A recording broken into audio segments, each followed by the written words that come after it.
The Rise of Africa, the continent, the diaspora, and BRICS explores the relationships that are affecting the global economy right now. This book explores the relationships of the African diaspora's influence on the African continent and why this is important in stabilizing relationships with an understanding of how BRICS impacts the future, good or bad. You can order your copy of The Rise of Africa today on Amazon.com.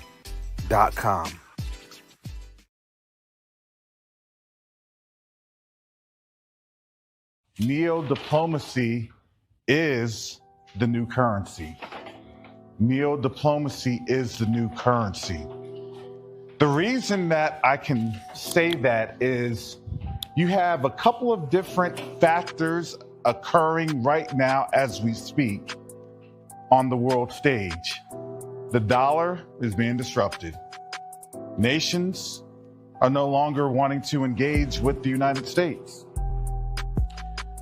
But the third factor that affects each and every one of us is that there is a diaspora from the African continent that's willing and able to engage our brothers and sisters on the continent.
Shalom, Salama, Siemi, Shalom. Greetings to all my Israelite brothers and sisters from around the world, whether you're the bloodline of Abraham, Isaac, and Jacob, the house of Israel, or you're a Gentile grafted into the house under the blood of Yahushua HaMashiach. I welcome you all this morning.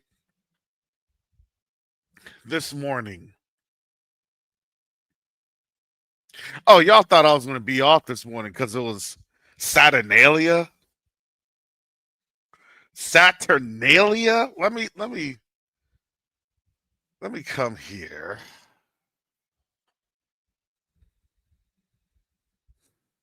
I want to turn our attention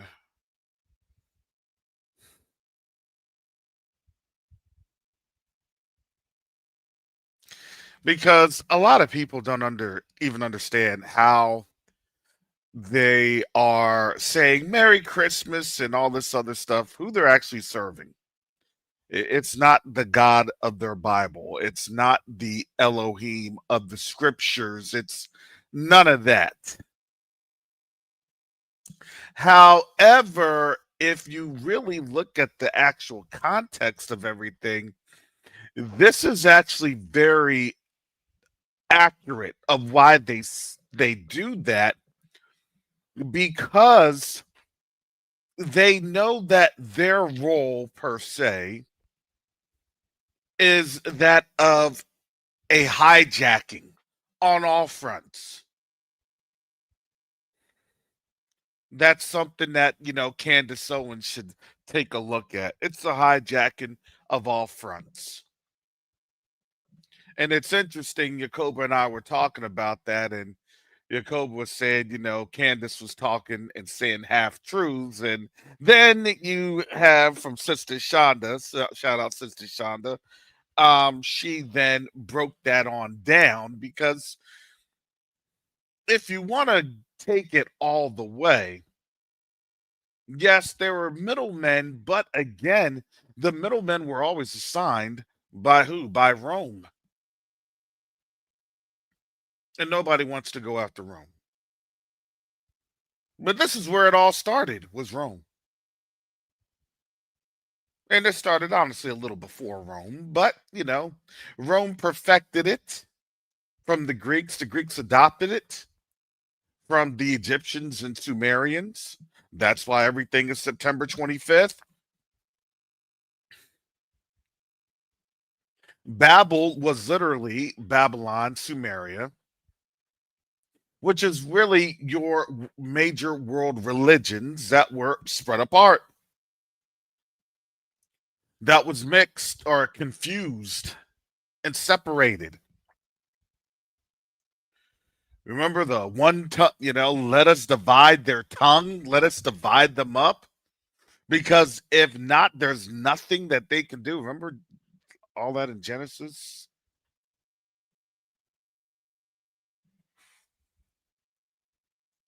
Now, you look at Genesis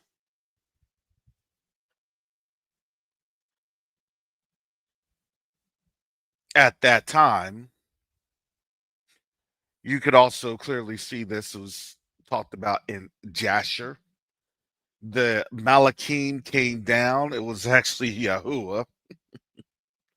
Saw all this after the flood. Man, their hearts were still wicked.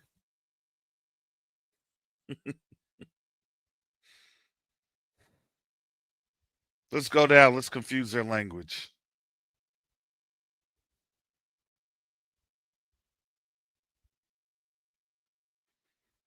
And it didn't really take that long either. Once you started to have the Table of Nations, it was interesting because the Table of Nations is Genesis chapter 10. And then right after the Table of Nations, okay, here's everybody. Here's Gomer. Here's Japheth. Ashkenaz. Oh boy. Uh-oh, you mean that Japheth is Ashkenazim? Uh uh you mean they're not Shemitic? Oh boy.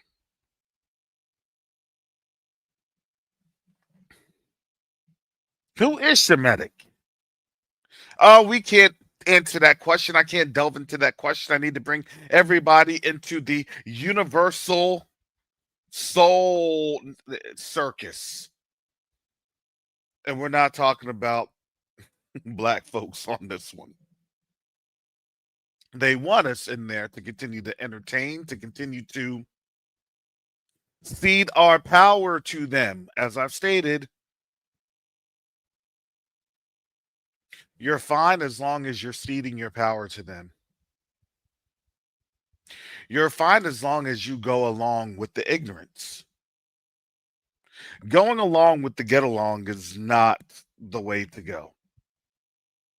Well, I'm just trying to not make any trouble for myself. I'm just trying to, I just want to, can't we all just get along?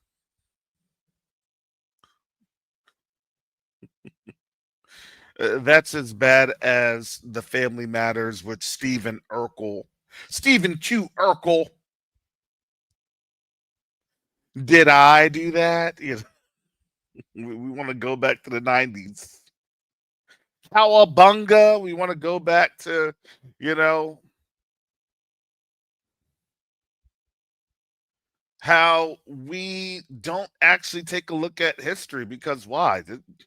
They're having you on distraction mode 24/7. You realize we're on 24/7 distraction mode. You now have Epstein files, Epstein files, Epstein files, and everybody's getting got on Epstein files. Everybody.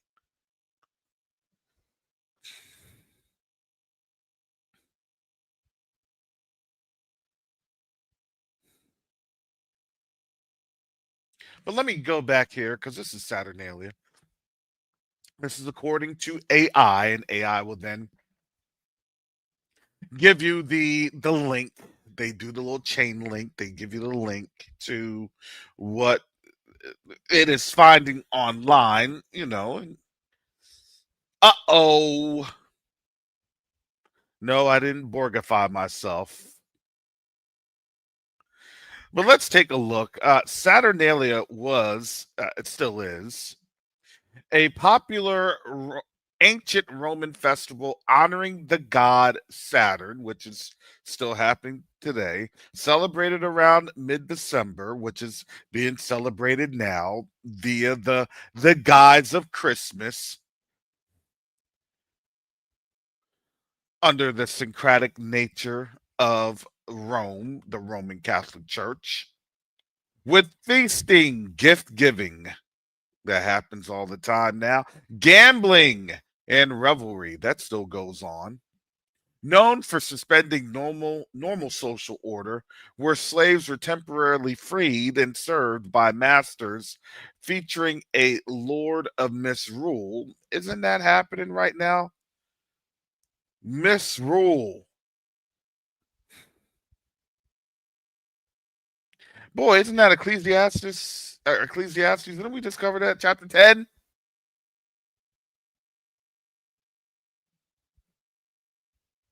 We see this. Up is down and down is up. We're in a time, we have always been in a time of topsy turvy.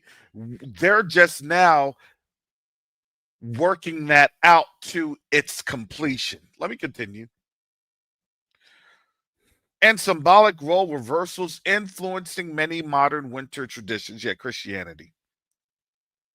Key aspects of Saturnalia honored God Saturn, the god of agriculture, liberation, and abundance, marking a mythical golden age. Oh my goodness. Golden, golden, golden.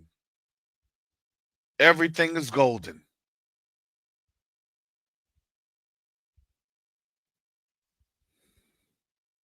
If you didn't know, do you not realize that you are seeing the honoring and the honorship of Saturn?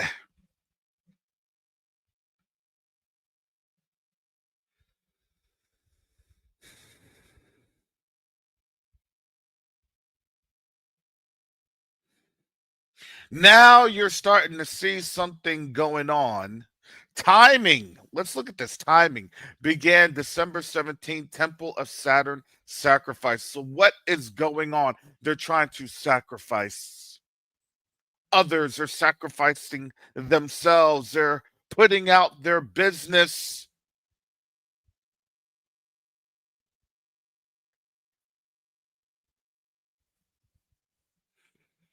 It's all the timing.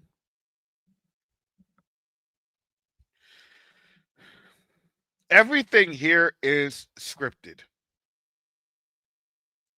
And you wouldn't know it's scripted because if you didn't know who you were, if you didn't know how the Most High's word always, always is fulfilled,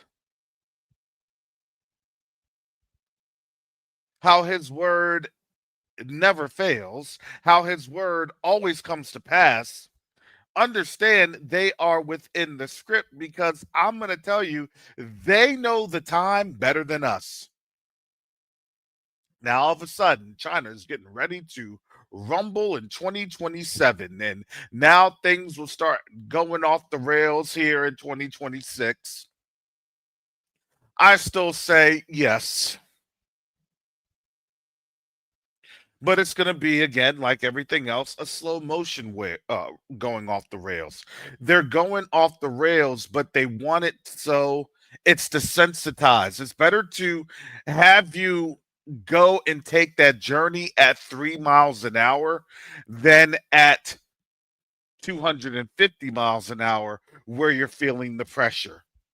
3 miles an hour, you don't feel any pressure. You don't feel anything. It's a slow journey. You don't feel it. The velocity, you don't feel it.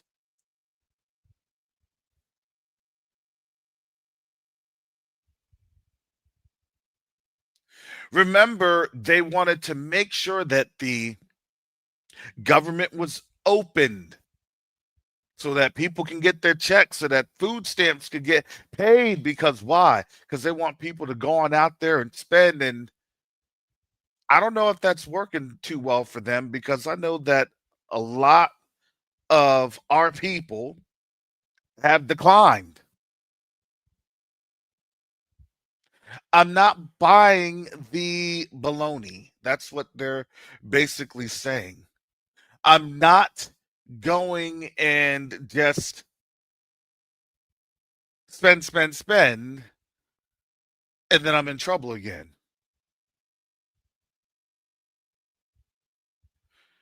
And a lot of people are realizing that for all practical terms, this is probably the last Christmas or the last Christmas in which they're not celebrating Christmas via the use of UBI, which is coming. See, they're going to promote the collapse of wealth. And then they'll say, oh, we understand we're going to unroll this program. Matter of fact, if you notice, they actually did start to unroll those programs last year. Remember that? They had trial runs in different neighborhoods and different cities.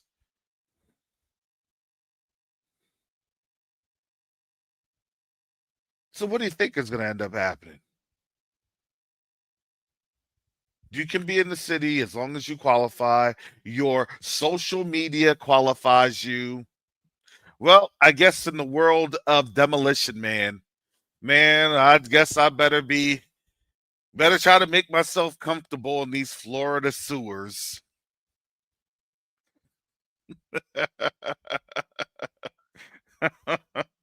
Because my social credit is being destroyed with every broadcast.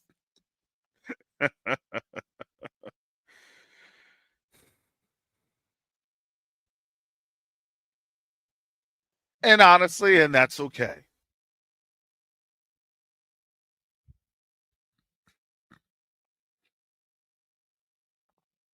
The atmosphere, a festive, carnival like time with public banquets, feasting, singing, dancing, and seasonal greetings.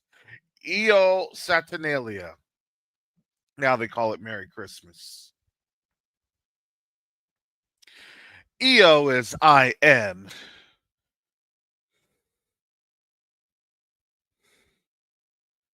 Saturn, or I am like Saturn.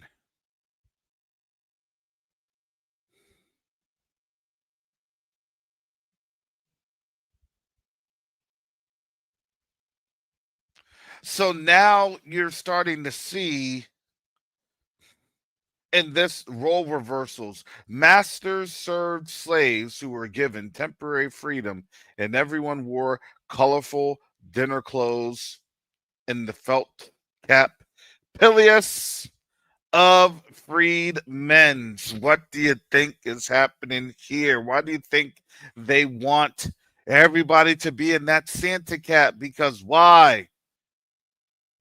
That's a show of freedom.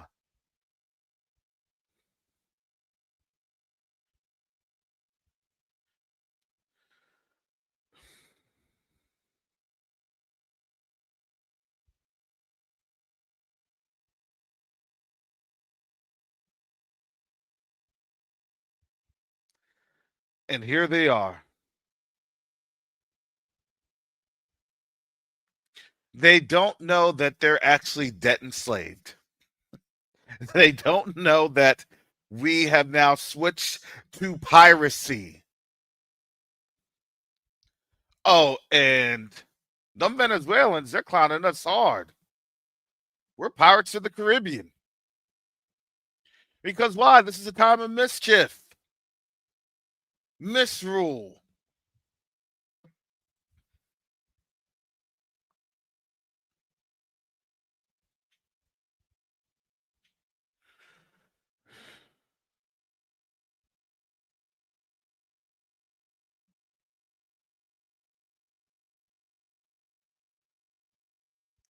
We always go over things like this, a thing at least once a year. But we also have to understand that, look, in their pagan celebrations, what do they have to do? They got to go hard with it.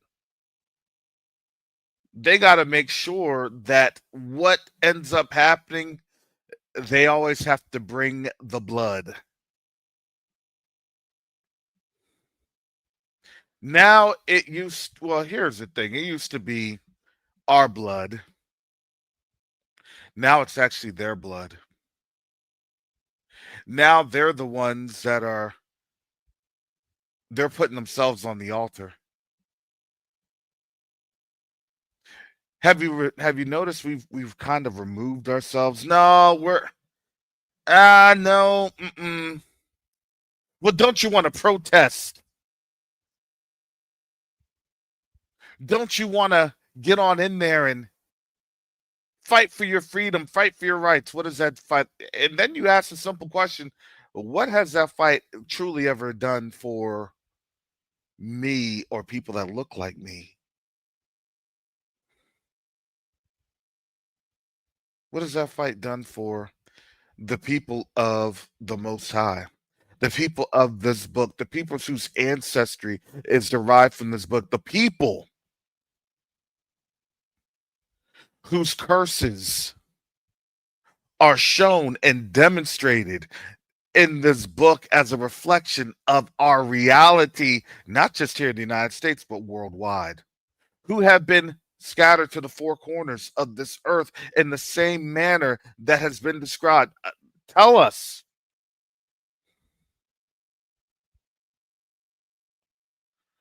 instead of just giving superficial nonsense of, well, it was them folk. It was them Ashkenaz. Yeah, Ashkenaz, Japheth, they're all the same.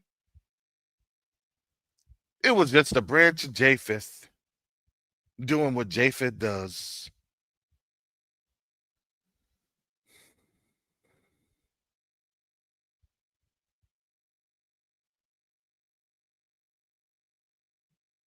You're not seeing a world war of sorts, in my opinion.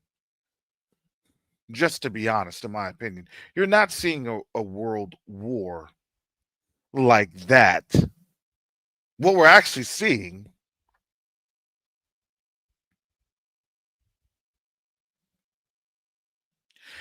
is a family internal conflict of power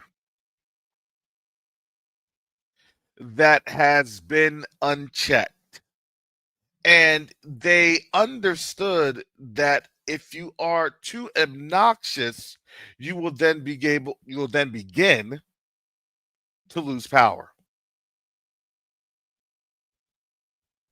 See, they understand things that were really outside of the Bible because, again, it was Rome that wanted to make sure that Jasher, Enoch, and other scriptures were omitted. Because why? Because if you know those scriptures, then you know how to control them. They fall, they fail.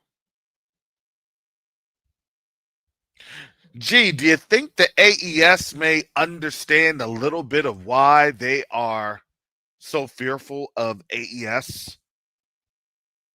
No, no, no, no, no. Don't control your resources. No, no, no. Let's do it. Establish more trade. Let's do more agreements. How many times have they tried to assassinate Troy? Get out of here.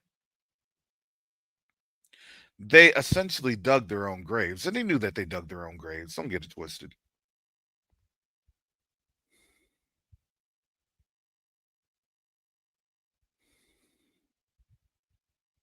I was watching something even online about how France is actually slowly dying.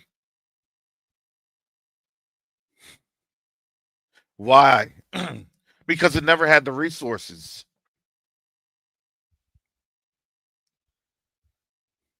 Even when you understand Zepho, they weren't just fighting with the sons of Japheth. just to fight. No, Zepho was actually leading campaigns to come into Africa because that's how Rome was built. Rome wasn't built with just their resources, it was always built with the resources of Africa.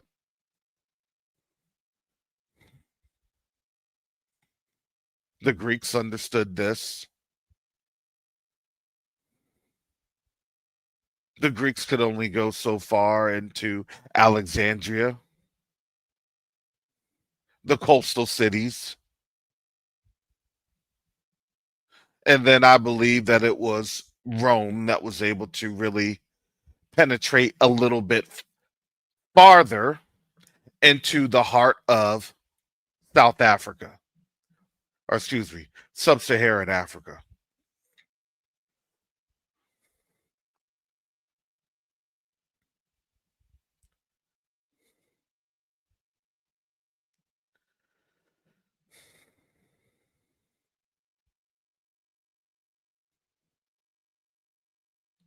And then by obviously 620, that's when you had Muhammad on the rise.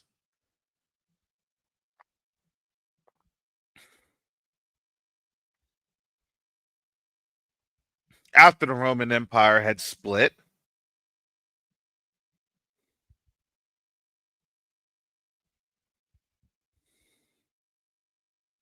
the control of the sub Saharan Africa was then now via the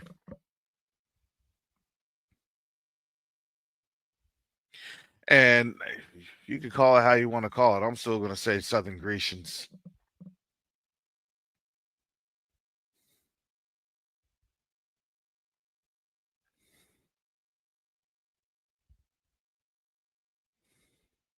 And the reason I say that is because if you ever go to the Middle East, you will see the architecture.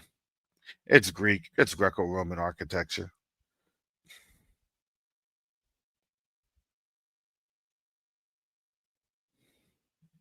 It's a mixture. That's why they call it Arab. It's a mix.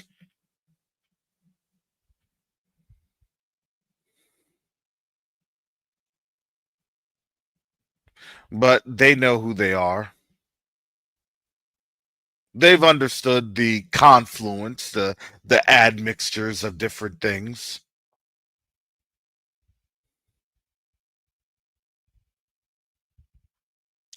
Close enough, but never all that close.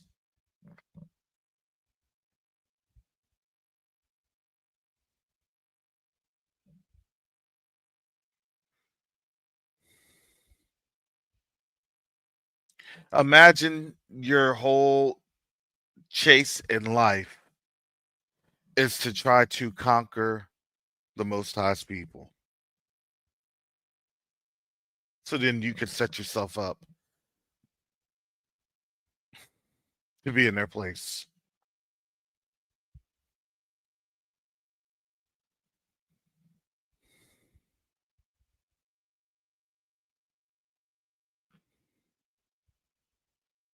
They absolutely are. You better understand how the Ottoman Empire, the Turkish, and there was also other Semitic tribes in that area.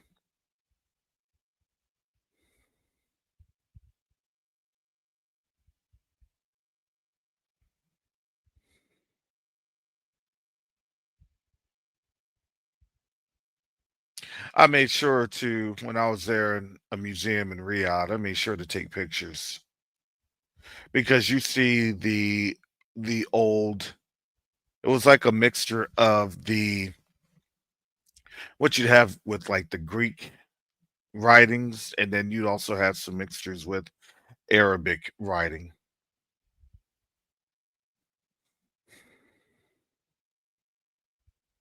And then over the course of time, it eventually went into more of the modern script of Arabic.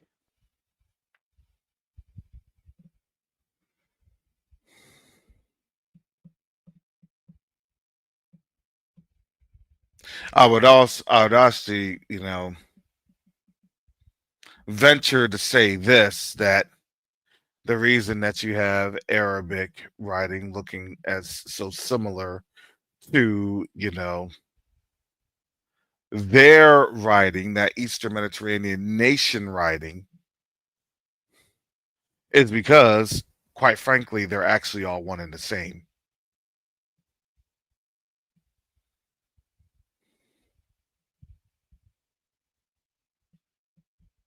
Everything is done with the duplicitousness. You have your elites, and then you have your non elites. You have your rulers, and then you have your servants.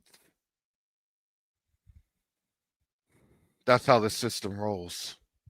All to do what? All to make sure that we are really just stuck somewhere. Some will be in the elite circles, and that's us. And some, and a majority of us, will be in the poor circles or the working class circles. Because why? Because it was all to shine the light of a caste system to where we're not in control, but it gives a little bit of a semblance that we had some sort of control somewhere in life.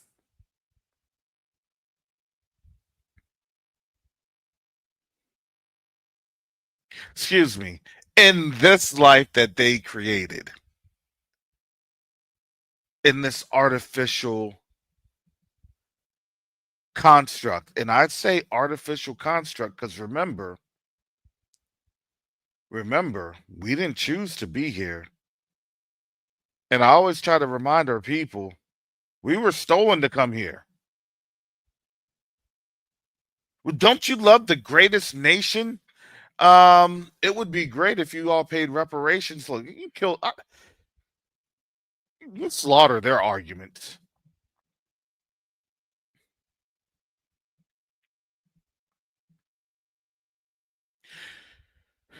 Y'all got mad about not paying, of trying to make every excuse in the world to not pay reparations. And then you all went back into your natural state, and now you are back to stealing again.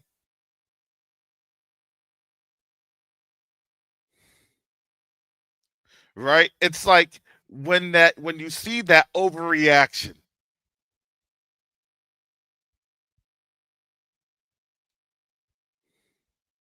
that's actually not a human feature. Believe it or not, overreactions are actually very animalistic. Have you noticed that we don't necessarily have overreactions like that?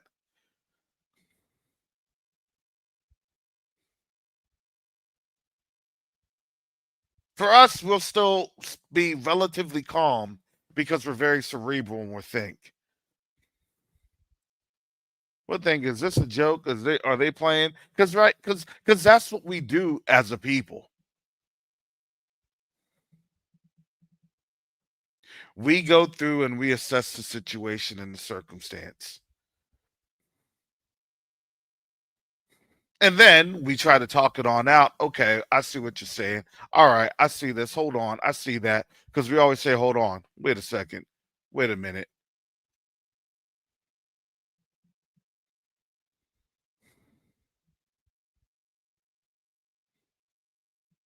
If you're triggering emotions, that doesn't happen for them.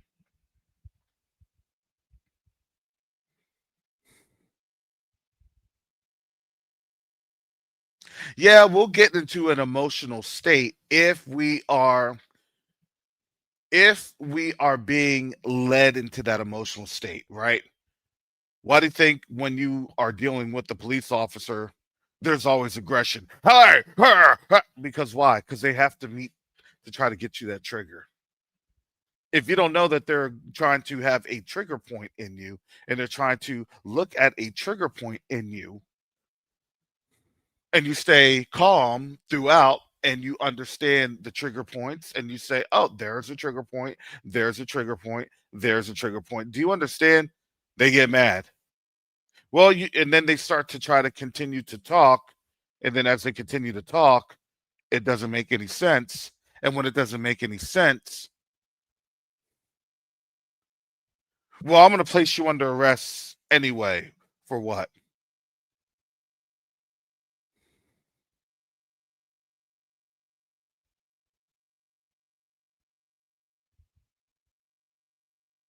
What was it that I did wrong, officer?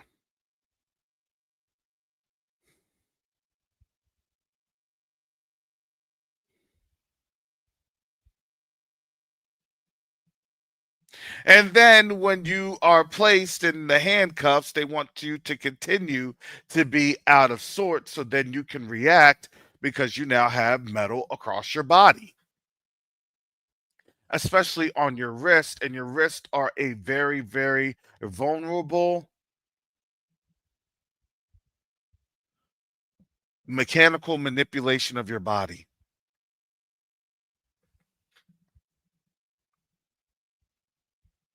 Because if you can then feel pain, then guess what? You're not able to really process emotions. Everything is emotional. Are you going to get scared? Are you going to run? But if you stay calm, because naturally we know how to do that. But the problem is we haven't been trained to do that. And when you're not trained to react in those circumstances, then guess what? You see the ignorance of people doing something stupid, but it's really not them being stupid. They may be very smart, but they're ignorant of how that game works. So then they move in an ignorant manner, even though they may be a very smart person.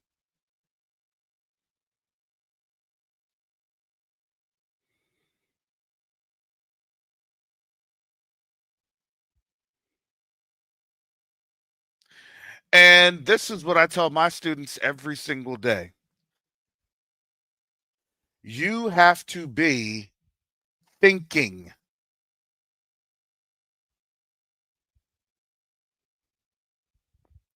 And not just thinking, you have to be able to understand how to think and how to communicate. You can think all you want. How do you communicate those thoughts?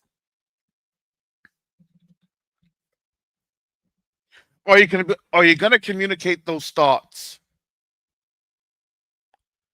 in emotion? Because the moment that you communicate those thoughts and emotion, the moment that gives a license for deletion.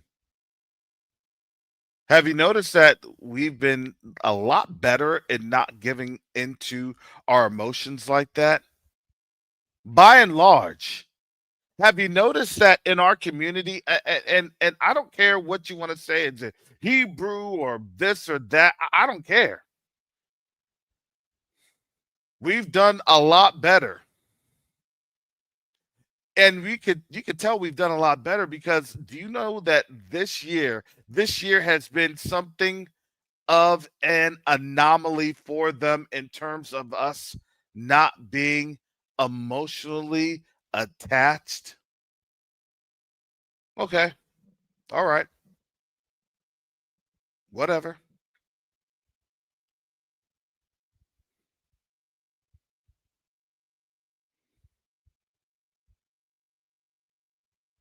Oh, whatever. Okay. What it is what it is. Look, I already know what you're trying to do. You're just trying to get me riled up. You know what the funny thing is? I've seen those, especially these TikToks. Well, sorry, yeah, we had to, yeah, you're a person of interest, so we have to make sure that we got to make sure that for our safety and yours, and well, yeah,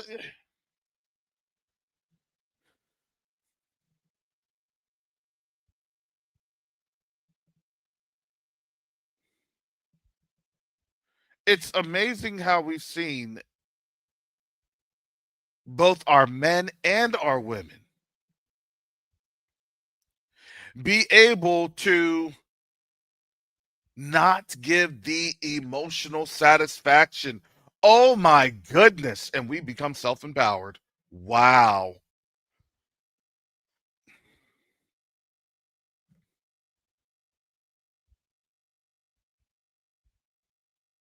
They want us to lash out because the lashing out is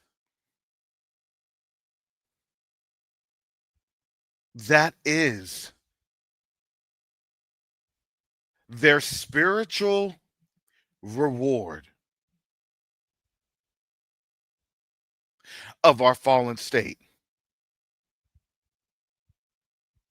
The more we're in our fallen state, and we lash on out, guess what? The more that they are legally justified in the courts of heaven.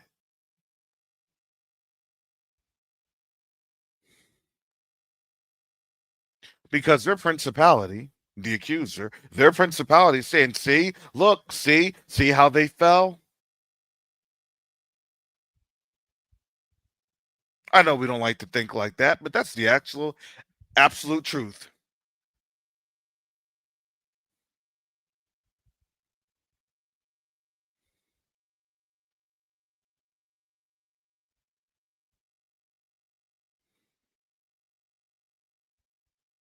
And when you have empowered them to then take your lives, then they can say, see, we offend not.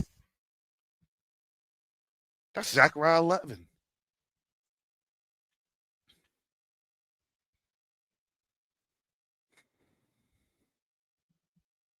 But if we say, Father, I thank you, I'm in the hands, but I'm not just in their hands, I'm in your hands. So, Father, I give you praise and glory and honor, and I'm just going to sit here, and you are going to be Elohim. And then when we sit there, guess what? Oh my goodness, 9 times out of 10, nothing happens because why? Because we have entered and we have done and we have moved in righteousness. So the enemy literally has to flee. They have no spiritual cause or declaration to say we can do this or we can do that. Oh, I know this is hard.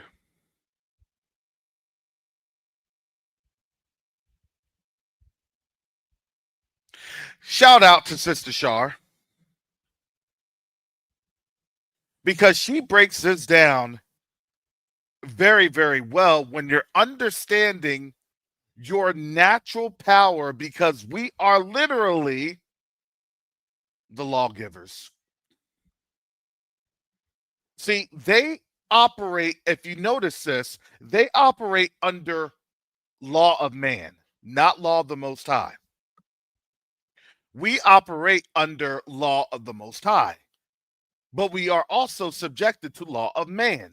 However, when we do things in righteousness, the law of man always has to come into agreement with the law of the Most High because the law of the Most High is never super precedented. It's never superseded.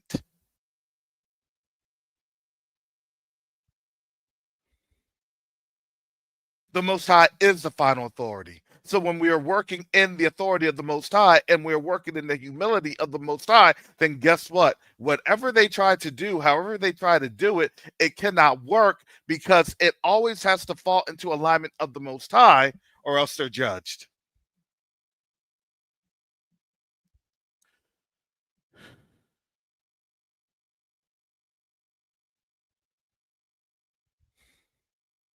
Remember the whole thing? We would have healed Babylon, but she refused to be healed. I wonder why.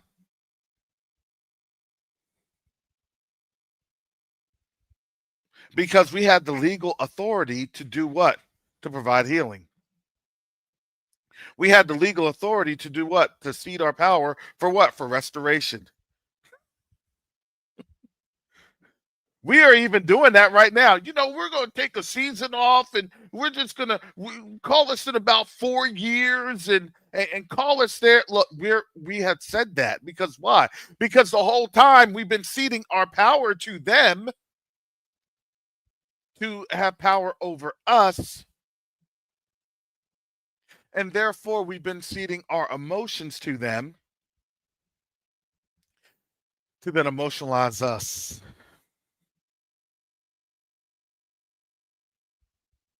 And then people get mad that, oh, we're stuck in this rut. One day we'll figure it out. Actually, we did figure it out. You know what we figured out? We give up. We surrender. We cannot do this anymore because what we were doing was just falling into the same trap and game, and it wasn't working. And honestly, for this year, you saw people that just got sick and tired of being sick and tired. And what did that do? It broke their economy. Give me a second.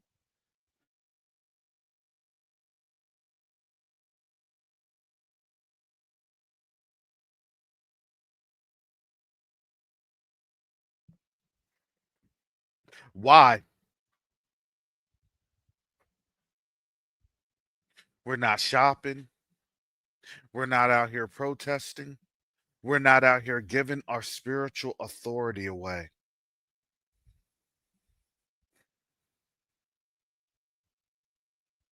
Have you noticed that all of these TikToks and all of these different commentators, and you could tell these are commentators even by, on the continent.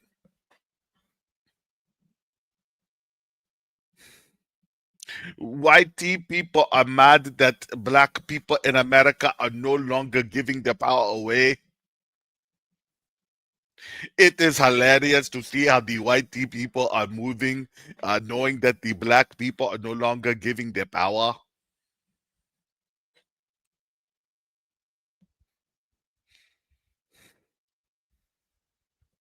Why is that? Because even our brothers and sisters on the continent understand how powerful we are, and that our power doesn't just reverberate here in the United States. It's actually a power that is worldwide. That is now why they say, oh, well, the number one thing to our security is black people, young black males, young black youth. Why is that? Because we're lions whelps. Why would somebody from that Eastern Mediterranean nation say that about our young men and women, about our sons and daughters, about our generations? Because why? Because they're understanding the truth, they're understanding wisdom, they're understanding the principles that we're showing them. This is how you're successful. This is why this is your power. Don't give your power away. And now you have documentaries of puppets giving power away to them folks, and then you see ultimately their destruction when they are featured on Netflix videos. But let's understand who it truly is in that part of Ashkenazim. Let's understand who that truly is when it reflects to the power of Rome, the dragon, the beast, and really the harlot.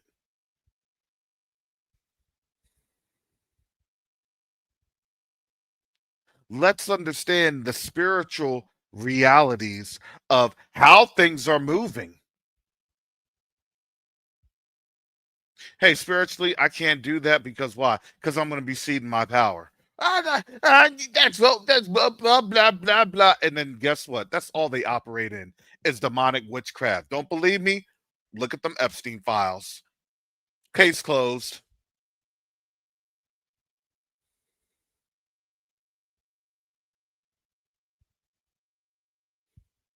These old perverts gave away their power to a woman,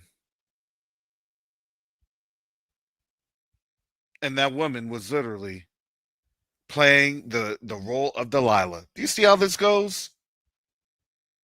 Unwittingly, unwittingly, they got the nails done, they got the hair did, they got flued out to the island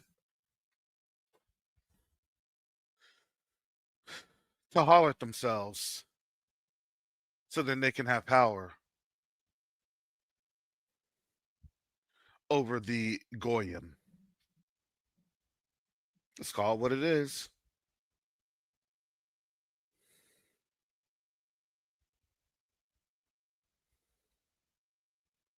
They came through and they were willingly Samsoning themselves. Don't believe me because Mountbatten, Windsor.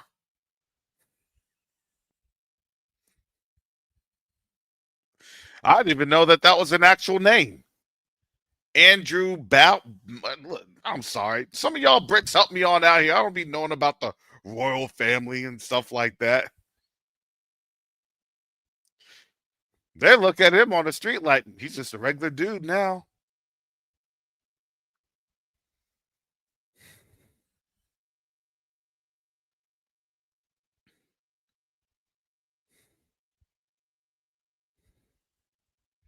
My man is literally a walking Game of Thrones scenes with, you know how they had Queen Cersei go walking down the street, getting stuff thrown on her. Shame, shame. He's walking down. He's walking in London. Shame, shame.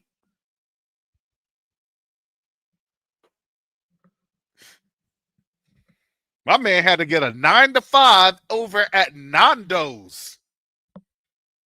Roasting chicken.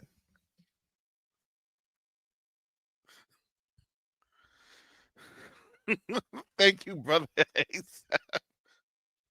Brother Asaph and I had a really great conversation yesterday offline. Thank you, brother Asaph. Big things, brother Asaph. Big things.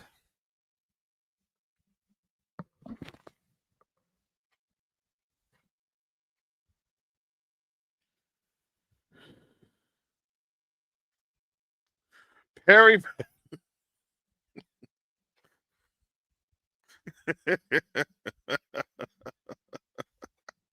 Perry chicken, big things, agua. My my man has a flat over in Brixton.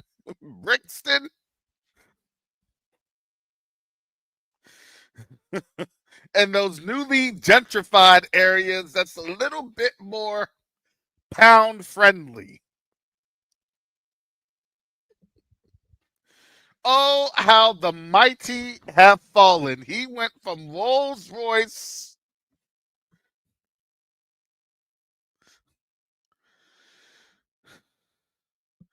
to a Peugeot that is 20 years old.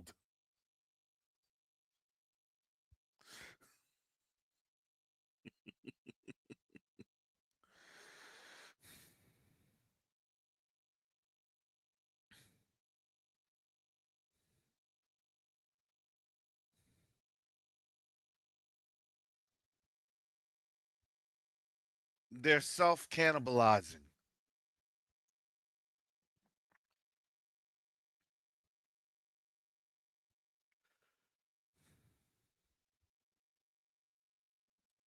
Well, aren't you gonna get mad at Trump and aren't you gonna do this and do that? No,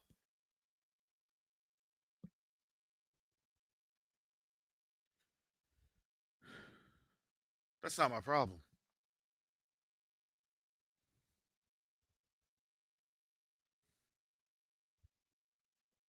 Y'all act like this is new. They've been stealing our people. I said I may get, I don't know. I may start to feel some sort of way if they started to eat them girls. Have they gone that far yet?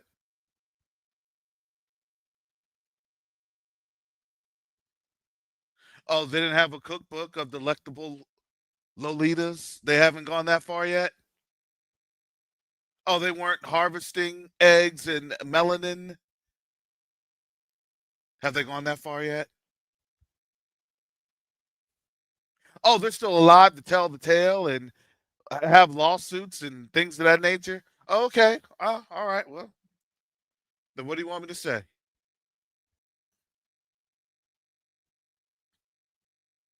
Seems to me it looks like they're doing pretty well, pretty good. They're alive and well in their system that's created for them, by them, for them.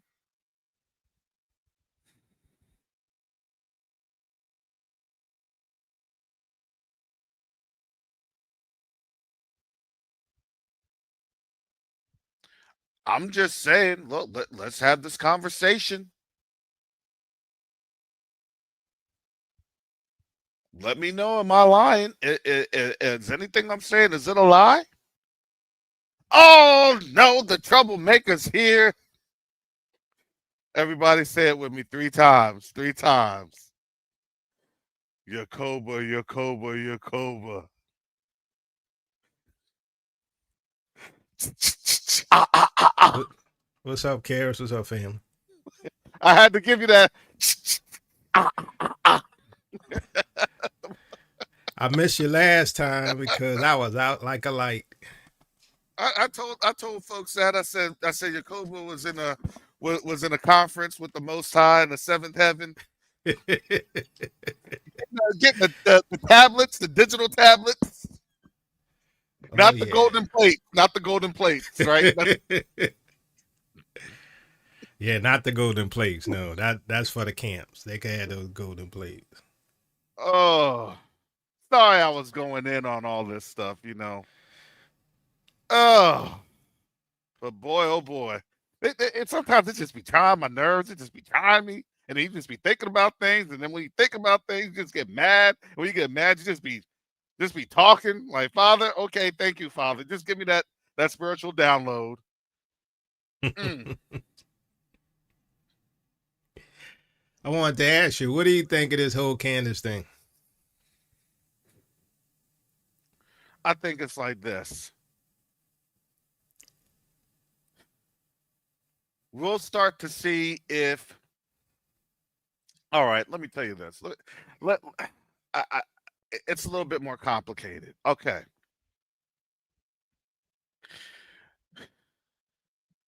Candace is a puppet for the Roman Catholic Church. We all understand that. Sister that broke that 100, down. 100. However, the Roman Catholic Church does not understand how extra black folks are. Okay. Candace may be genuine in terms of doing and all of the bid for the Roman Catholic Church, but there's something that's always funny with the Most High. The Most High will literally take the governor and the brake out of the Ferrari. So I had to use an Italian sports car for this model because we're talking about Roman Catholic Church. And Candace will go 200 miles an hour. And the Catholics will say, Candace, slow down. She said, I can't. And it's going to end up wiping her out in the Roman Catholic Church. Not what they anticipated.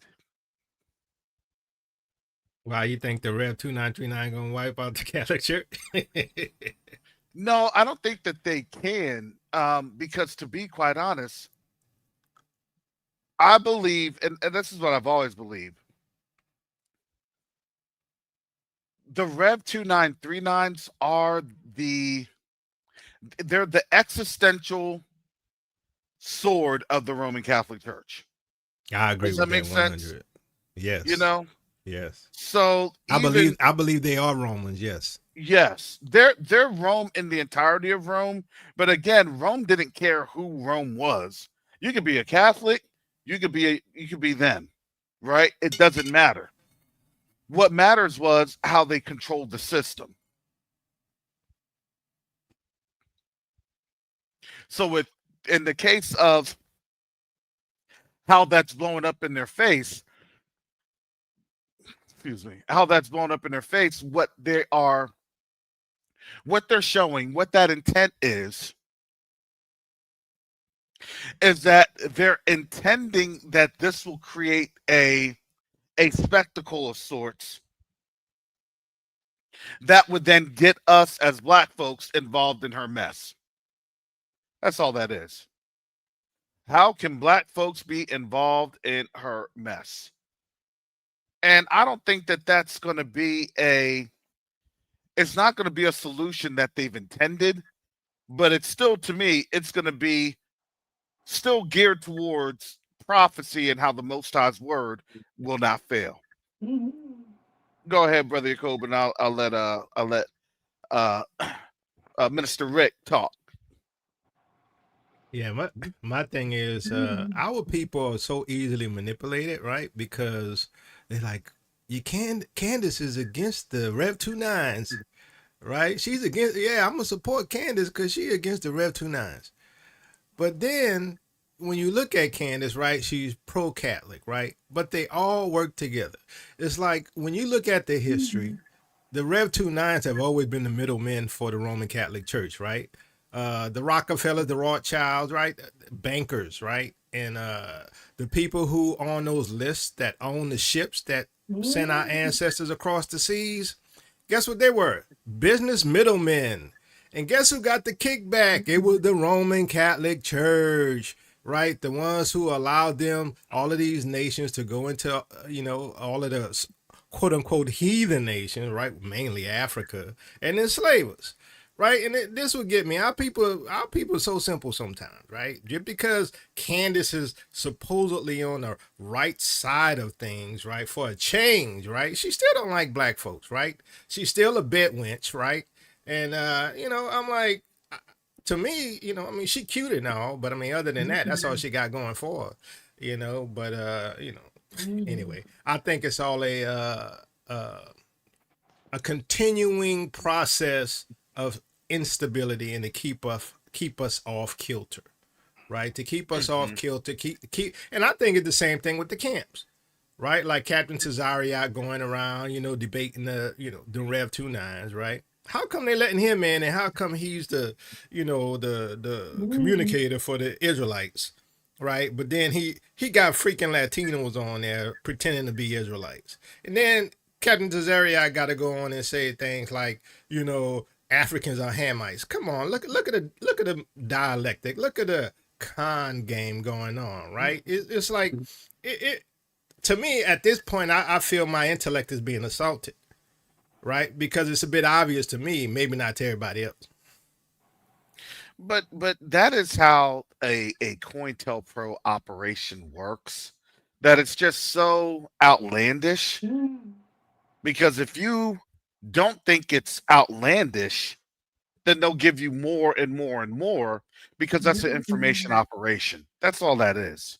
That's why, look, when I tell people, look, you have to be led by the Spirit, pray about everything. Pray. If it's something with me, pray about it. If it's something with you, pray. Don't be led here into these cult of personality types. It's crazy. Now, and I'm gonna have this. I'm gonna say something real quick, and then I'll hand on over to you, Minister Rick. But it was actually last week. It was last week. I'm in my in a store over by me, and I run into a cult of personality type, and I didn't really get very far in the conversation, and I was actually kind of disappointed I didn't get very far in the conversation. And then the very thing that occurred was I was trying to get everything formulated and this and that and that and this, and that door never opened. And I prayed. I said, Father, why didn't that door open? It wasn't meant. It wasn't meant for me to go in to that route, because I'm going to tell you this. Just because there's some people that are able to do, that doesn't actually mean that they're of a righteous stock. And the Most High convicted me. And I said, "Oh," because I was like, "Yeah, I need Father, in this season, you better know for sure who's for the Most High and who's for That's that themselves." right there. Yep. And it was funny because the very next, that very next day, I was talking to Brother Fastnickel. I was on the phone talking to Brother Fastnickel, and that same person that I just spoke or just saw less than literally 24 hours ago, he's on I-75 in the same direction I'm going, and he's pulling up in his Rolls Royce. And I said, "Oh man," I said, "Wow, this," and I'm not going to put the name on out there, but it was funny because a few days later, when this thing transpired, YouTube had receipts on this man. And I said, "Oh, thank you, Father, I didn't do that." I said, "Thank you, Father, I didn't," because you want to know why? Because again, there are things that are on out there in this arena. People are allowed to be put in those positions. And when I say people are allowed to be put in those positions, that's not the Most High that's allowing them to be put in those positions. Because what he would do and what he would say, he would try to have some credence things. But I always say this: look, if you know who you are and you know who we are, say it with your chest. Are you a Yahudim? Oh, well, well, I think with scripture. I think we're the people, but I don't think all of us are the people, right? You hear that one, right? I Yeah, think yeah. I think you have to. I'm sorry. No, go Uh, ahead. Go ahead, Mr. Rick. you have to stick with the Rock Hakadesh and deal on that level. See, these people are playing checkers, and the analogy has always gone that these people are playing checkers and God is playing chess. God is playing Go, which is a Asian game is much more strategic than checkers. You need your Judases. I don't get mad at Judases. I don't get triggered by Judases because you need them. They serve a function. What did Yeshua tell Judas? Last thing he told him was, go do what you must do quickly. See, all these people are figured into God's algorithm. And when you operate on God's chess or gold level, you see how God is using them. I know God is using Candace Owens, you know. And when you see it from God's perspective, you can see Father Yaz, you can see, okay, this person, but he's also informing you, don't trust him. Don't deal with him. You see, like we can't do Trump diplomacy. Trump gets triggered all over the place. If you look at Vladimir Putin, he just chilling. He doesn't betray and let people know what he's thinking. He may think, yeah, that's a total charlatan. He never says it, so you never know. Which is kind of what God has our people doing. They can't read us. So I Mm-hmm. really don't. These people are doing that. Yeah, you know what they're on. You know what they're about. But guess what? God also knows what they're on. He knows what they're about. He's got them figured in the equation. Now, you might have one of them that'll do a Peter, because you don't realize Peter, he denied Christ as well.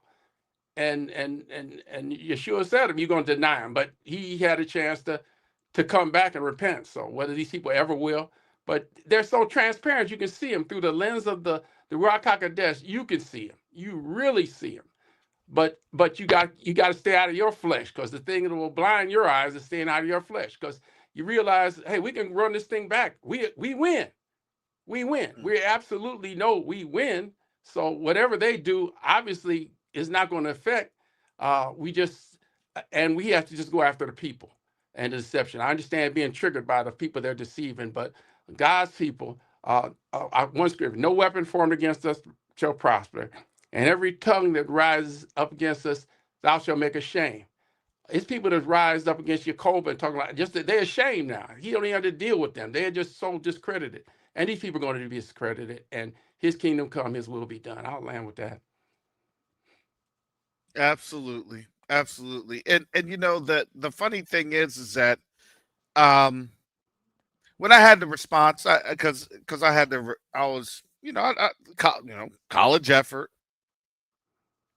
I had the I tell people, look, part of my job, I'm always reaching on out to people. I'm always talking to people. I'm sending people WhatsApps. I'm talking to people on WhatsApp. I'm talking to different people that I'm kind of like, okay, well, thank you, Father, that I understand.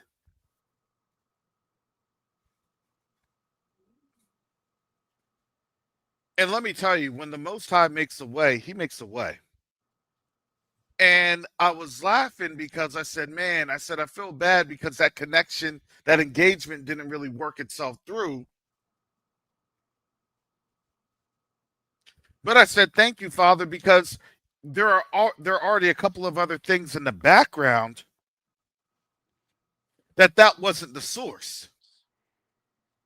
And as soon as I caught, because sometimes we're in our flesh, we'll get disappointed with certain things, but there would have been a point in time, and years ago, that I would have been like, oh man, and this and that, and I just would have been like, I would have been down for a few days.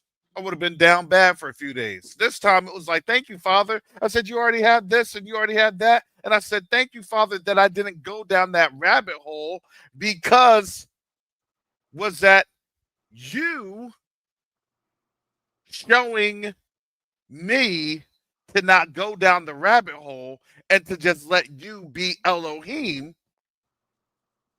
and go from there. Sometimes when we get close to the end, now listen to me, hear me now. This is for all Yasharel. Listen, sometimes when you start to get close to the end, you will start to have distractions put in away. Exactly. Was that not in the apocalypse of Abraham? Was that not in Jasher?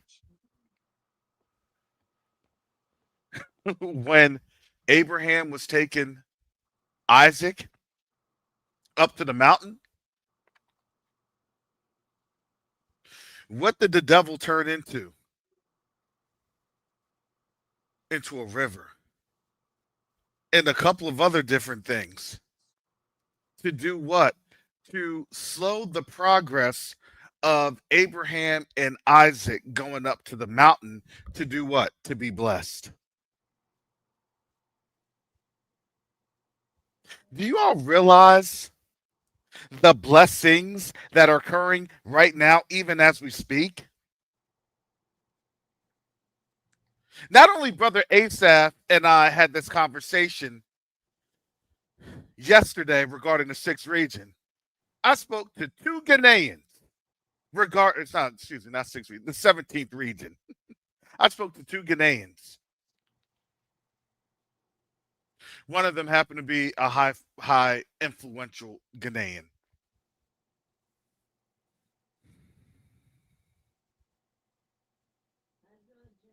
This 17th region, it's not all that.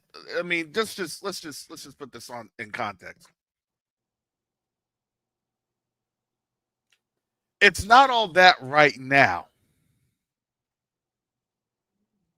but when you build it, They will you come. start to make it attractive. Exactly. And when you start to make it attractive, then it becomes all that.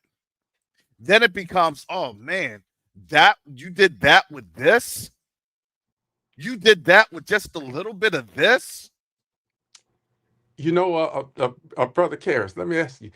It's Mhm. kind of good, and Brother Yacoba, like these people you mentioned that are opposition, they're so calcified in that position that you have free reign for the 17th region. That's what I'm saying. It's good that these people are not on board. So you got the real people who are going to do this development of the 17th regions. It's going to enable the time, the logistics, and everything involved with the Exodus. So it's good that they state their position. Let them wild out over there. And if I don't take you too far off the tangent, can I exercise one pet peeve I have about the book of Jasher? Mm-hmm. I've been in so many churches. They done Esau. He sold his birthright for a bag of pork. He just so he just hungry and stuff like that. Like Esau was being chased. Esau killed Nimrod, ambushed him, Mm-hmm. and he was being chased by the civil service. He had civil service agents going after him. He was famished. He was on the run. Them people was on him. The federal agencies of Babylon were chasing after him, and he was just totally out of him. He said, that's why he said, what is it? What is it to me? What is that birthright to me? Hey, these suckers are chasing me, trying to kill me. What is that to me? And that's why he sold it. You know, I mean, so there are a couple of things that just because we got this redacted Bible and we don't read, also the fact that Abraham went through the flame too. Abraham went through the flame along with his brother when Nimrod killed him, because the prophecy was that somebody from that line was going to kill him, and his brother was killed, who was Lot's Lot's father. That's why he Mm-hmm. wound up with Lot. I'm just saying, just filling the information. We really need the Ethiopian Bible and go and let the Ruach Hakodesh instead of the Roman Catholics and these Protestants determine our canon. Okay, that's end of rant. Go ahead, Jacob. I know you've been in the background getting ready to throw out more knives. You were No, I was sharpening your just knife. That's all I hear.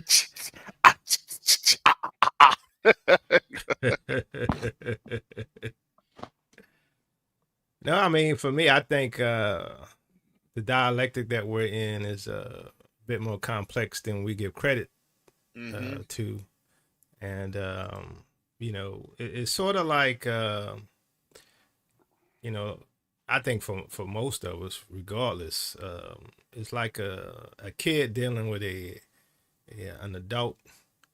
And that's how outmaneuvered we are as a people, right? Regardless of how much we think we know. And I think when we look at the history of our people and dig deeper, we find out that we've been manipulated in their hands very well for over Yeah. 2,000 years, Mm-hmm. right? And you know, it's sort of like I had posted a meme by Carl Jung about those who know much are in a position of loneliness, right? Because there's things you know that others don't, so they can accept what you see, right? But so to go back to the whole Candace thing, to me, Candace is a bit obvious, right? And some people point out the hand signs that she did, which I saw myself, right? She had the white power hand sign. She had the Delta, which is the pyramid hand sign. Mm-hmm. And personally, I think it's all tied, to the mystery schools, right? Which is tied to Roman Catholicism. All of this stuff is tied Yep. to Rome. Yep. And none of this stuff has ended since the Messiah was here, right? All of this stuff was going on, the oppression, the deception, the lies, and the control of our people. And because we don't know the true history, we see these things and we ignore them or overlook them, and we're easily manipulated, right? And we take sides. It's sort of like with the Native American Indian thing, right? The pretendians, right? It's insane, right? I mean, for us who understand, it's insane, but it's a dialectic. And just because somebody might have relationships throughout with their families with Native American Indians, they think they're Indians, but that's the the lack of education, right? And so that comes back to hit our people as well, right? So we think we Native American Indian, but you look blacker than black, you look like Africans, you could go over there to West Africa, you'd find your twin. Yep. Right? But make it make sense, right? And I think we have to get to the point where we got to stop being children, right? And stop believing everything they throw out at us. And stop allowing them to use people like Candace and Tariq Nasheed and Camps and all of this to keep us off balance, right? Because what they do, they keep us confused, right? And they keep us divided. And so therefore we can never unite. Because I could tell you this. Like when you're dealing with Christians, what's the first thing they say when you say you're a Hebrew Israelite? It ain't about race, right? So once again, they make it about, race. They make it about race. We say we are family, right? And like I always say, if I say, my brother is a black man, am I racial because I didn't say you a black man and you're white? Somebody make it make sense, right? And so for me, I'm gonna tell you right now, I'm straight up black folks. I'm black folks first. And if you call me racist because of that ID, I don't care. I don't care, right? Because in the end, what family is not for their family, right? Let's be real. Who's not gonna put their and that's what you know why they say that? They say that because they try to have they're trying to, it's like chess, right? So they want to have the first move on, oh, it's about race, and then then you could quickly counter that. Well, if it was about race, then why would you change Jesus's image to being Well, I deflect a from that European? anyway. It ain't about race, it's about blood. You see, thank you. that's the thing. It ain't about race, it's about blood. And the thing with that, I think I've done a lot of work with churches. Mostly I was street ministry and stuff like that. But I've noticed a change. One, they're emptying out. You're talking to a lot of these theologians, they're talking about no Jew Greek. You talk to a lot of people now, they don't know all the implications of that, but there's people in church that we the people. They say they don't know all the implications of what that means in the prophecy, and because they haven't been educated, they've been set up under these mores and pastors and stuff like that. But they know we are the people. You have done your job in that. So that's what I'm saying. So it's articulate. The people are smarter than you think. Also, you got to understand, it's not that these YT people were so much smarter than us. They were empowered by the Most High because we were under a curse of the prophecy.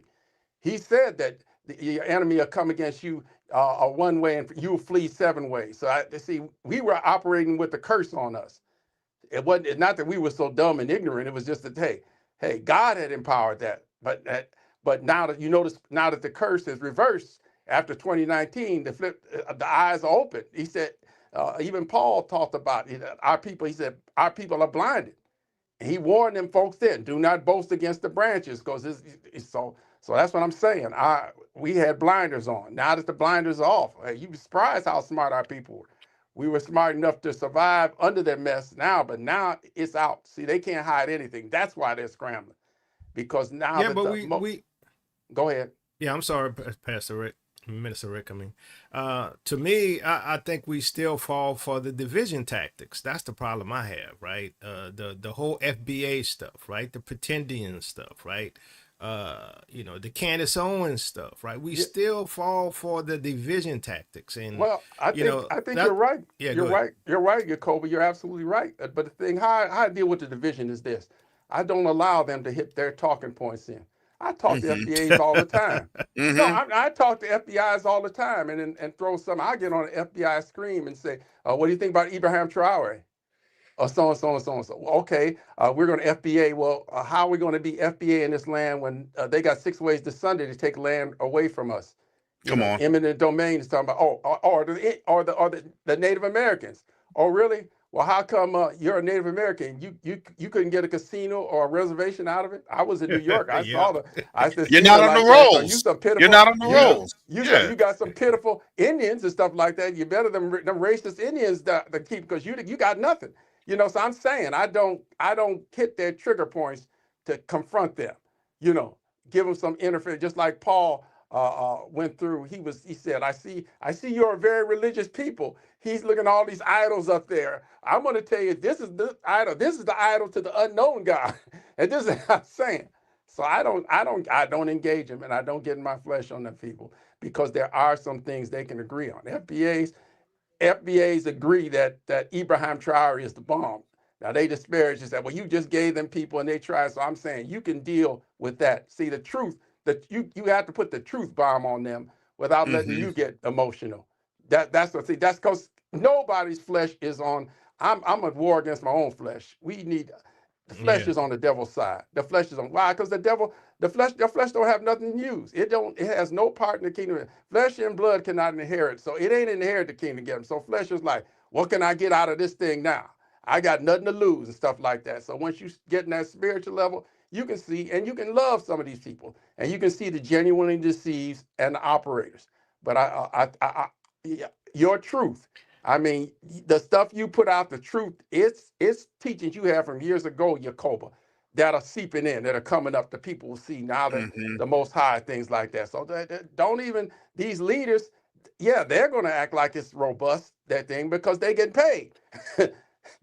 but Yeah. the So people up so under I them. got a question. I got a question for Karen. So Brother Dave say nothing more divisive than Africa itself, which I totally 100 agree. But Karen, since you've been there, you still got that other group that want us back, right? That want to unite, right? You have people who have started to awaken. Can you comment on that? Oh yeah. Well, the whole thing about Africa is that you also have to remember Africa has has had a very big influence of the US dollar, the USD. Y'all don't understand, the US dollar isn't just a financial instrument, it's actually a spiritual instrument. When you're taking funds from anything or anyone, that's a spiritual, that's a covenant. Yeah, that's a covenant. Yep. Now that they can't fulfill their covenant, surprise, surprise, they're having a covenant awakening on the other side. That pun was intended for this channel. I'll throw that one in there. So the Most High had to destroy that idol of Egypt, the dollar, that mammon, and Yeah. Yeah. he's doing that. Like, So, but that's what they believed in. They believed in the dollar as much as folks over here did. I see that. yeah. So let me continue with that. So what is happening is that Africa understands they have resources. They have resources for days. We talked about this even yesterday. I know Sean. Shout out to you, Sean. I'm not going to throw you under the bus, but Sean was like, the Chinese got all the funds, the gold and stuff like that. They're the number one producers, and I said, what? No, no, no, no. The Chinese are there. They're taking the gold from the continent. And yes, they're the number ones that taking all the gold from the continent, and they are repurposing the gold. So then they are, quote unquote, the producers of the gold for what? For international trade. That's what the Chinese are doing. They don't produce anything, not gold related. And that's all there. Even when I was in Ghana, 3 months ago, Chinese, they were there. They were getting their Ghana cards like it was cool. And then guess what? They're out in the bush. They're out in the bush digging up the water. And guess what they're doing? They're polluting the land. And guess what's going on? They're not coming through with any type of water filtration and things of that nature. That's the stuff I've been talking about for 2 years. Infrastructure. I've already spoke to folks over. We have a place called Mosaic, because I would like to bring in a water filtration system. 2 years ago, that was about $200,000. Probably this right now, it's probably about 600,000 or 700,000. And imagine what that would do when you actually start to have environmental reclamation. So they got no EPA over Africa or over any of those resources. So they're They, coming in they there and didn't just care raping the about that. land. They didn't care about that. They were just destroying the land. And now they're realizing that now that people are dying, now that people are having all of these comorbidities, all these epidemiological issues, all these genetic things going on because it's in the water. And you had people that were there in Africa that, yeah, they would sell their own brother out, let alone their own mother and brother, sister, wife, child. They didn't care. Yeah, they're dealing with wickedness. And now that wickedness is all of a sudden, people are calling out wickedness because why? These folks are on coup alert So about QT, every darn week. so Q2A come in to heal the land We're coming with the well, we're resources to coming heal the in to land. engage. We're coming in to Yeah. engage. Okay. They know that their land needs to be healed, but they also know that they don't have the expertise because again, they're going through a stigma just like we're going through a stigma. I can't trust everybody. There are things that I'm doing in the background. I don't like to say that what I'm doing in the background. I don't trust everybody. Exactly. Karis, my long term dream would for you to us to have a a a, a, a Army Corps of Engineers of young people. I don't want to use Peace Corps because that's their construct to go over and do those things, train them up to go over there and do that work. So I don't know. That's my long term dream to help accomplish that and prepare our young people to do that and not to fall for this cultural okey doke, separating the sticks. Yeah. And I think Go the ahead. young people on the continent, they need to make sure they support people like Ibrahim, them, the revolutionaries, right, who stand up against the colonizers, because that's the only way is to shake that chain off your neck. Because there's a lot of people, the African Union, all that. I have no hope in that unless there's a revolution of some sort spiritually, right? Because that it has to start spiritually first, because it's just not gonna happen with politics. Politics don't work, right? And there's two ways to make a change, right? It's either gonna be spiritually, or it's gonna be by the pew pew, right? Well, So So so let well, me they tell got you what Africans. Oh, go ahead. so let me tell you what you're seeing in Ghana. Ghana is really, people may get mad about Ghana, but Ghana is actually sitting at a very good position because Ghana is a buffer zone. Ghana's a buffer zone. So don't get mad about how they are reacting because, to be quite honest, what Ghana is doing is they're keeping the Sahel Alliance safe. But they also yeah, yeah, understand that, you Okay. know, they are in a pretty interesting territory because remember what you just saw in what? In Benin? Benin was about to get coup. It was the French that came over with the Nigerian troops. Okay.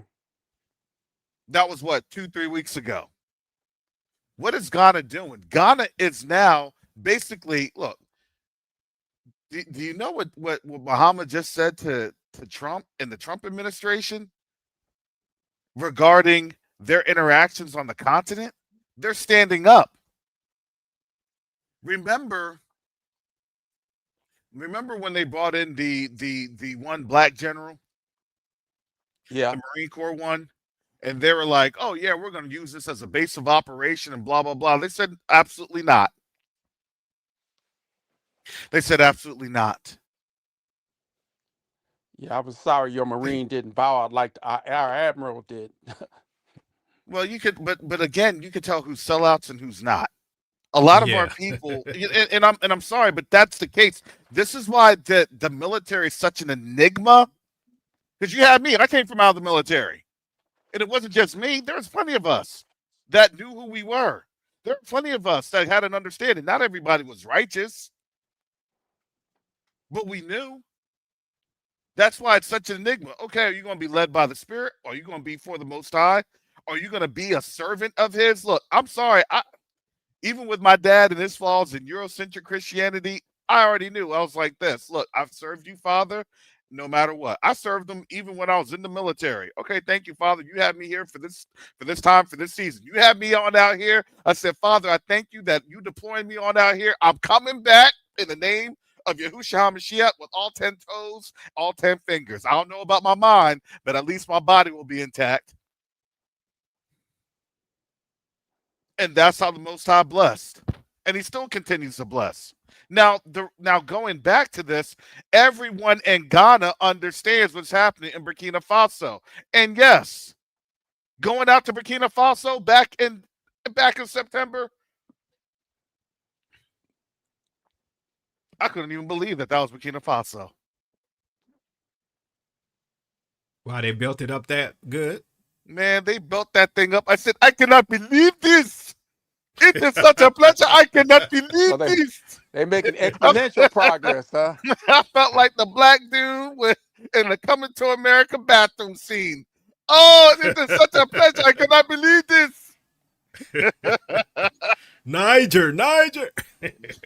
Man, He's making it really sweat the Africans. That progress though is just it's such a stark the reflection of these other progress countries. is amazing. I'm telling you, the building is amazing. People are like, oh, yeah, we got to go on out there. Listen, I'm telling you. You go on out there, you take at least $30 million. You go on out there, you would have, all right. How can I say this? You can have yourself a nice little city at $30 million of at least, okay, like in like the Dallas area. I think like the best way to say it, it's like Addison. You know what I'm talking about, Yacoba? Like an Addison area. Okay. Addison, Texas. Yes. Okay. Okay. You see what I'm saying? That's Dallas. Yeah. Chicago. I'm trying to think about Chicago. I'm not. Yeah, we got some. I got some areas out south of Chicago that are like black communities. Yeah, just my mind is messing with me, but I know I But get your gist though. these aren't like black. These aren't black communities. These are communities to where they build up because they have the subsidies. They endow those subsidies, right? And then they're actually creating these special economic zones that are then working because you only need to have a little bit of seed. Literally, you just have to have a little bit of seed, and guess what? We're there. What we don't understand is they value our intellect more than anything. Yeah, they're sitting on money. Yeah, that's right. And trust me, I mean, I just had this conversation with these folks. That is the cooperation. Everything else, here's the reality of it. They just want to know, do you have skin in the game? That's it. Will you come over and build just a little, and then we give you the rest? Okay, I get you. I get you. Do you So do you that that understand? that You see what I'm saying? was that figure you named a working figure, not to betray too much? Oh, I need a lot more than that working figure. Oh, okay. but Just I'm but just trying to get some kind of okay. yeah, Okay. unless if you have somebody with $30 million, you can make a tax It's a nice donation. down payment. Yeah. You can make a tax donation to QTUA. Visit QTUA.org. All right, we can take that wire. I just need to know what to pray for. So, but that's Burkina Faso, and again, Burkina Faso, it's actually a little bit more expensive to build in Burkina Faso because Burkina Faso is landlocked. That's why they're building up the roads. And I look at it like this. I'm telling you, African inter-regional cooperation is going to be key and pivotal. But let me tell you this, that inter-regional cooperation doesn't happen without us. Without us, Okay. it doesn't happen. Without us to say, okay, this is how you do this is how you frame this is how you build this. We are the Because it's still distrust. we Go are the ahead. glue. We are the United States of Africa, and that's what I've said on a couple of sites that uh, United States of Africa was born in the holds of those slave ships.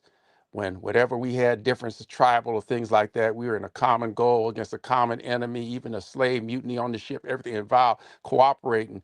So a lot of that fervor of being in the United States, the more united black people that they recognize in Africa comes from that. So we're the glue because our kids look like all their kids. Everybody, every phenotype facial over there is in our family. So we Mm-hmm. look at them and we look at them together. So we're the glue. Mm-hmm. Yep. I saw folks that look like I know who Yacoba looks like. So I saw folks that look like Yacoba. I'm just not going to put that on out there. Yakoba, Yacoba, Yakoba, Yakoba. Yacoba, darkest of the dark. I saw folks that look like midnight. No, just I think Wesley Snipes is the standard. Huh? we have you know because look, we used to get called light skinned folks. We used to get called butter. You know what I'm saying? And sunshine. Man, look at that. What about the brown stick around folks? You know, That's more and then my thing. That's where and then I was at. and then in our family, then we have the darkest of the dark, and we have the lightest of the light. That wasn't that big of a deal for us. Yep. And that's what they don't understand because they don't really they didn't have a scale of of that colorism. So they don't understand colorism in, you know, in our community. And that's what they try to weaponize against us. We don't know. Look, you just have, two black parents, real dark, and they'll have a light-skinned kid. Yep. Like, stop. That's how we are. We're a speckled bird. Yep. So And all the birds of our family that yeah, we see them as all, and yeah. that uh, Listen. One though, I do have to laugh though. One though, I have to laugh. I have one that looked just like Red. I saw one that looked just like Red. I said, "What?" It was a Ghanaian version of Red though. I had to laugh. we are every African. we are but a but but cross we section of the are. continent. But but Cross section of the continent. but we are, because that's what our phenotype actually aligns to the most over in West Africa. Tanzania was a little different. You could see different tribal elements. West Africa, no, that's us. That's us all day. And you know that that's us all day, because when they speak to me in like the Gal, and I'm like, oh, I'm sorry, oh, brother, I'm sorry, I thought that you were a Ghanaian. And that is where you have to understand, we were siphoned off. Yep. Everybody was siphoned off. So when Yep. I'm looking at folks, I'm like, dang, that looks like my aunt. Yep. I saw folks that literally look like my grandparent, like my grandmother. I saw folks that look like my grandfather. They're We see family, and that's why they got this attack now on Pan-Africanism, that because we yes, saw that it was easier for us through that lens to see Pan-Africanism than it was for them to look back under neo-colonialism. yeah. Well, And and the thing is, they attack that because they're attacking the source. Because understand, we are attached to that land, and that land is power. If you don't believe me that land is power, they're fighting tooth and nail to stay in that land. yep, They're fighting tooth and nail. Why do you think the U.S. is so mad? The U.S. is out of there. Why do you think Europe is mad? Europe is trying to fight tooth and nail. we work it right. We got the backstage pass to Africa. If we don't listen to these fools. Europe is fighting tooth and nail to stay in all of the coastal states. You want to know why? Because that's why the French brought in a flotilla earlier this year, to basically say, if you don't do it, we're going to bomb you. We're going to overrun you. We're going to bomb you. Remember, they had that with the Ivory Coast. The Ivory That's Coast was looking kind of rough there. They thought that was the next one. That was the next Fraser going down. that's slavery 2.0. They're maritime powers, and they're not going in the interior, and they put their forts and stuff on the coast, secure the Exactly. coast. Well, that's all they've done, and that's what they do anyway. They don't go into other places. They don't go into the interior. Absolutely not. They stay. They just stay around Accra. That's it. They don't go. They don't go any north. That's no man's land. That's how slavery happened. That was how the transatlantic slave trade happened. They gave them the guns. They gave them the booze, and they said, "Go get more people." And that was then they would get the middleman tribes. The middleman tribes say, I know where to go. Remember, Civil War and bring back the POWs. yes, because they would go to war with our family. We were just kind of on out there just doing our thing, building, developing, doing our thing. And then they go into the interior, and then they get us. Then from there, when there was really no more of us, then then they said, okay, well, if you can't get anybody, we want to take you. Yep. Now that you sold us your army, Yep. we can enter the interior. Yep. And then guess what? Those people that were paid to go to war, they're the ones that then ended up in the slave trade also. Yep. And then the people that had all that was, the initiates of everything through the colonizers, then The colonizers took them because they were right by the coast. It was easy. Then you get the King of Belgium getting in the interior and outdoing Hitler, and it never even heard about. They still haven't. Belgium still owes us. Because again, a lot of people don't understand how the transatlantic slave trade happened, especially on the continent, because you have to understand those that survived are ashamed. Do you see how that Okay. goes? Okay. Do you Oh see how yeah. that goes? It's like this. Well, they always try to make black folks the face of what? All sorts of hedonism and debauchery and everything else. Well, why is that? You don't have that on the continent. Well, because our men and our women, particularly our men, were great. Do you Yep. not think that there's a profound spiritual implication to that? We're dealing with that today. Do you see what I'm saying? That's So, that's that's chattel slavery. That's another of my pet. Chattel slavery is uh my niece. Real quick, my niece married into a family of dairy farmers. He did a white boy did officer and gentleman in the military. So they got like 900 acres. They got the cows. Okay, calves being born. Truck pulls up, and the patriarch, his dad, is selling off all the bull calves. He said, mm-hmm, well, why are you selling off all the bull calves? Now the females get earrings. This is a dairy farm. And he said, the bulls, he said, that cow might get to be 900,000 pounds, a little bit higher. That mm-hmm, bull can get to be 1,500, 2,000 pounds. And I remember he said that he ain't going to let you milk the cows. mm-mm, So that's chattel slavery, cattle slavery. And so what do you do? So what do you do if you're going to keep a bull? You castrate him. Then you mm-hmm. got oxen. Yep. Oxen is castrated bulls, so that's what their playbook has been to castrate it. So this whole alphabet thing like that's who they're pushing in power on the coup. Castrated males, oxen, and females because they ain't afraid Mm. of the cows. Meanwhile, our bulls, like I said, Bible says, our young men are lay out the corner head of all the streets like a bull caught in the net. So that's the whole thing. Yeah, I'm just saying that's a little aside, but that's been their playbook, and we haven't understood that. And because we never understood it from their viewpoint of what the shame is. Remember, they feed off of our shame because the shame was something that they constructed via this whole enterprise.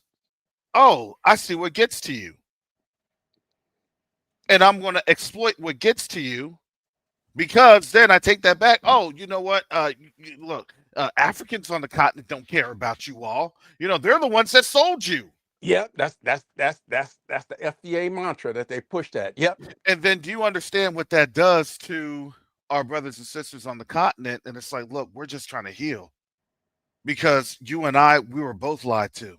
No, you sold us and this. Look, Yep. okay, then you're brainwashed because I'm trying to tell you we're trying to heal and you keep pushing this narrative and it's nonsense. So you're just as bad as a white man because you're Yep. Yep. brainwashed. That's it. That's Yep. that, and they Look, keep push up that emotion and keep that conflict, divide and conquer, divide and rule. Same thing. That's why we can't get triggered on either side. We cannot get triggered by their mess. You see what they're do you doing, and we know? Do can't do you it. know why they are so mad that we are not getting triggered anymore by their construct. That's their construct. That's their paradigm. Yep.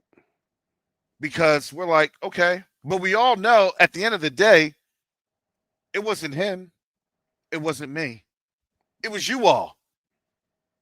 They can't hide within the lines, right? That they try to define of, well, let me throw these stones and I'm gonna just hide amongst these the the people that they quote unquote trust, Yep. right? They're trust Negroes. Trust Negroes aren't there because the trust Negroes are being dealt with and they're actually being taken away. Yep. They don't have any more trust Negroes. Have you noticed that? You don't have folks, you know, They they don't, fear they're their not they're people. not They if caping. they. Go ahead. Yep. I'm just saying that those young people over, it's the same demographic as in your class and above that. When they figured it out, they're not having it. They're not having it. So they have to. Those leaders have to fear their people when they could just take their cookies and put their palaces out and traipse off to Europe. They can't. You can't get away with that anymore because Ibrahim Traore has showed them up, and the Sahel states have showed them up. Because Ibrahim Traore is showing, look, I'm surviving, I've survived, and look how much we built. Look at what we're doing in the heart of literally West Africa. Every nation in West Africa literally has to stand up and pay attention, because do you understand the geographical implication of where Mali, Burkina Faso, and Niger sit? Now you're talking about folks in Cameroon. Now you're talking about folks in Nigeria. Now you're talking about folks in Benin and Togo. Now you're talking about folks in Guinea and Ivory Coast. This year is going to be a collapse of European power in Africa. 2026 is. They're not going to tell you that they've collapsed. They're just going to say, we have, because you know how Europeans are. I'm just going to tell you how Europeans are. They won't tell you that the game's collapsed. What they will say is, we've decided to push forward with a new direction in how we have our relationship with with people in Africa.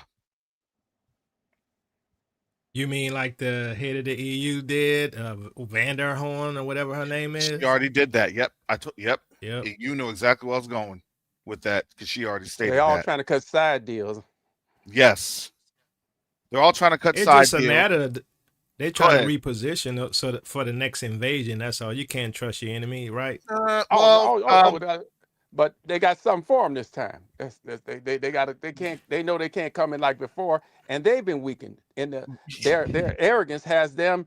Europe spent all that stuff sending it into Ukraine, and we're in things like that. So the Most High has them in such an overreach. So they may want to do that, but that's true. They ain't got it like that. But they're always plotting, right? They're plotting 20, 30, 40, 50 years ahead. Here's the thing. Here's the thing. And Jacob, you're absolutely right. They're plotting. However, what they aren't accounting for is they don't think that, number one, they don't think that we're going to go back to the land. When we go back to the land, guess what ends up happening? They're calculating. It's over once we go back. Game over. Yeah, game over. and that's why. And that's why. Do you think that? What did you just see last week with Russia and the African nations coordinating? I'm going to tell you this. The ultimate game to any type of European power, and this is not just European power, this is warfare. And let me tell you who's the best at doing all this. China and Russia. They will move their people left and right and center. They move different ethnicities to different regions of their regions.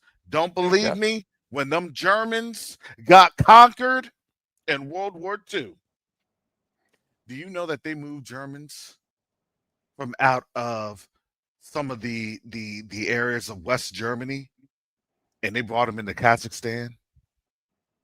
They brought them into places like Kyrgyzstan. Why do you think that they launch missiles out of Kazakhstan?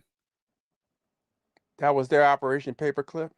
No. Well, it is that, but a lot of the former Germans that used to live in Germany, they brought them on out there. And yeah, they're the engineers. Why do you think they have a big old, Bitcoin data center on out there? It's truly amazing. I learned that from a Kazakh officer. Wow. From a Kyrgyz officer. It's like, yeah, this is what they did. Because you don't get the true story of everything that had gone on in the Soviet Union. You just get a little bit here and there. They got more land, more resources, and more. They rival Africa for ethnicities, and since they don't have the racist construct as much like Putin made peace with a lot of the people, the different religions over there, so they're unified as opposed to Africa being Africa. They didn't even draw their own borders, so that's a powder keg waiting to happen. But I mean, that unity, that national unity, coast to coast, is power. Yep. And so now, they're going to take that same construct because, again, as I was giving you all that breakdown yesterday, that construct is this: they are going to make sure, by hook or by crook, every single black person, so-called black person, so-called, I don't care if you want to be an FBA, they'll look at all your records. You know that they take a vial of our blood. Y'all know that, right? Oh, Whenever yeah. you're born, they take a A vial vial of When of your you're our blood. born, yeah. blood. Yeah. Oh, yeah, yeah, yeah. They Yeah, got all, yep. yeah, they got a vial of your blood. When you're born, you, For you get a what? vial take your blood. Research Yeah, but I'm everything. Well, saying, they take the baby's footprint. Well, DNA and everything is in there. They DNA, got yeah, all, DNA yeah, footprint, everything everything. is in there. Yeah. So I don't care what you want to say. I don't care how you want to say it. Guess what? They've been linked our DNA. Get out of here. Oh, you just oh don't know. yeah, I agree with that. You Yeah, know, yeah. Ancestry.com, African Ancestry 23andMe. Get out of Well, here. They had that Ben mess Franklin up. was talking about all Oh the yeah. black people coming in from Germany. Then he's talking about that. They were talking about the Anglo-Saxons and those other races. So they know we were involved in all of that. Yeah, they knew it. So don't think that they've hadn't been understanding how, the genome and phonetic structures have been mapped. I think that they've probably been mapped way longer than what we could have even have thought or imagined. I believe that they I are agree. everybody So mapped, I'm going to look at it like this. I believe that there's going to be some second and third order generations of white folks that they're going to ship out to. Like, I can't trust you. Why? shout out to the book. They always knew who we were. You're going to say I can't. Why can't you trust me? Because yeah, your great granddaddy's black. We had some people in my family, so my grandfather, my paternal grandfather had some brothers. They were very fair skinned and they just disappeared into the other folks. Mm-hmm. Yeah. Oh, we can't trust y'all. Why do you think, with Trump, you all don't realize the Make America Great Again, and it's really to make them white again, or to, enhance the Caucasian effect. There's going to be a lot of sore white people that will then be treated as their second class citizens. Yeah, that's why he's looking at whether or not they Italian or where they from, right? Yes, they are. Got some other J. Edgar Hoover types among them folks. This is something that they're going to be very mad about when, oh, I mean, I kind of heard something. Why do you have a little, just kind of a little kink? Oh, I thought that the whole thing was, we're just getting rid of immigrants and the undesirables. So that's what they'll like to say, the undesirables. Well, we don't have everybody mapped. Now we see a little bit of Jacob in those genes. Like And we're Clark not talking Gable and some of them genuine. people like that. Yep. They had, yep, black blood. Because see, they try to hide all that. Oh, yeah, your face, your nose is just a little too broad. Your ears are just a little too narrow. Your eyes are just a little too squinty. Them cheeks are just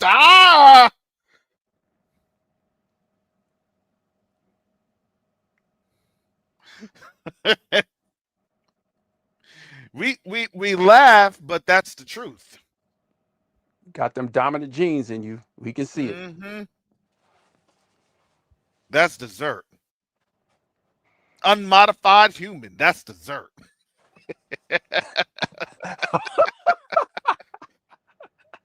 Oh, delectable Negro. Oh, so when that happens, will it be so subtle and so pronounced? Honestly, I look at it like this.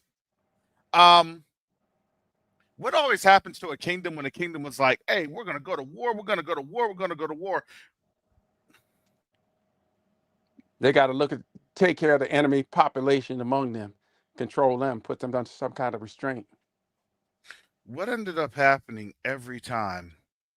when a nation that was trying to rise up against Yasharel, besides the Babylonians, besides Nebuchadnezzar? What They happened started to fighting each the other. Started fighting each bingo? other. What ended up happening was their nations fell apart. What do you think is happening right now? They're going to try to say we're gonna do all this, we're going to do all that. Yeah, that's what I called that. I saw that. Yeah.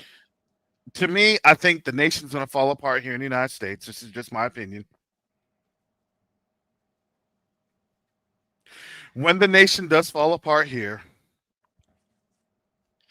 black folks, we don't want to be. We're not going to try and be up on in here when people are fighting. We're going to be saying, we need help. Get us on out of here. Look, that FBA crowd is going to be like, I need to get up on out of here. Ain't no FBA's going to listen. I don't know how many FBA have actually been in the military. That's the question I'd like to find out. How many FBA have actually been in the military? They got that Babylon love while it's going good. They still seeing Babylon. Babylon fall apart. That FBA fall apart. Exactly. Look, when this thing happens, when they see that you can't have food and foodstuffs, and your foodstuffs, if they're provided but via a blue MRE bag from the UN. Guess what? It ain't. People aren't going to say, "I love this nation. I want to see. It's going to get better." Nope. When they give you America's the my out, ride, but it ain't my ride and die. Mm-hmm. So, Karis, do you think Trump gonna kick off that war as fast as he kicked off his administration last year? He just went on full throttle, right? Putting in his policies last year. I think 2026 he's gonna do the same thing, but on the war side. What you think? They're trying to do it right now. So what they're trying to do, they're doing harassing actions. This is harassing. When you're in the military, legally speaking, I'm just going to tell you this. Legally speaking, they don't have the leg to stand on with the whole, narco terrorism situation that they're trying to go. It falls apart. And it's laughable because it went from narco terrorism to, man, we just need your oil. And this is why the Venezuelans were, in the streets and protesting, looking like it was a Gasparilla Day parade. And for y'all that don't know about Gasparilla, here in Tampa, every February, folks in the Tampa Bay area, we dress in pirate suits with beads. And there's a place called Bayshore. Bayshore is where the pirates had landed, and they went over and they took control of City Hall. And then City Hall was able to pay off the pirates. And then the pirates eventually they left to go back to Cuba and other areas. So the black pirates was in on that too, huh? Yeah. Yeah, but but that's what this is. This is actually state sponsored piracy. Now I said what the formula was back on Monday. I didn't realize it was that quick. So please forgive me. I didn't realize it was that quick. As we were talking about that on Monday, they're at the UN, Security Council. They're having that meeting that Monday afternoon, actually in the morning, the same time. Does the U.S. actually have the logistics to do an actual war there? They don't have what they had in Vietnam or even the Gulf War conflict. I mean, they even move the logistics and supplies to do that?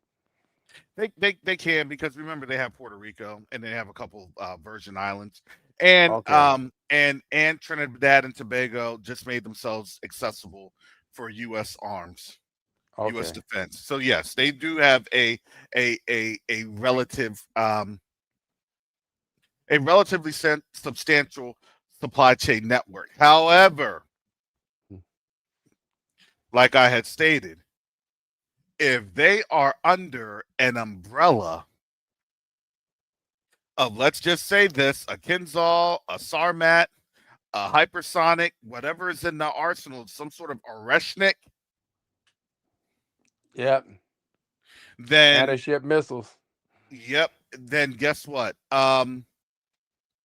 See, you can have ships at sea no matter what. It doesn't matter. You can have ships at sea. It's the point of when those ships have to return into the port, and that Okay. port ain't there. If that and that port ain't that port ain't there, or that port's getting targeted. You ain't got no dry docks to repair your ship or resupply your ship Bingo, or anything like that. bingo. So then you have to embark all the way up to either Key West or probably Pensacola, so you can get out of the area, or Jacksonville. You have to go up to Jacksonville. It's probably the best case scenario. Other than that, nope. Puerto Rico will be under fire. That's what I said. Places as far as Tampa would be under fire. Now, could they target Tampa? Absolutely, they could. That doesn't mean that they will actively target Tampa. They would just confine it into the theater of the Caribbean, and diplomatically, they'll make sure that these countries then kick out the United States. And what they'll do is they'll make the countries reject the Monroe Doctrine. Is there anybody in the U.S. military they're smart enough to know this? No, they That they you can do. stop it? They do. But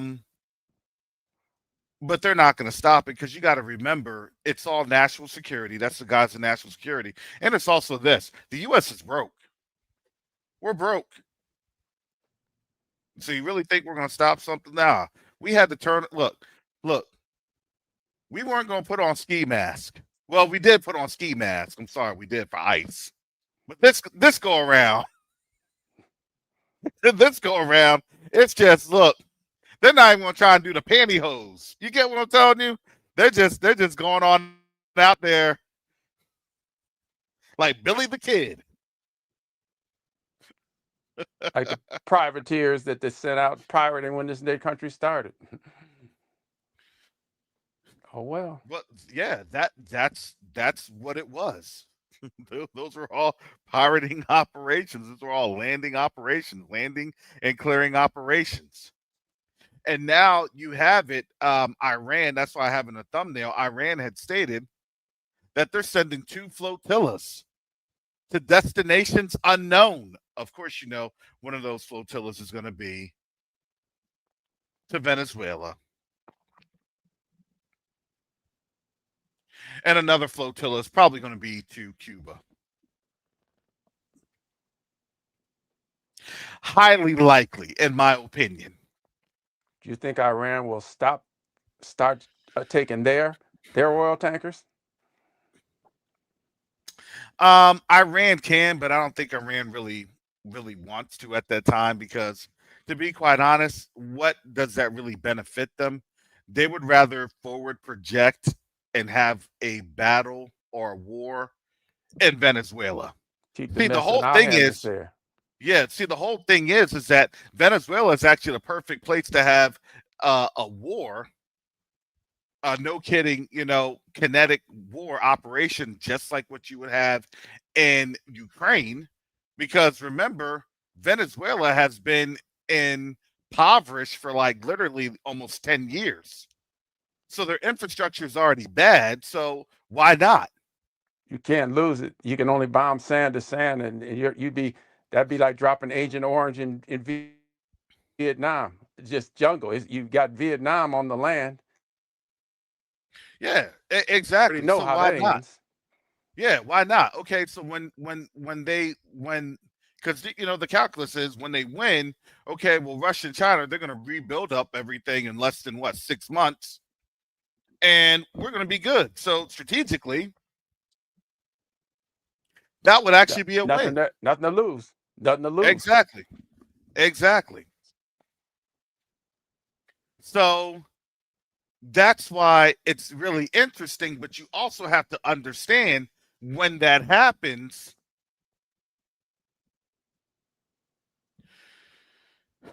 Florida's in the crosshairs because that's just the closest. The Key West, the Keys, it's in the crosshair. You would even have Cuba as an activation area in the crosshairs. And I would say they would target a couple of different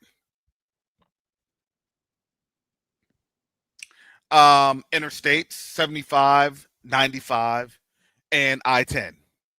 So with Florida That's it. MAGA going wild during all this. Mm-hmm. Because if you don't have any type of overhead support or logistic support, because why? Because then they could bring in drones and things of that nature. America hasn't fought with drones. They don't know how to fight with drones. As I say, we're obsolete. Our soldiers are obsolete. The real soldiers have let them know that you can't fight that war. Ukraine and the Soviet Union know how to fight modern war. Nobody else, Mm-hmm. and maybe also Iran, maybe Iran.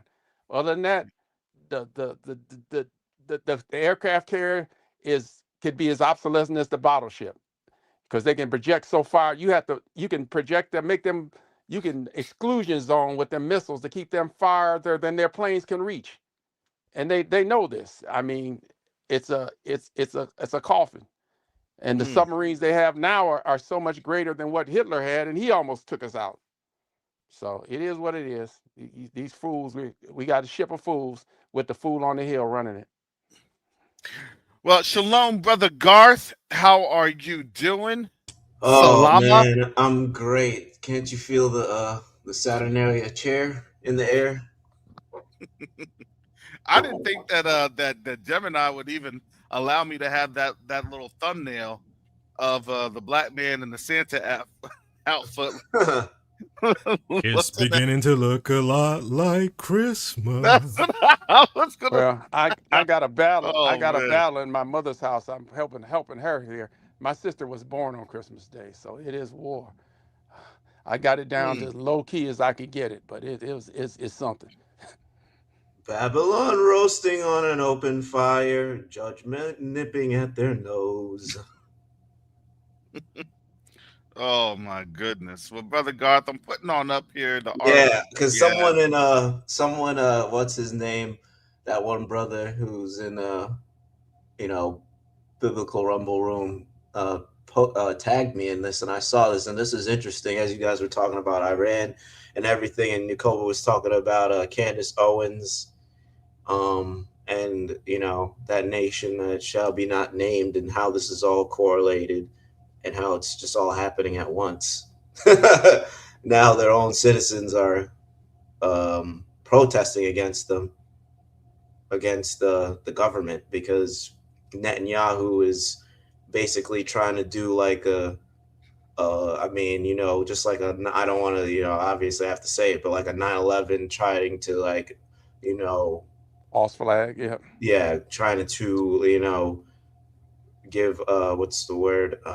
Trying to do retaliation, or trying to discourage people from actually having a non-biased investigation of what really happened.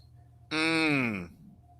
So are you telling me we're in the age of disclosure where isn't that sound like Obadiah, right? That Yeah, it that does. Esau, Yeah, yeah, everything, the tabernacles, it's all being exposed. yeah, Everything's being exposed, and they're yeah. exposing themselves. They're doing it to themselves. Yeah, Karis, quick question about the conflict in Ukraine.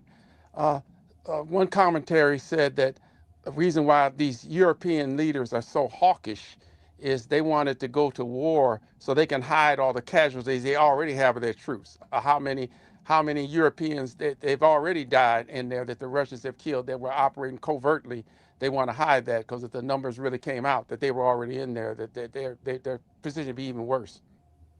I'm gonna say this. Look, if you don't think that they were not there since day one, what did they have that strike? They had a strike that killed like what over 200 NATO officers, something crazy like that. a couple like over a year ago. These folks been there since day one. But the saddest reality is that the Ukraine got sacrificed. I don't care what you want to say. I don't care how you want to say it. Them Ukrainians got sacrificed. And Yeah. now they're literally trying to run away. And they told them, if you run away, we're going to find you. And we're going to throw you not just on the front lines, but if you try to run away from the front lines, they're getting killed by their own people.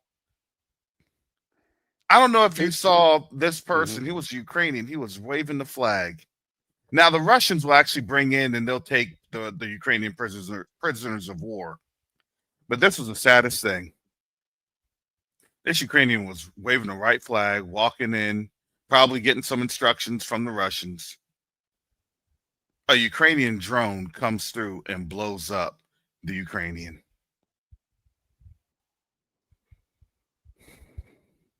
Because they're sweeping the place clean so the Rev 29 and 39s can move to Ukraine. Well, that's where they're from, technically. Yep, Ulam. that's their home. Ulam. Yeah. I asked, I did a Dante and asked AI about that, and he said, what were the geographic, what percentage of the geographic regions of Khazar, ancient Khazar, coincided with Ukraine? It was over, I think it was over 50%. Mm-hmm. Yeah, they know where they know where they're from, and to me, when people are like, "Oh, this is going to be a decades-long war," yes and no. Here's the thing: they're still going to keep that place as a buffer zone because, again, the biggest thing that they don't want to have a retaliation from an African continent that can then roll up through the traditional route and avenue to go up into Greece, Turkey, Greece, and crossing the Bosphorus and then going up into Europe. That's what they don't want to have. That's why Turkey's always their quote unquote ally, but Turkey's always one of those, they don't care. Turkey plays both sides because Turkey knows its traditional positioning. That's why they act the way that they act. Like nobody can trust Turkey, but they're going to come out on the winner, right? They come out the winner no matter what. That's how the Turks are going to, that's how they position themselves. They're going to come out the winner no matter what. But that is geographically a buffer zone. It always has been.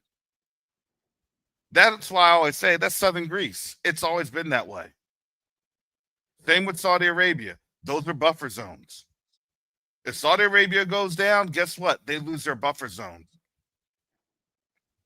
Saudi Arabia is a buffer zone for Iran, for the Medes, or who they want to represent themselves as a modern day Mede. Okay. I still think that they're still of a Japhetic nature. I still think that they're Togamar. Because you've got to remember, everybody kind of, especially when you're looking at Japheth likes to do a little hiding. They hide themselves. That's why you call it Indo-European. They're all Greeks. It's just that these Greeks are now fighting themselves. Well, the Chinese are Hamitic through Sin, Ham's grandson, Sin, Sino, where you get Soviet Sino relationships. So they're Hamitic, aren't they? The Chinese over there? I think it's been said, even you have some now, I would say this. There is and has always been intermingling of races, right? Especially when you're looking at, even with Japan, you're looking at China, even Europe. Yes, Europe had an intermingling of of peoples. That's the Italians. Those are the Greeks. Even Spain, right? They don't even like a lot of the pigs nations, because the pigs nations have a lot more African DNA than what you would Yep. have for your traditional quote unquote Europeans. Northern European, yeah. Mm-hmm. So that is why they get mad with everything, and that's why they're mad because number one, even Italy said Italy was one of the first ones to criticize the Russian assets being used for Ukraine. They criticized it. Then it was Serbia, and then it was Hungary, and then Belgium was like, "We're not going to do it unless we get back in," and nobody backed it. Karis, you're gonna have to get a online university gig. You get a spinoff of Q2UA, come into these online universities, and then we'll pay you and get credit. Because Yeah, well, this is an education. yeah, it's modern geopolitical, analysis, but it all remains the same. These nations are afraid to go to war with Russia. This is why. Look, do you not know that if you hijacked a people, do you not read the owner's manual?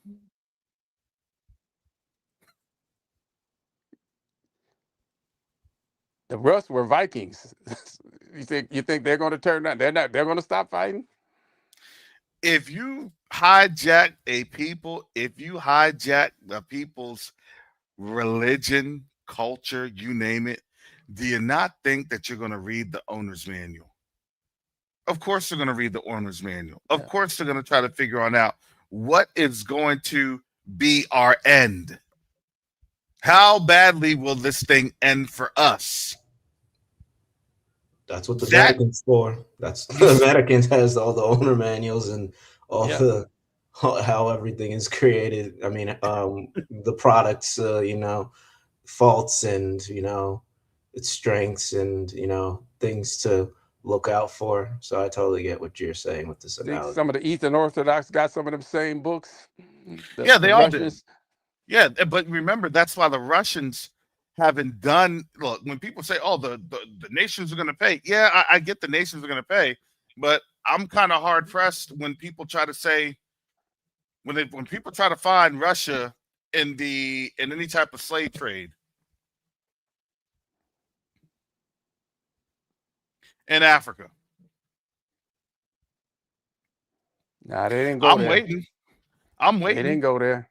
Yeah, I'm waiting. I'm like, so when did that happen? I said, if you actually remember, back in the 1960s and 1970s, it was the Russians that were coming through trying to provide aid, because it was always the Russians. So the Russians have their formulation that they wanted to be on the right side of history, quote unquote, the right side of history.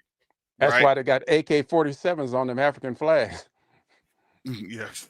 Yeah, but that's why they also have their iconography that shows who the people are. Yep. That's not something that's lost on the Russians. They know that. Remember, this is why they had stated this is a holy war. Now, remember all of the African nations that this was very telling. Remember the West was saying we need the African nations to do what? To denounce Russia and its actions. Do y'all remember that it was nothing but crickets? Yep. They were trying to get Ramaphosa to do that more. Remember that? Yeah, I remember that. They were trying to excoriate him over having Putin come to South Africa. Mm-hmm. Remember that? These people want to beat up on the Africans afar, but they at the same time our leaders were getting assassinated, the real ones, their real ones, like Sankara, were getting assassinated. So they got that coon class came in because they killed off a whole generation of leaders. The early Ibrahim Traorés and the Nkrumah and all those people got killed off. So we're real hard on them, but they got decapitated. They took trillions. Y'all don't even understand this. They took hundreds of trillions of dollars from out of Africa. Hundreds of trillions of dollars. Yeah, they took so many trillions, it would blow your mind. No, Our atom bomb I was mean, made when out I of was doing African uranium. exploring the motherland, I was doing all the research, especially in the Congo, Mm-hmm. literally. Come on now. And they still have trillions, quadrillions, septillions. I don't. They aren't even scratching the surface. Get out of here. That's why the whole thing with Rwanda, they wanted Rwanda to, control that because Rwanda was basically a way they could get into the Congo. Mm-hmm. It's our land of milk and honey. Yep. And they know, this is why they're so mad about Traore. They're so mad. And you know what? And people don't understand that is so that's economic warfare. If people don't understand that, that's economic warfare. And you can tell the extent of economic warfare because remember, as things are becoming more expensive,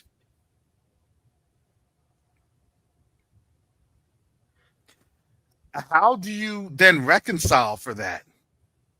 Yeah, especially when you're a bunch of barbarians and don't know diplomacy or don't want to have dialogue with people and think you're superior to the same people you've been stealing from. It's like you can't, acclimate or readjust to your strategy. So all you know is war and, pillaging and taking and, using psychological warfare, which no longer works. So you're in a bit of a pickle. Now, here's what has happened. They recalled 20 ambassadors. I think it's like over 20 ambassadors from some of these African nations. I look at it like this. What's going to end up happening is this. These ambassadors are probably going to get told, if you don't do what we ask you to do, you're going to be fired. And I'm going to tell you this. They're probably there. They're probably now being tasked to engage in and have their they're going to be tasked to engage in clandestine operations. I think that's the best way I can put it.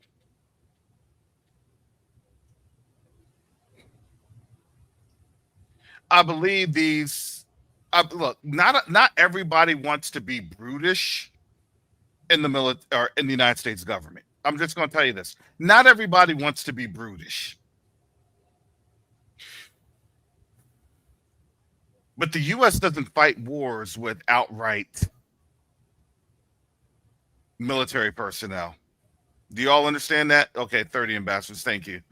Second Ezra 6 and 9.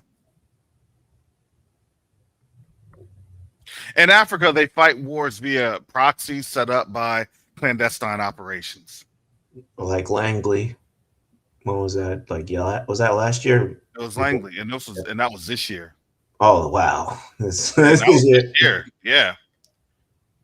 And remember, that's why that failed. That failed.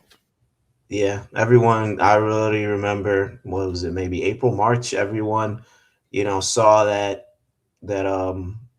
got exposed about Mm-hmm. Burkina Faso and all the propaganda, and then I remember literally that the diaspora. What day was it? Was it the 30th of April where everyone spoke out for Ibrahim Traore and showed support? Yes, they Yeah, did. Yes, they did. and even some people in Africa were blowing shofars for him. Yes, they did. And you know what?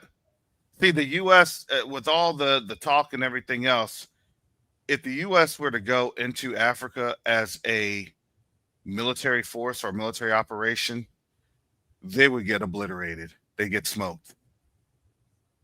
They would get smoked. What of Don't think. AFRICOM do we even have left in Africa at this point? Well, actually, we don't have that much left in Africa. The only thing that we honestly have left in Africa are the embassies. And if you're a nation in decline, guess what those embassies will do? They'll have to start shutting down. They'll have to start consolidating with other embassies. Because if you're a poor nation, you can't really be, having, campuses on like 20, 30 acres of land that you can no longer, logistically support. Some of those embassies are almost like cities.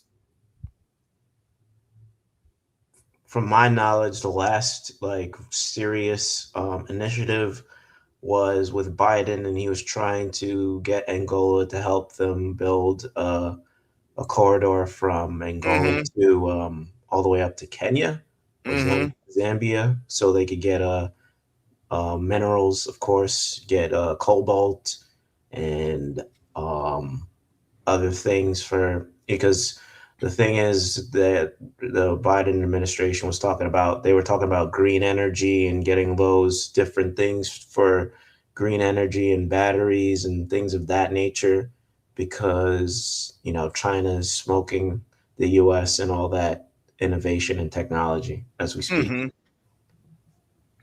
Yeah, and when people said, yeah, no, they'll get obliterated. Yeah, they'll get obliterated, especially by all BRICS associated countries. All BRICS associated countries. Because why? Because now you have to understand America is now that traditional invading force. Now, even though it was not necessarily a traditional invading force, remember, all the Europeans have ceded their power to the United States. Remember, the EU is mad because of Greenland. Oh, Yakoba, I needed to ask you about this. What did you think about Greenland? And we're not just talking about the movie Greenland. I'm not sure. I mean, what? In terms of the U.S. needing to have, um, a foothold or to try to annex Greenland, what do you think that is? Is that like where do you think a lot of people are trying to get, are trying to push to next? Do you think that that's where they're going to try to like push the elites to in the next I go don't. round? I'm not sure what that is all about. They say it's about the resources. Maybe it is. I'm just not sure. I know that there's more to it than meets the eye. You know, Let me tell you. Let because me tell robots you. are in disguise. Yeah, well, let me tell you this. That you're on the right path. Let me tell you this. There was a sci-fi show, kind of an anime-ish type show. I think it was called like Pandora or Pandorium or something like that, where the dad had been basically uploaded into a into servers, and the servers were in Greenland because Oh, Greenland was data. cold. So they want a data center. That's what you think? I think that's exactly what they want. Hmm. Hmm. But what did they get out of have? Oh, because of the code, so they don't have to pay no money for keeping the servers cool. Yes. That makes sense.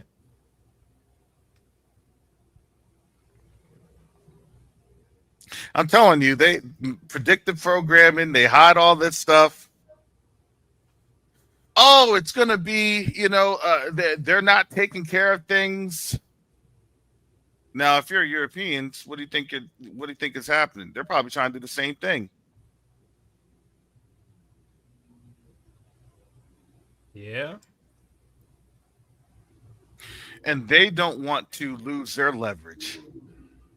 It's too late. I mean, we could look back at someone mentioned Niger. Niger kicked them out, the French out with that, Orano, one of the biggest French companies that was literally looting uranium for pennies on the dollar. They got rid of them. Mali got rid of Barrick, who was, basically smuggling gold. And they're all cutting off resources as we speak. Chad, who had France, who had a military foothold in Chad, no longer wants the French in their country, and that what is his name, Dabu of something, I know his first name. He got rid of France. Senegal, I don't know. Senegal is kind Hmm. of wishy washy, They're wishy-washy. Yeah, they are. They're, and so is Ivory Coast, but yeah, yeah. Ivory Coast is wishy-washy, and so is Senegal. But they're on the coast, so understand it's not a thing for a drone to be launched off of a naval vessel, that then infiltrates. You see what I'm saying? That's how crazy this thing is. Nambia, their president, she's not playing around either. She's Mm-hmm. basically very nationalistic as well with her visa, with basically making them pay for visas now, no more free visas, being strict with having foreigners in Nambia, and they're basically all their rules and regulations have been like reformed to be more staunch and favorable for Namibian citizens. Botswana with the diamonds. I could go on. I mean, it's literally been a lot that's happened. I think that all this year, yeah. It's happened all this year. Thank you for Nori the Great. Yeah, the show is Pantheon, and I say this. Remember yesterday I was talking about portals. Remember they showed the whole like portal thing of like they had the when they talk about quantum computing, 2 points of contact on Earth, separated via yada yada, all that other stuff. Now they're talking about portals. They showed you a glimpse of the technology, and now they're talking about what the Stargate program. I love it how they just literally spit in our faces and mock us straight to our faces.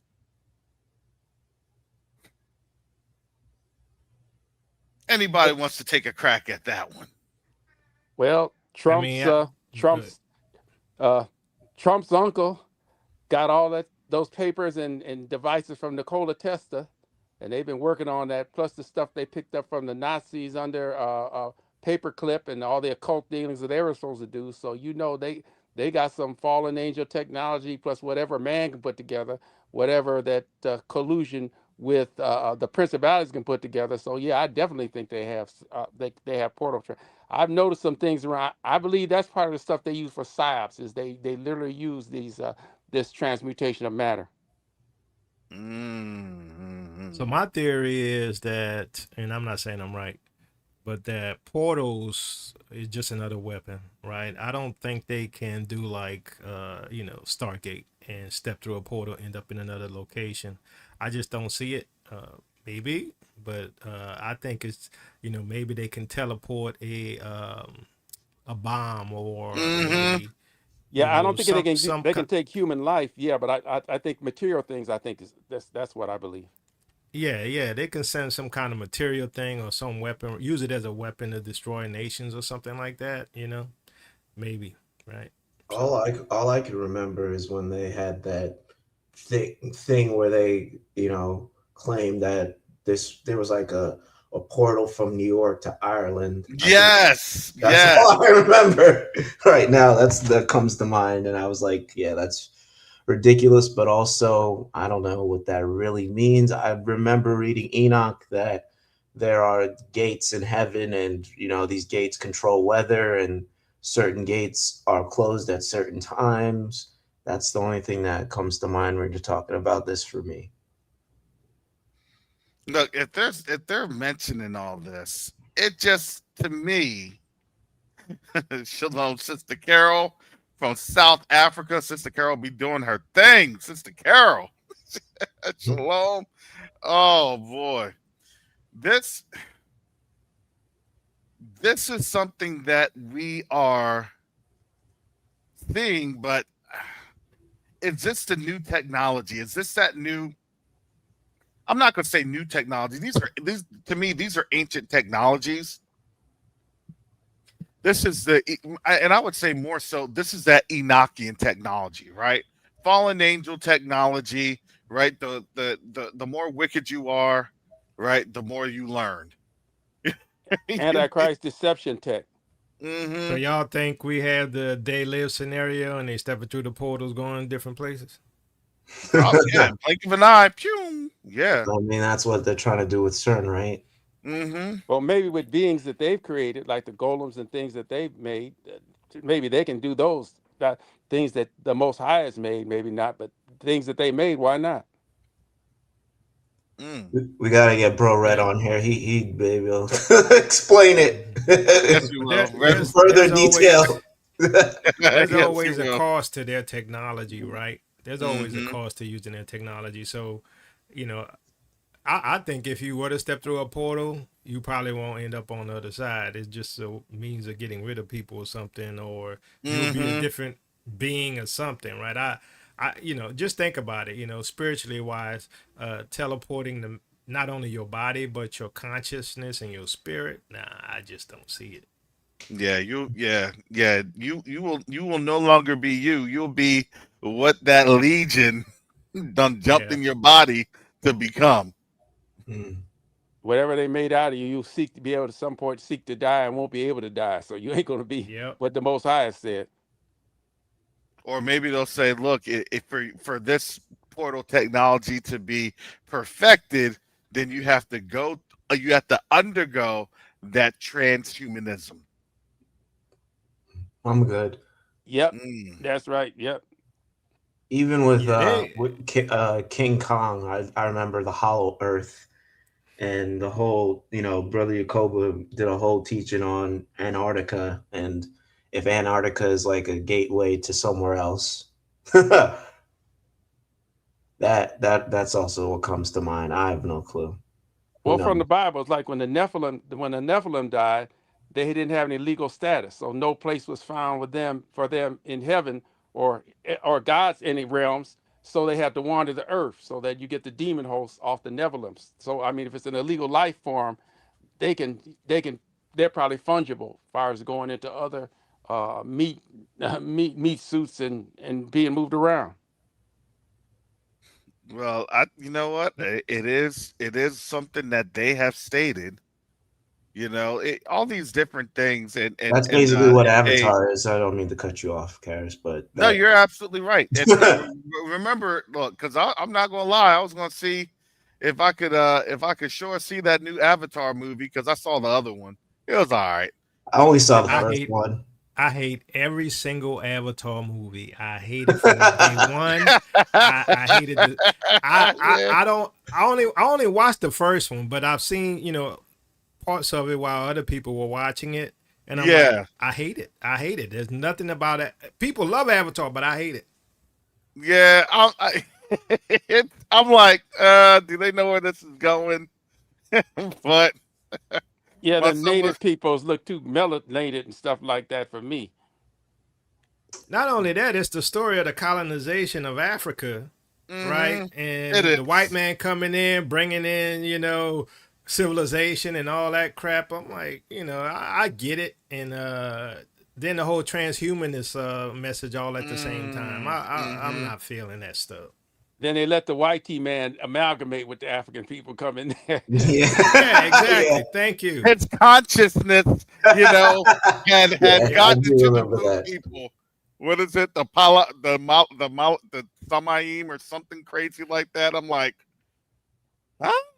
That's basically what they wanted to do and Get Out, right? With their dying relative. They wanted to take him and put his subconscious into the black dude. So basically, it's the same thing. So I that's know why that was all those That's random. what they want that's to why do. all the Yeah. white people on them planes to Africa for. Yeah. These people want to body hop. That's what they want to do. Just like the demons. That's what they want to do with their technology. They want to jump from body to body and try to live forever. That's what they want to do. Remember that? Okay, remember the movie with Denzel Washington and the killer that was hopping from body to body? Yep. Man, I forgot the name of that movie was called. Yeah, I don't recall this Denzel movie. I I don't. was back in the day, Garth. It was back in the day. I forgot. It was like in the early '90s. Oh Oh man, man, yeah, I was a child. Fallen. Thank you, Carla. Yeah, that's it. Fallen. Falling. Yeah. Yes, Tyrus and Carla. Yeah. Look, our people know this. We're about to have some movie trivia games. Remember this. Remember that. I'm just Yeah, waiting for Sister Chantel because she loved these type of yeah, she topics. does. Yeah, Man, I Predictive, wonder. Go ahead. Go ahead. predictive programming cinema reviews. I remember the Exactly. Book of Eli though. that's the Denzel predictive programming movie Oh, that I well, it remember. was. It was because who had the who had Who the had the word of God, right? come Yeah. on, come Yeah. on. Yep. Who could explain it and who could write who basically orated it and who Yeah. could, I and need to go back and watch that because me now too. I'm woke. I could get the Yeah, message. I Right haven't back watched then, it I since didn't I've get been woke. it. He had the oracles of God. Yep. A black man. Walking Who in blind? fat. He's blind, right? He's blind. He Come don't know. on, and walking in the wastelands. Yeah, In the walking in the wastelands. wildernesses. Come on. They just put it in our faces. Look at them. They just put that Yeah. in our faces. 20 years later, Yeah. we finally done got it. Yeah. We're talking on about this on Saturnalia Surprise, Negro. Like we were physically blind, but we could see that we can have the we truth within we us. Yeah, we I Yeah. we get that. pick up the whole script like Scooby Doo and finally Mm, start pulling the mask off these people. mm. If you My goodness. notice, I think a lot of people starting to realize that too. Like I'm starting to see more Gentiles waking up to who we are. Not that they're gonna do anything about it, but I mean, at least they're waking up and saying, yeah, I think the blacks the true Israelites, and because they can see that ever since they've been ruling this world, that the world did nothing but trash, right? Yeah, I saw one video. It was like a compilation of TikToks. This the white dude had me rolling. Oh yeah, I think I He, know what you're talking about. he was like, listen. He said, "Yeah, I know what Musk is saying. We're about to go extinct." He said, "But I don't know about you all. Y'all need to stop complaining about these other races and start getting to, he said an inappropriate term. He's like, look, I got my kids. Y'all need to get your kids. Now it's my Oh, kids. It's my I saw kids. that one. That had me rolling. He said, now it's my kids that's gonna have some retribution towards them. I said, but at least if they have some good black friends and they see the video, at least they got it. Yeah, I saw that one. That was pretty funny. That was pretty hilarious. I'm sorry. That was Yeah. pretty Well, good. it's like well, you got the people doing impressions, those Eastern country. When the real shows up, then they're exposed. I mean that's the magnificent thing, the exposure. I see we got these cartoonish leaders that are so horrendously bad that even a blind person can see, like Netanyahu and Trump. They're just so bad that there's Yeah. no But way they're you Yeah. can see. but they're blind on so when people talk about what it's scripted. It's scripted. They're talking about population reduction. They already know the population. They're gonna have it reduced. Okay. Yeah. When all right, the Most High is true to his word. So if the Most High is true to his word, as a person that's wicked, you're going to try to have a calculus of, okay, well, these people are going to die so we can live. Yeah. Because why? It's a scapegoat. Why? Because that is prophetic. Why? It's not just prophetic, it's actually the law. Because why? Do you not know that they understand Balaam? Do you not know that they have unauthorized access? They had unauthorized access through the fallen angels. The fallen angels, they can't get all the access like that anymore because why? Because Yahusha took the keys. Everything goes through Yahusha HaMashiach. So I don't even care if you're an Israelite. You still have to go through Yahusha HaMashiach. Well, they go Now, from Balaam mode to Naaman mode, just totally destruction. Balaam is the corruption mode, but Naaman is just the wipe them out mode.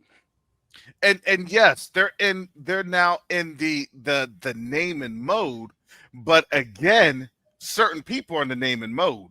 Remember, they're sticking around. Their ideology is sticking around because at that day and that time, when we're doing what, when we're living when we're living in unwalled villages, when we're living back in the land, when we're living and we're doing, and each neighbor, That's when they're coming for us. yes, And the Most High has the right to the rescue, but we still got to build. We get over that land. We got to build up our armed forces to hold them off Oh till yeah. the Messiah mm-hmm. get there. We go. You talking about Yep. military industrial complex? Hey, we're gonna be making weapons using all that creativity to have some get back to hold off till the Messiah comes. Shoot, are you kidding? From the time a baby can pick up a staff, we're gonna have our kids looking like that fight scene from Coming to America. Simi, or would you like to battle? That's how you know. You know what I'm saying? Yep. Look. That's going to be part of that's going to be part of school curriculum. That's going to be a Yep. grade. You can't be top of the class. You know what I'm saying? That's how you become valedictorian. Yeah, military schools. Yep, you got to learn how to hand-to-hand combat, fighting with a plethora of weapons. Right? You have to be able to come through and having military tactics and things of that nature, all while you're understanding everything else. Come on now. That was actually, but you understand, the reality is that was actually true education. You realize that, right? That was actually true education. Yep. You knew that Abraham knew how to fight, right? Yep. Always. Joseph knew how to fight, right? Like with Israel knew how Abraham to and it fight. saved Lot. I'm saying. I think I sent to Q2UA the history I had of these black units, and then you woke that up, Karis, because when you talked about they can't really fight without us anyway, because all the Mm-hmm. pivotal ballots and stuff like that, the Red Ball Express, everything we do, and our know-how on the battlefield and what we did, and there was all that on those island campaigns. They sent black troops in there to mop up those islands and stuff First, like that and doing like yes. that. That's one unit I didn't have in my book. I'm researching it. It was a whole black infantry, 24th infantry. You don't even hear about it, but they went in Come there on. and wiped up all those. It's so many units. They sent black troops into Mexico when the Cinco de Mayo, when they defeated the French, Napoleon III, trying to do that. Those are Mm-hmm. black troops, fresh, the 25th Infantry, fresh from the Civil War. Yep. Cavalry, they had cavalry, they had artillery, all the units. This was the Mm-hmm. largest all black. They had some white commanders, but they're the And largest all black unit ever in the history. So it's all that's over why there. they had them stationed at Fort Huachuca, because Fort Huachuca was the military outpost to defend against any type of Mexican uprising. You know, the whole Pancho Villa and all that other good stuff. That's why they had them there. We fought for them people in the Philippines, and some of them that they had a black leader that decided, why am I fighting these other black people, the Negritos in the hills, and he went on the other side and he was kicking their butts in the Philippines. And when the Philippines lost, they said they gave him up. They found a severed head and gave it to him. That man is still over there. That's why these Mm-hmm. Philippines, the ones that like us that we were over there. Some of them Buffalo soldiers never left the Philippines. Mm-hmm. Mm. Remember, that's why they don't want to fight in Africa, because they don't trust us over there. I told you that. They don't trust us over there. They're going to be like, you fighting for them? Do you see all this gold? Man, let me... Wait, let me see that again. Well, I mean, low see key, that? we went over to the Brits too during the Revolutionary War. A whole lot of us went over to the Brits. Yeah, because remember, the Brits were also offering... they were offering freedom. They're actually offering freedom. That's why on the stanza by Francis Scott Key for the Star Spangled Banner, that's why he put that stanza in there, About the hireling and slave. Yeah, because why? Because, oh, you can fight for your freedom. They don't like to talk to you about what that meant. Yeah, we were fighting against the colonial powers, the colonies, literally. You realize the 12 colonies? Excuse me, 13. 13 colonies. Mm. Well, Jehovah, I know we're going down a Yeah, rabbit hole, but this but teaching that they're talking about the Second Amendment was to put down slave insurrections. That's why they insisted on the second. yes. Wasn't to go against the tyrannical government because the militias were piss poor all through the Revolutionary War. They never did. They always ran from the British. The Hmm. only militia that was any good was a black freedman that fought with Jackson in 1812 in New Orleans. That was the only Yeah, militia that was any good. but remember, people don't understand the whole reason that you actually had the revolution, quote unquote, the American Revolution, why it was successful is because the British were having success with our people. And then that's when the American revolutionaries said, hey, black folks, we're going to do the same thing. We'll give you freedom. That's actually all documented. It is all documented. Okay, cool. And then when we fought for them, and then we warred, guess what they did? They killed us off, and then they continued to enslave us. It's all documented.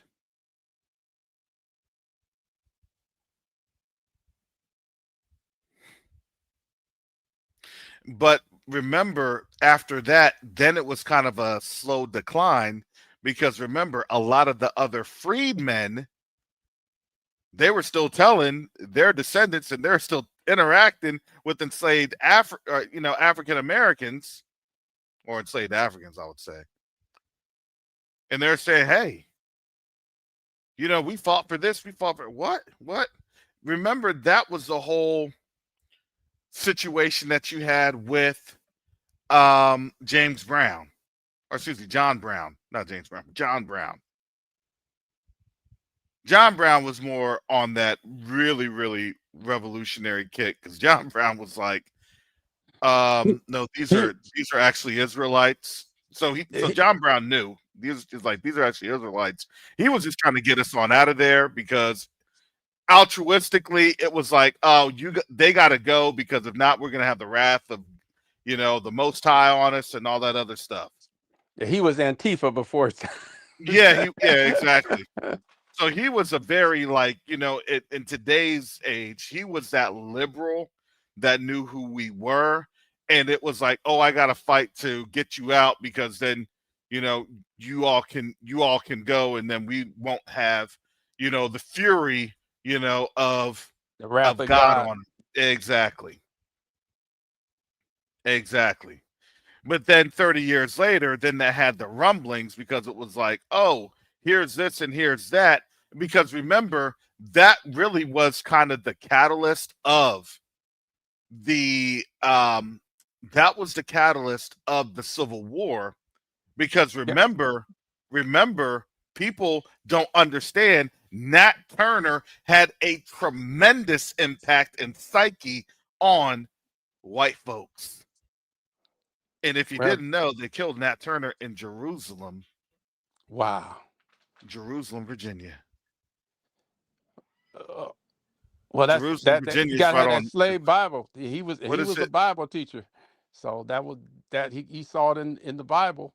And well, a lot of slave insurrection where people read between the lines and knew who we were, and then you got a revolution. And John Brown, that's his in the stanza of the Battle Hymn of the Republic. They talk about John Brown's body, So it was a thing. The Most High was working on our behalf then. Now we see it to look back in retrospect. It projects onto today to Mm-hmm. see that he was working all in the midst of that. So what people? Okay, that was Jerusalem, Virginia. I think it was U.S. 468. It's U.S. 468. And US 468 goes all the way into Suffolk, and it goes all the way in Virginia Beach, if I'm not mistaken. Because I passed through there. I made sure I passed through there. I had my son and I drove there. We were there October of 2023. We went there. I didn't drive through there because that mess was all Klan. No, that mess was all Klan. That's why we drove there during the day. I said, I know when I sundown town when I see it, and I drove right back up to 664 They to canceled. Richmond. They canceled that brother for making that movie. Yeah, they did. Nate Parker. Yes, they did. But you have to remember what Nat Turner did is shook the American psyche to the core, because then you had a schism between the white folks and black folks. You had a schism between the North and the South, because it was like, well, yep, Brother Ace says, yeah, Jerusalem, Virginia, can't make this on up. Can't make it on up. And Jerusalem, Virginia is literally right on 468. I was so in awe of passing through, because it's just a little small little, not even a one-horse town, but I was so enamored, because I'm like, dang. You get a little, you feel a certain sort of way when you go through different things and you go through different places. Hebrew blood curses everyone that's hung from a tree. Mm-hmm. Yeah, it was a blood sacrifice. And Yeah, it stirred up the same Most thing. High. Same thing when I go up the road to Rosewood here in Florida. You feel a certain sort of way. Those souls crying For out me, from the it altar was of when God. How long? Talking about how long for you avengers? And them folks crying out in heaven. for me was when we passed over that coast in Togo. That was crazy. Mm-hmm. I was feeling a certain way because I knew that was definitely where, basically the coast where they took us. But I didn't get to go to. I mean, obviously, if I ever, get the chance, I definitely need to check out the slave castle in Ghana. Do you know? Oh, go ahead. I was gonna say, if our people knew our true history, there would be no let's get along with them folks, right? I'm like, we already know what they did in America, but globally, right? We just don't know all of the ins and out, and all the hidden secrets, the occult rituals and stuff like that, that are hidden, that they've done. Like even in Rome with that cave where they have so-called skulls of saints. I wonder who those are, right? Mm-hmm. All part of the Inquisition and all that stuff. And did y'all hear about the glove of Thanos, where they really got that from? Is Sister Teresa? Y'all ever heard of that? No, please educate us. Yep. Yeah, there's this. It's called the. Well, basically, they took her hand, they put it in this glove, and if you look at the glove, it looks like Thanos's glove, right? You could Google it if you want, Karis, and bring it up. But there's a lot of occult stuff that's been going on, and this is supposed to be a Christian organization. No, this is witchcraft. This is a cult, right? And they be telling you this stuff in movies and all this stuff. Now the question is, what is the supposed power behind her hand? Because I guess because she's a saint, that they put this gold in these rings on the finger, because I guess she carries some kind of mystical stuff, right? Yeah, let me bring this up. Jacoby, you've been scaring me with all that research. Constantine's neo-paganism. I mean, Constantine did a job bringing all that paganism. She snapped her fingers. Oh, wow. Yeah, that's crazy. So Mother Teresa was the patron saint of Mother Teresa's Missionaries of Charity? Wow. Saint Teresa of Avila. Mother Teresa. See, there's a lot of witchcraft going on, and we don't know nothing about it. I tell them young people, you can't out evil white people. Oh no, you can't out evil white people. No, it's impossible. It is But impossible. honestly, also, minister. I mean, brother, you call Minister Yacoba. Isn't there some? I forgot. Isn't there something about the Catholics teach that there's a day?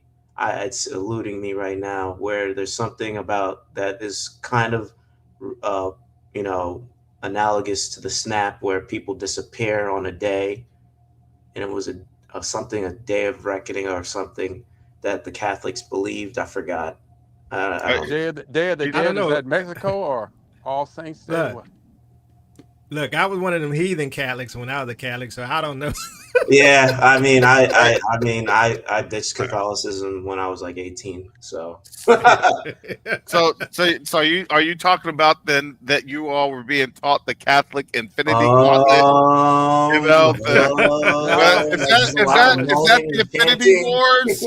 I was I was with the rich white folks in the Episcopal Church.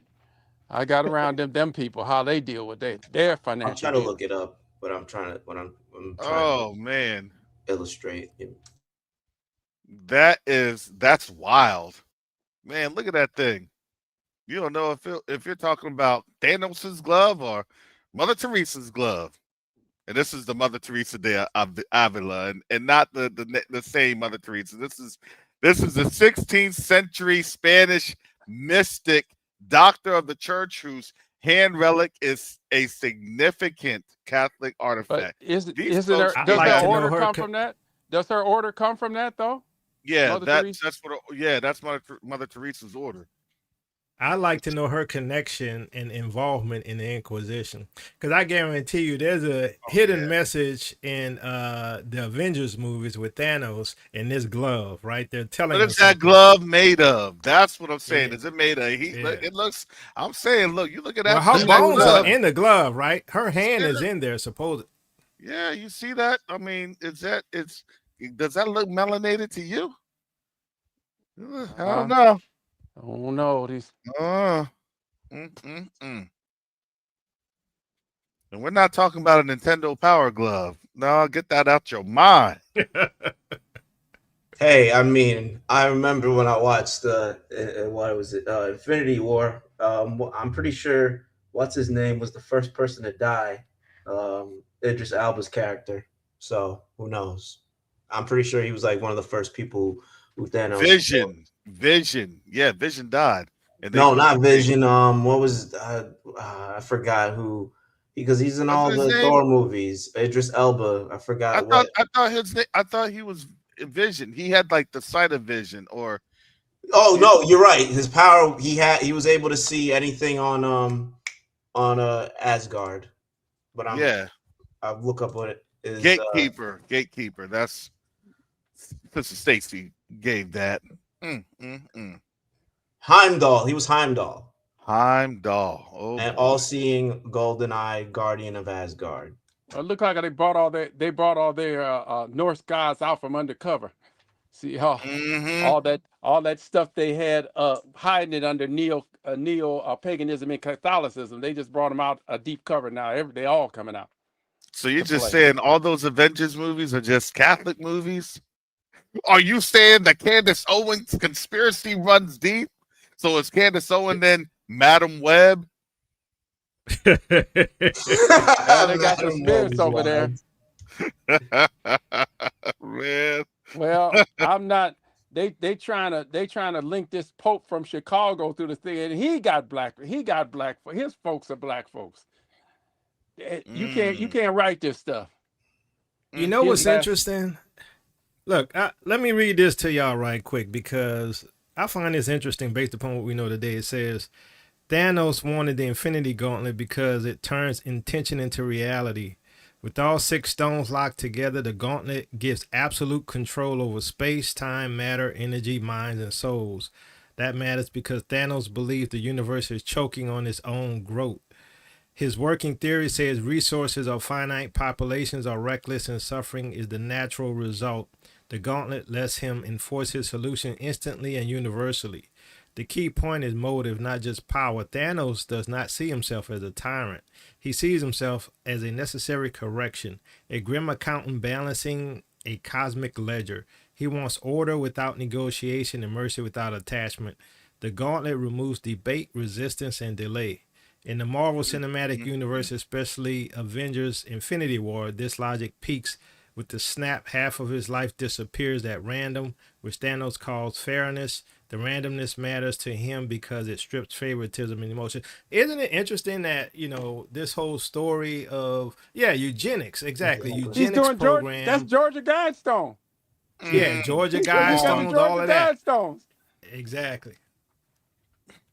Wipe out this model has humanity down to 500,000 people. Wipe out this for the people and keeping everything in perfect balance and order with nature. Georgia Guidestones. And Catholicism is the universal religion, right? Yep. And they're the ones behind this whole thing. That's what Catholic means, universal. Catholic Church, that means the universal church. And you know what's even more interesting? Even I saw, because I watch all the Marvel movies, and some of them were mid and trash.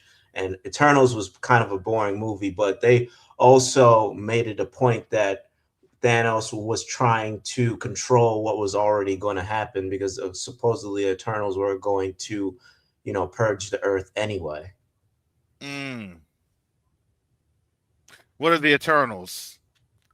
You see what I'm saying? They're the Illuminati. Well, I would say this. Why do they always have like Galactus and everything else? Look, they're trying to hide from the Most High's judgment, but in doing so, they're letting people know, oh, you're about to be judged by the Most High. But I'm going to show you that in something that is entertaining, right? That's something cinematic that you're going to see. Oh, well, you know what? Well, I guess we did see it. I guess we did, understand. Aaron Blaylock says that the one black in Asgard is the doorman. Yeah, that's so true. Well, that's going to be their plea before the Most High. Well, we told them. They chose to do it. Wasn't us. We told them. We showed them up. We showed them exactly what we're going to do. They chose it. Yeah. It's Ivan says the Eternals were artificial intelligence. Wow. Because why? Hey, guess what? You just got your ticket just got randomly punched. Sorry. See you later. You met the criteria. The algorithm showed. Wasn't us. It was the algorithm. The Logan's Run done showed you. The computer. Logan's Run shows you the mark of the beast. Yep. Your crystal grew. Oh my goodness. Yeah, we'd be in deep trouble if it wasn't for them chariots fire flying up in the air there. Yeah, that look, all that stuff is not our portion. Isn't That's that right. Isn't that awesome to see how awesome the Most High is? That's not our portion. But when they're going to try and make that Logan's Run in the near dear future from out of that Greenland and Iceland, all that ice in Greenland. Logan's Run, Hunger Games. Wait a second. Oh my goodness. I'm sorry. I'm dying here. I'm dead. Didn't they have to go through an ice cave in Logan's Run to get out of that they ran into the robot and stuff? Oh my goodness. Yep. Are they going to relocate to Greenland? I never saw Logan's Run, so I don't know, but I saw literally not too long ago the newest Alien movie, Romulus, and it was funny how the one brother who was basically was saving them and basically was the most able, was explaining how the alien, they were basically trying to create a new race. And I mean, if you know the premise of Alien, I thought that was just also interesting that they chose a black character to be their god, the person who guided them through the ship and helped them with everything, and who knew what the plan was, and how, I guess basically the lore of Alien was they're going to different places to try to find new civilization and whatnot, and try to make new beings. That was a different. And remember the black The black guy, he was an AI. He was an Yeah. AI, Oh, so you and saw it. Yeah. and his character was that um what was his name, like Jordy or something? I Like forgot. I he forgot. He was he supposed to couldn't. comfort the girl. Yes, he was comforting Yeah, the that's girl. He was comforting the girl, and he really couldn't. His faculties were all messed up because he was a junk robot that they had restored. Remember that he was a junk yeah. robot. He was yeah. Then when he got plugged into the mothership, he then became a a cruel robot because he knew what was going on, because he understood how things were happening, and he understood that basically they were getting judged for their stuff that they were doing on that ship. Yeah. My Tell me that they don't tell me that they very don't have that predictive programming. very ironic. Yeah, that's the point. That was the point I should have brought up. Yeah, you all of a sudden he knew who he was and what his programming was, and all of a sudden he just basically turned on them. Mm. But yeah, no, that is very interesting. That yes, in Logan's Run they escape the downtown city, and that downtown city they have to go into the ice because remember they're freezing, and then from there, then they kind of wander into the, I think a little bit of the either the desert, and then it's like some lush green lands because people weren't able to see that they were imprisoned in their own technology. Is that what we're going to see now? The thing is that look, he that leadeth by the sword shall what shall die by the sword, or he that killeth by the sword shall die by the sword, and he that leadeth in the captivity shall what shall go in the Yeah, go into captivity. We just thought that their captivity is going to be the same as ours. Now, this was It their says twice captivity. as worse. They say it's going to be twice as. So it's got. We were thinking lengths of years, but it just the depth of it is going to be. Hmm. There's not going to be a Harriet Tubman or somebody can take you to another area. It's going to be. It's going to go with you.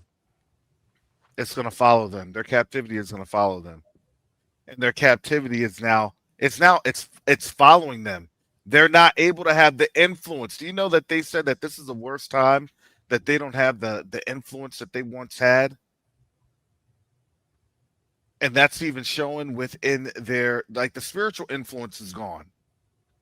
Oh boy, if I say it, I'm scared. Oh boy, Well, they people had don't our have that power under anymore. the curse. They had our They power under the did. curse. They And did. he said you will fear. He says you're going to fear day and night. What we do to get through the day, or how we going to get through the night. All that's on them.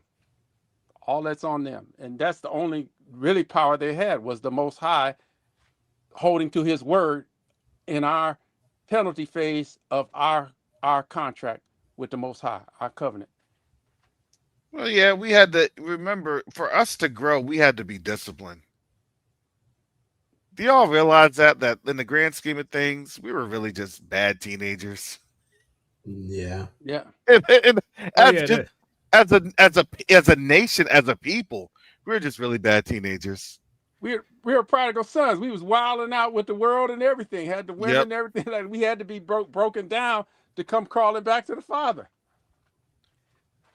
our people were stiff necked, and our people, according to the scripture, were as bad, if not worse, than the Gentiles at times. So, I get it, right? It's Yeah. like I don't want to be part of it. I wish I didn't have to be under this thing, but the Most High had to correct us as a people, right? So I Hmm. get it, and you can see remnants of it today, right? Hmm. Well, I mean, it's here on steroids. You deal with young people. They think that wretched is their normal for a lot of as being put up. And I'm just praying for God because He said in this time that the Gentiles are going to know when He sanctifies Himself in us. That's a move of the Most High is going to sanctify us away from a lot of this foolishness. I think so. That same power that's making us stand down is going to start to cleanse this and purge some of this stuff out of our people as a whole. I believe that, and I'm praying to God for that. Yeah, if you look at Atlanta today and Houston and all these things, right, how bad it is with a high black population, you understand why we get whipped the way we get whipped. You know what I'm saying? But that's mercy, right? That's his mercy to correct us. Exactly. It's a mercy to be corrected, but nobody wants to be corrected, right? No, because it Nobody hurt. wants. It hurts. But you know what? The funny thing is that when you do get corrected, then you understand how much he loves us, because Yep. after that correction, you get a chance to see what he has set aside for us, because that correction was there for us to be able to handle the blessings that he has for us after that correction. Yep. Exactly. That correction in our past let us know we could see that's coming on now. This correction on the reverse curse, we recognize that that's the Most High because we have that in our epigenetic memory of doing that. But I never got a whipping. It felt good at the time. I thank for the lessons it taught me, but it never felt good at the time. Mm, mm. Yeah, Bruce says the Logan's Run robot's name ironically was named Box. He was freezing runners to make them into food. Yes. That whole Isn't Arctic that thing. crazy? Look, that's the thing. They go over the Panama Canal with the ice melt up there. Russia's got all these 200 some odd icebreakers. We got like 2 or 3. The whole ships are going to be traversing that whole area. That's going to be the next thing. That's why 47 was talking about Iceland. That's going to be, and maybe that's the route of the King of the North from the Arctic coming down, because that's going to be huge shipping lanes already. China and Russia are equipped to do that. So something going on up in that north. Yeah, no, it is. It always is. But the reality is this.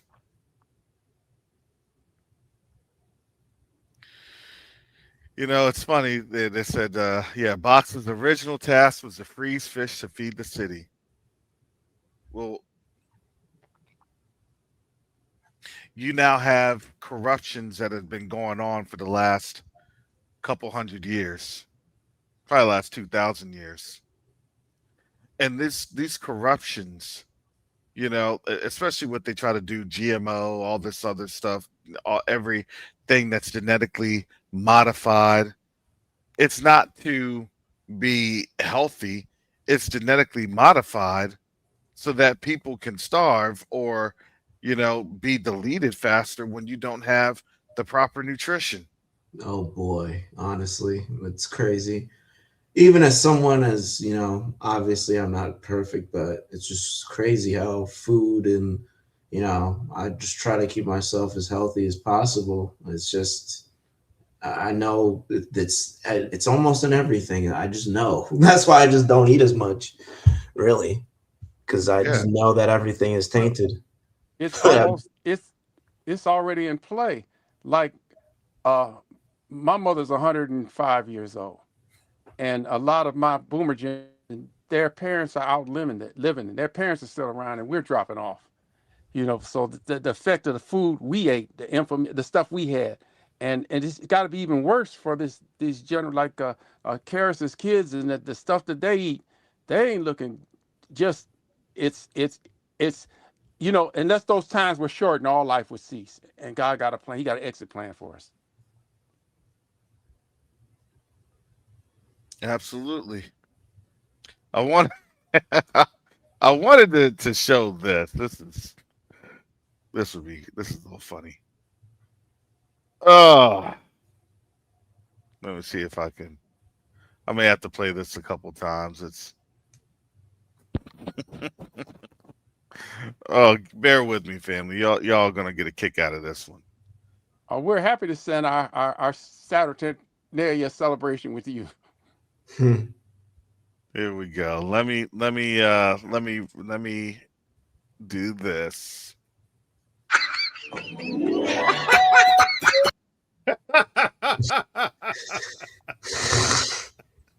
Here we go.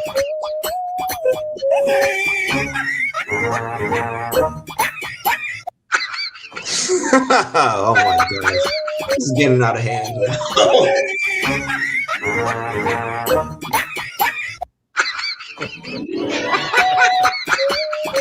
Put the link in the Oh chat. my goodness. That I'm sorry. I'm sorry, family, but I'll tell you, man, this, Throw the AI's ball for that. undefeated when it AI. comes to this. I mean, it's funny, but it's getting scary, honestly, what AI is Yeah, doing. it is. You know, AI is dangerous though. Yeah. it really is. My And, goodness. and Elon Musk was warning everybody, but it's worse than everybody can really imagine because like with my show that I did on it's the blurring of realities, right? And you know how people already fall for stuff like we Native American Indians, the sealed portions, all of this stuff that people be making up, all right? And you throw in there because they already using it for like creating these fake pretending photos and Yep. videos and stuff. And so the people who are already susceptible to it, they're gonna believe it, right? Because they believe it's real. It's like you can't tell them that's fake, right? They it's bad. Yeah, I mean, yeah, you could, distinguish between, Stephen Hawking, doing the X Games and like Kobe still talking. Those ones Yep. or like, MLK talking Yeah, the about his Michael dream. Jackson video. Yeah, right. Well, That's funny, but then like when they use it for like news or other things, it's just very deceptive and basically well, modern day sorcery. And Sister Shonda, I don't remember what she said. This is basically modern day necromancy because you're using different spirits in people's likeness to come what's back. Basically, interesting. like when Samuel was talking, not Samuel, when Saul was talking to that witch that was trying to bring back Samuel. What's different to that than what they're doing with AI? Well, well, we already have another person that lives online. We have an avatar. We have an online avatar. That person dies, and their social media stuff is still there. So Mm-hmm. we have another entity of us already. I'm gonna bring Minnie in. Minnie, if you can turn down your background because you may have the YouTube playing while you're here in the StreamYard. But I'll go ahead and unmute you. Just make sure you muted your YouTube background because you may have the YouTube playing while you're here in the StreamYard. Yeah. I'll go ahead and unmute. Can you hear me, Minnie? Yes, I can hear you. Your YouTube background. Okay. Hi. I'm sorry I'm so late. No, no worries. Shalom. There you go. If you can go ahead and just kind of. Okay. Hi. I'm sorry I'm so late. So you may have YouTube on one screen. In the StreamYard, we're still picking up the YouTube broadcast. Oh, do I need to do anything? Yeah, you need to mute the YouTube broadcast because then I'm hearing the echo.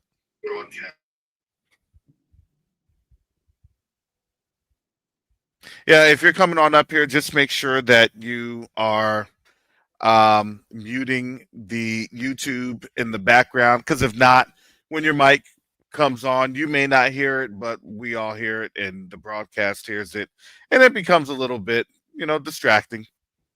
It becomes a little distracting. And now that I've turned this into a 3.5 hour Covenant Awakening Saturnalia Surprise telethon, if you'd like to support this channel,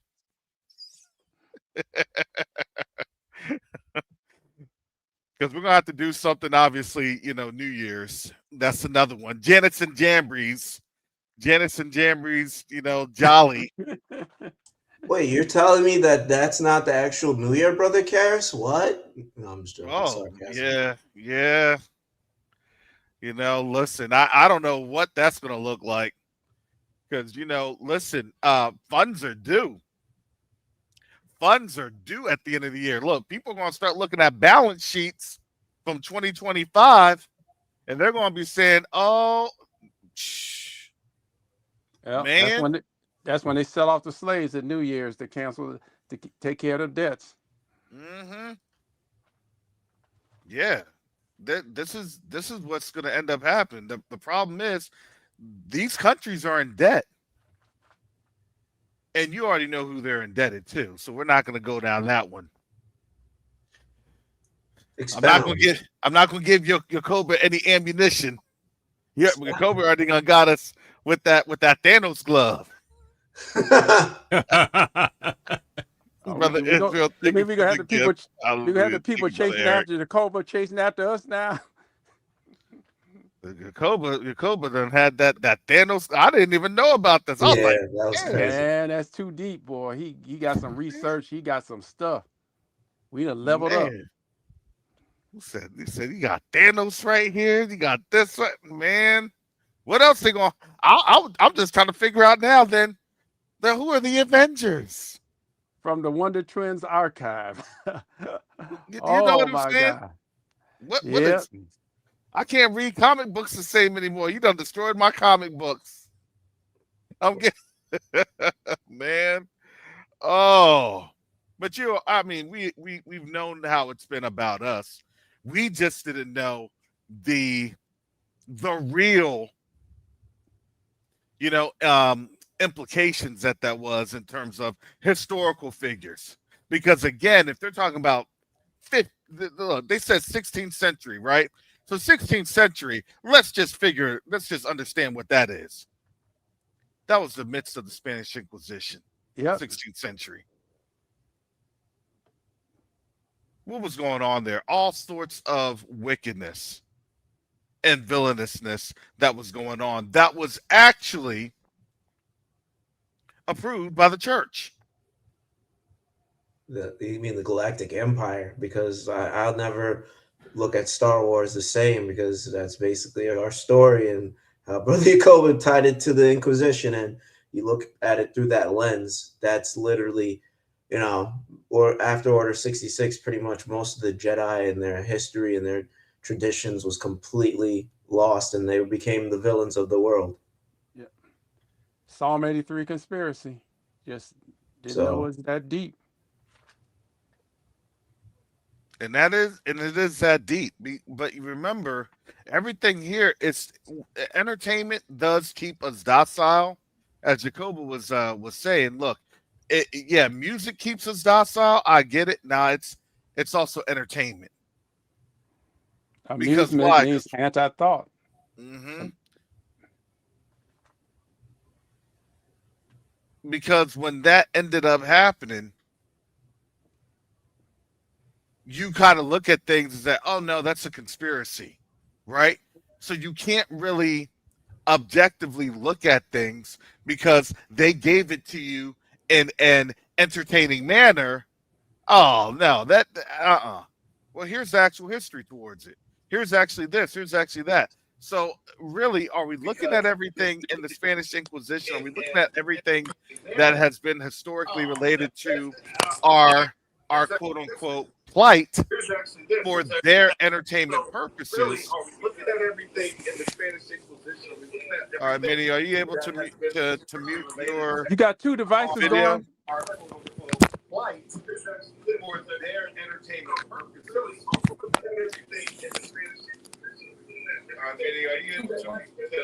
Minnie, are you able to mute your? If you can mute your YouTube, I can let you in on the.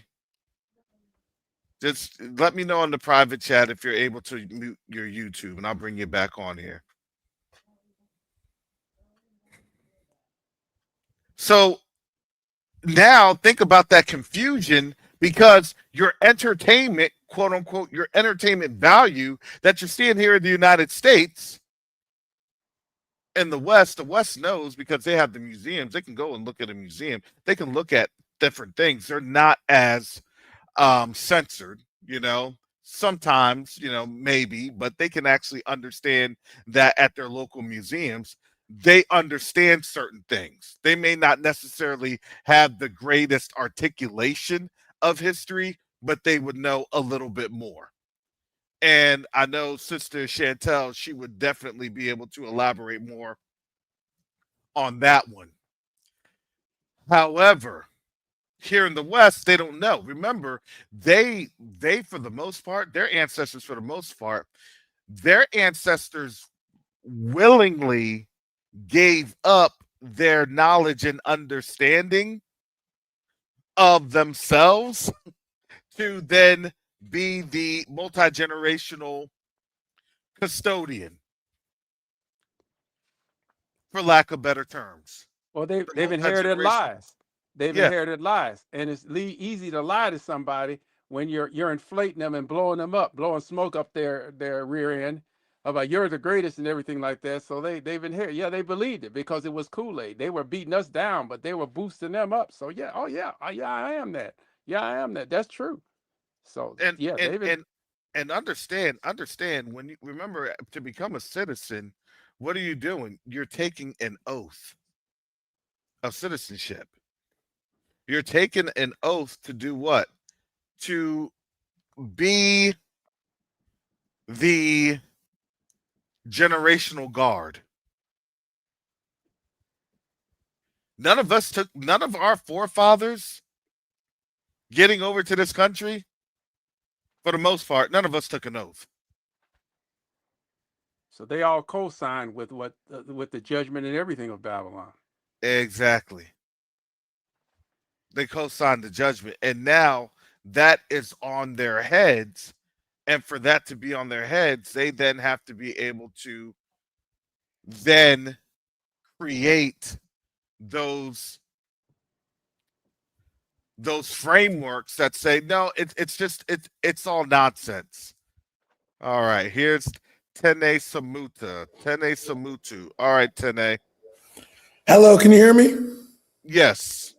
I wanted to ask Yakoba a question on his interpretation of the four carpenters, or anyone can answer if.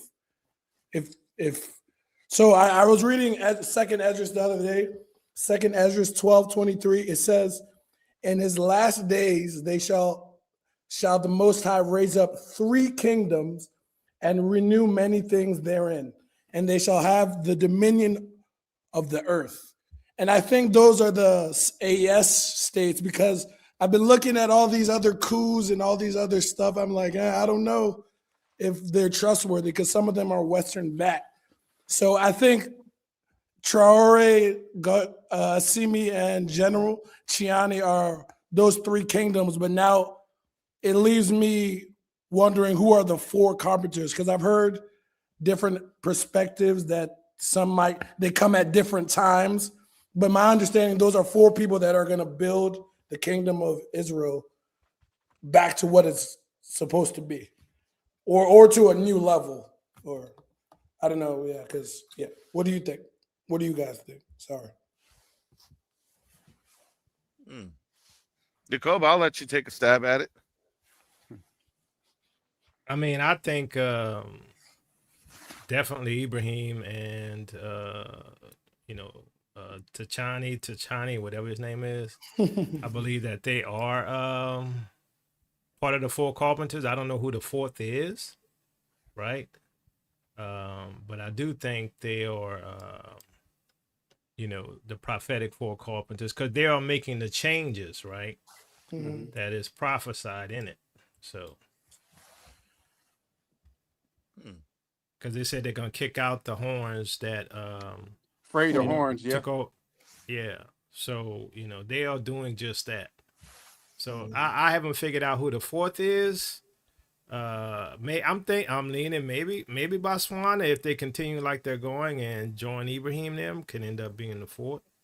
But I definitely believe they're three of the four carpenters, because they obviously have to be Israelites, because they're restoring what was broken, right? And that's what Israel usually does. So Could it also be a regional component? Like, could it also be ECOWAS? Maybe ECOWAS is reformed. You never know. Good luck Do with we, ECOWAS. do we I'm I'm as just going far throwing as it South all to out there. Africa? that's another thing that you're Is talking South about Africa influence. too They lost all compromised to their be that? influence. South, no. In my opinion, because South Africa still has a lot of issues. No, South Africa has too many, colonizers, and they literally still have a foothold, and there's still a principality in South Africa where that most of them have that nation under lock. Like, You know what? You know what, Ivan? I was getting ready to say this. Ivan says this. Could we be a carpenter?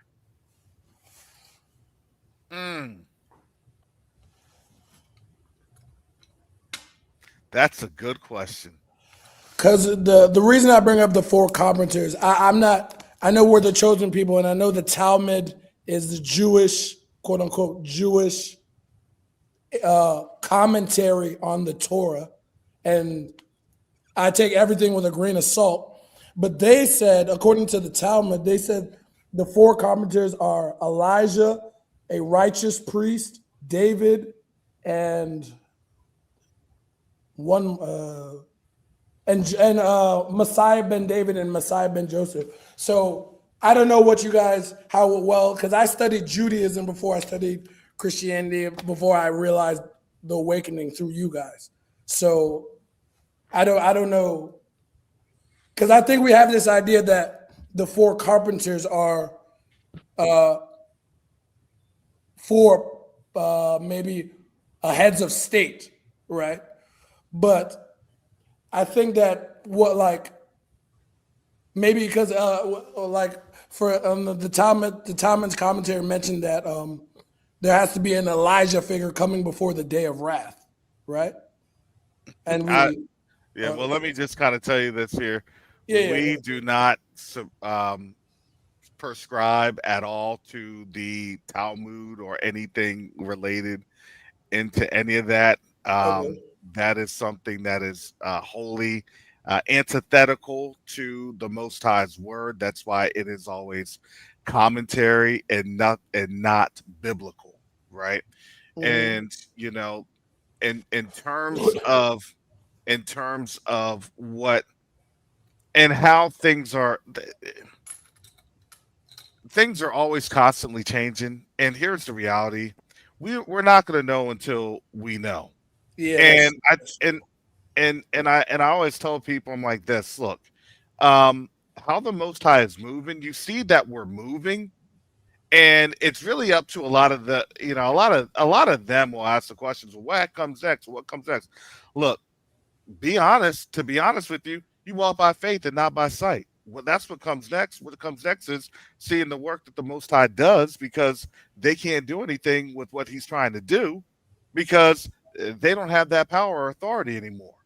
So, what we understand is this: as we continue to move in His power, what we are then looking at is how do we then work with our people, work with the understanding of how to help our people in this time of transition.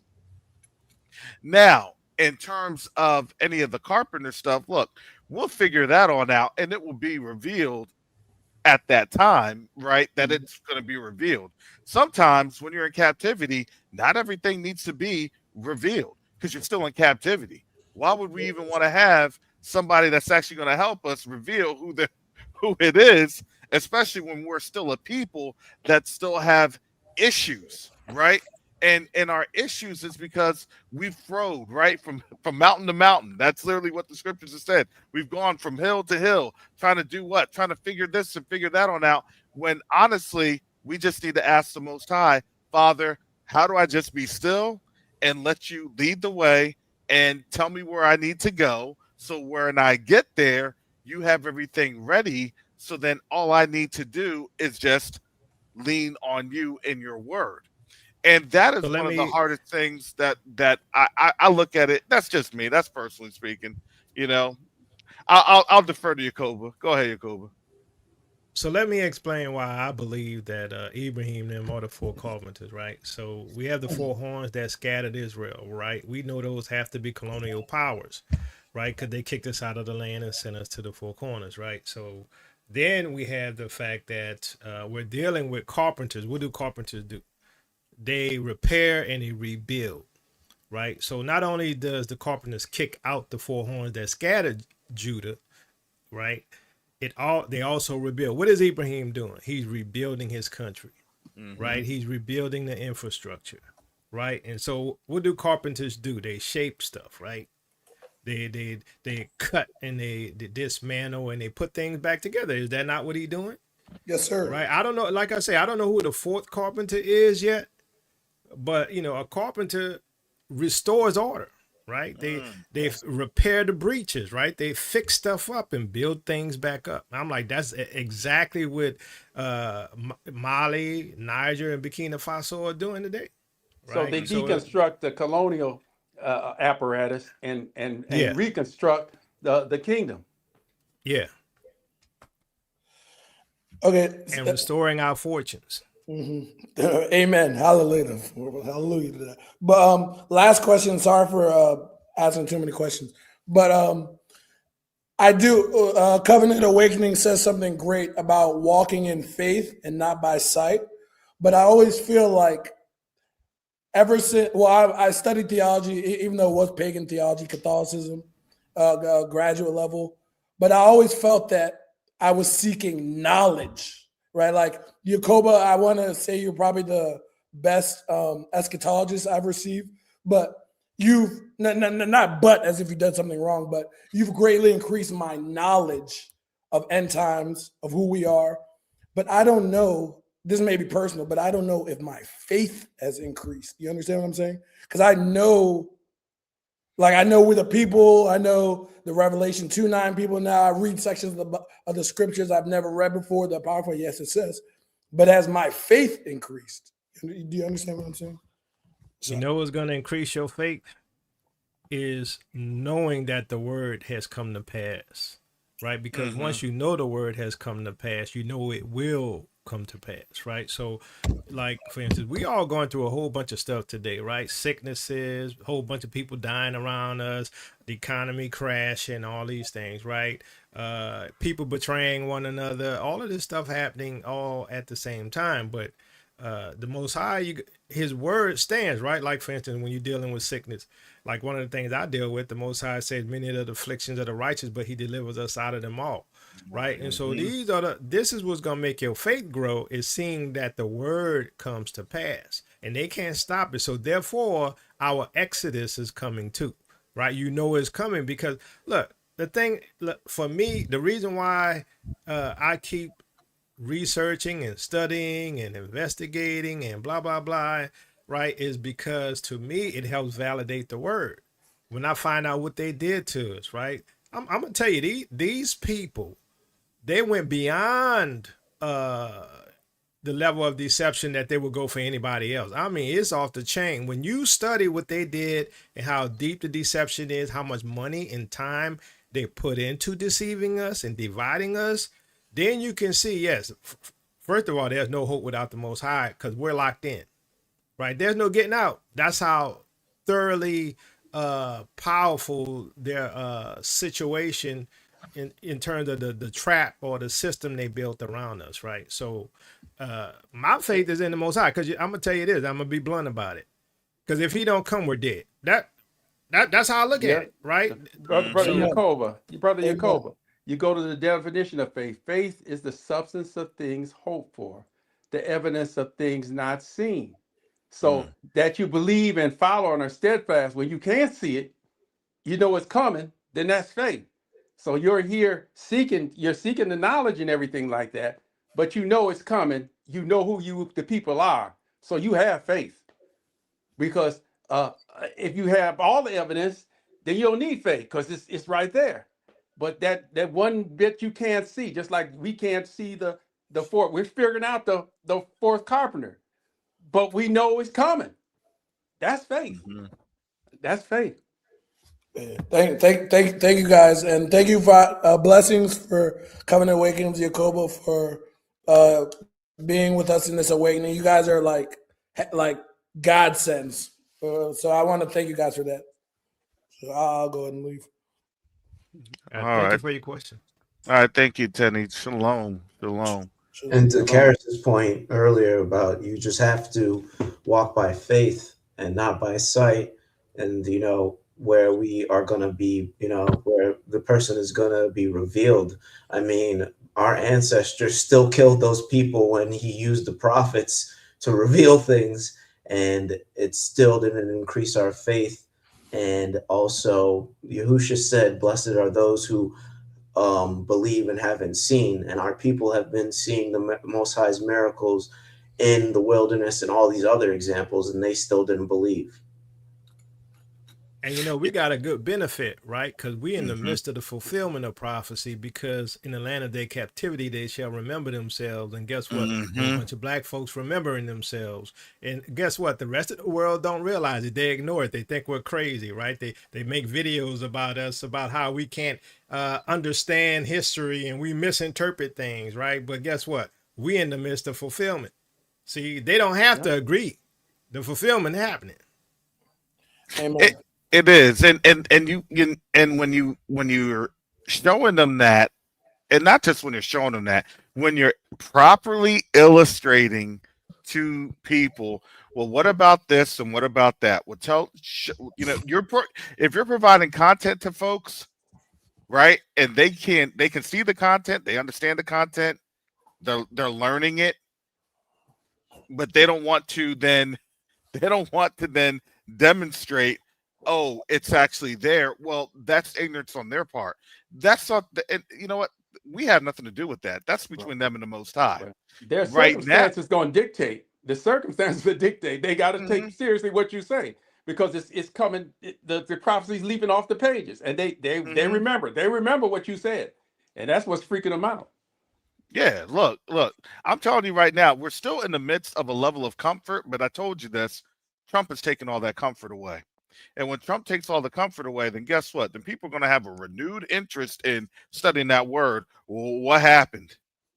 Why is this? What's going on? Because again, look, I don't know if y'all have realized this, but in less than 90 days, they're going to almost a full-out war in Venezuela. And it went from narco terrorists, boats, and bombing people to smithereens, and then double tapping people and bombing smithereens. Sorry, as an intel officer, that's a war crime. Oh, if yeah. I was there at Southcom, if I was there at honestly Sock South, if I was there at Homestead Air Force Base, I know it's Sock South is at, or Southcom and Sock South. I've been there.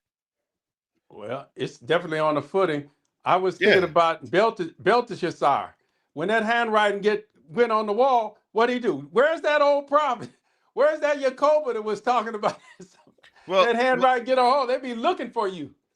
Well, let me explain that, because I really want to drive this home to a lot of our people that may not truly understand this. Okay, listen, what actions that Trump has done, that's technically rises to the level of being of a war crime.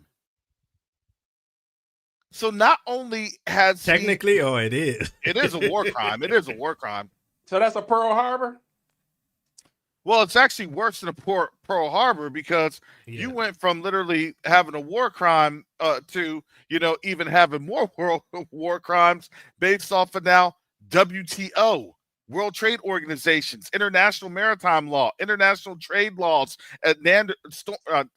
standards and norms. So he attacked the whole system. He literally obliterated the whole system, and now the whole system is now looking at this. That's a nuclear bomb. It really is. He destroyed the system, and the system's looking at it like, what do we do now? Because now they actually have to retaliate, and that includes Europe, or else you have no other standing in Africa. Because remember, everything that the Europeans do, they try to say, well, you know what? But that's the standard. That's just the rule of law. That's just how we do things in the quote unquote civilized world. Uh-oh. I mean, There's no more civilization anymore, because if you're now utilizing a code of, civilizing the brutes, and So then the Rick, manner is brutish, so Rick and then Donald breaks the internet. yeah. Oh, they're hurting. They're hurting. Because remember, now they don't have a moral high ground anymore. That's Yeah, the no. way that white supremacy works. They don't have a moral high ground.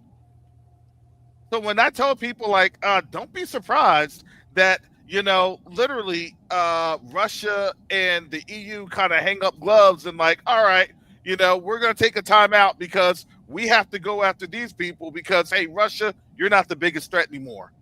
China, you're not the biggest threat anymore. US, you're the biggest threat. Because why? Because we don't have a moral high ground with you all in the picture to even say anything or dictate anything in Africa. So that's the You mean beast they turning can't against hide the behind harlot. Christianity anymore? They can't hide behind Christianity. Well, remember, because these white Christian nationalists then totally destroyed the whole concept of Christianity. So Yeah. so they You see attack. what I'm If they attack, is that the beast going after the harlot? Is that what that would That, amount to? yes, it's yes. definitely, especially Brother Karras, with the ICC now.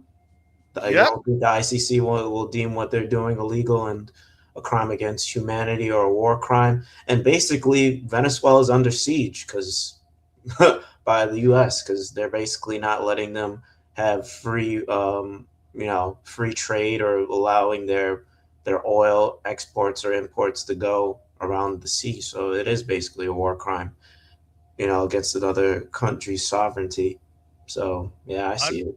Under siege, and we're not even talking about Steven Seagal. Come on now. Nothing in, nothing out. Nothing. And Marked for death. fentanyl is a WMD.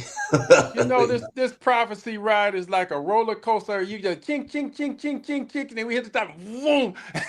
It's going so fast now.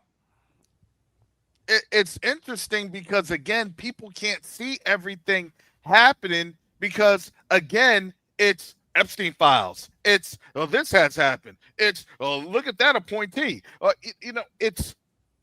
We're now at a 6-hour news cycle, right? We're at a 6-hour news cycle.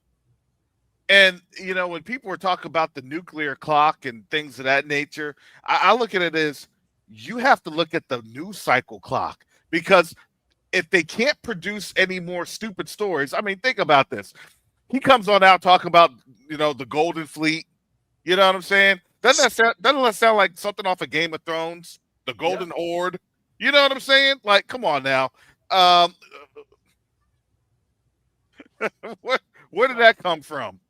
What J.R.R. Tolkien? Pay no attention to the man behind the curtain. The machine is pay no attention to the man behind the curtain. I am the great Oz, and we can see you there. Well, some of us can see you. Yeah. Now Europe isn't going to say this, but I remember when I was in Jordan about now almost 8-9 years ago, and they're like, "Man, we really don't like your president." The reason that they were trying to articulate that is because this came from a French person, and the reason that they understood that is they knew that they were messing up the balance of power in Europe.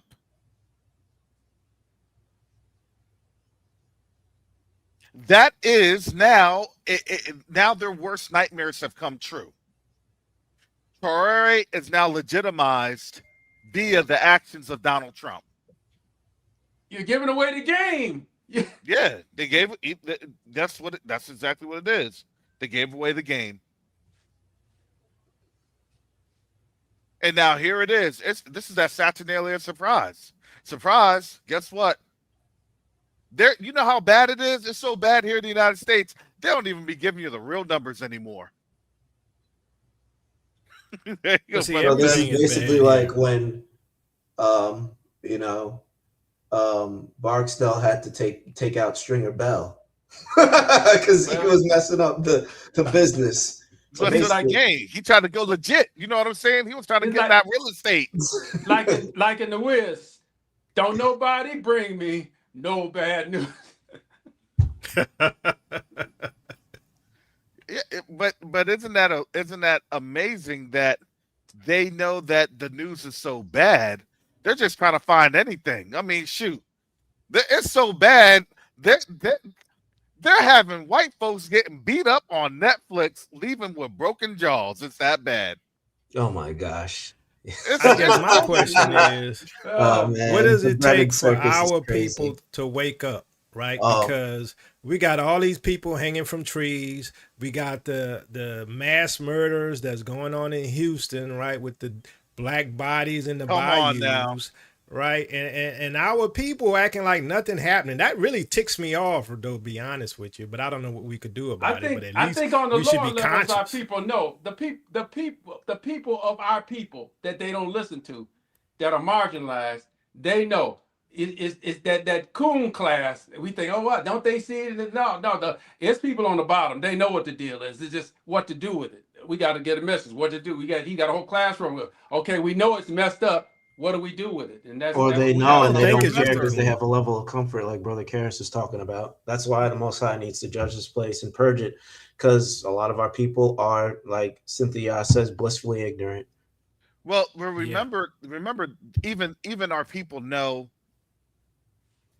they're on borrowed time because even the government has kind of told them they're on borrowed time. What ends up happening literally next month?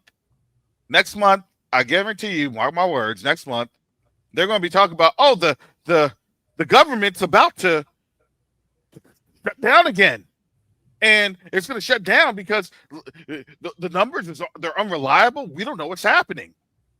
That's what they're going to start to say. That's the next script after their Saturnalia celebrations going to Genesis EBTs and the Jamboree. Section 8 goes, then we'll know then.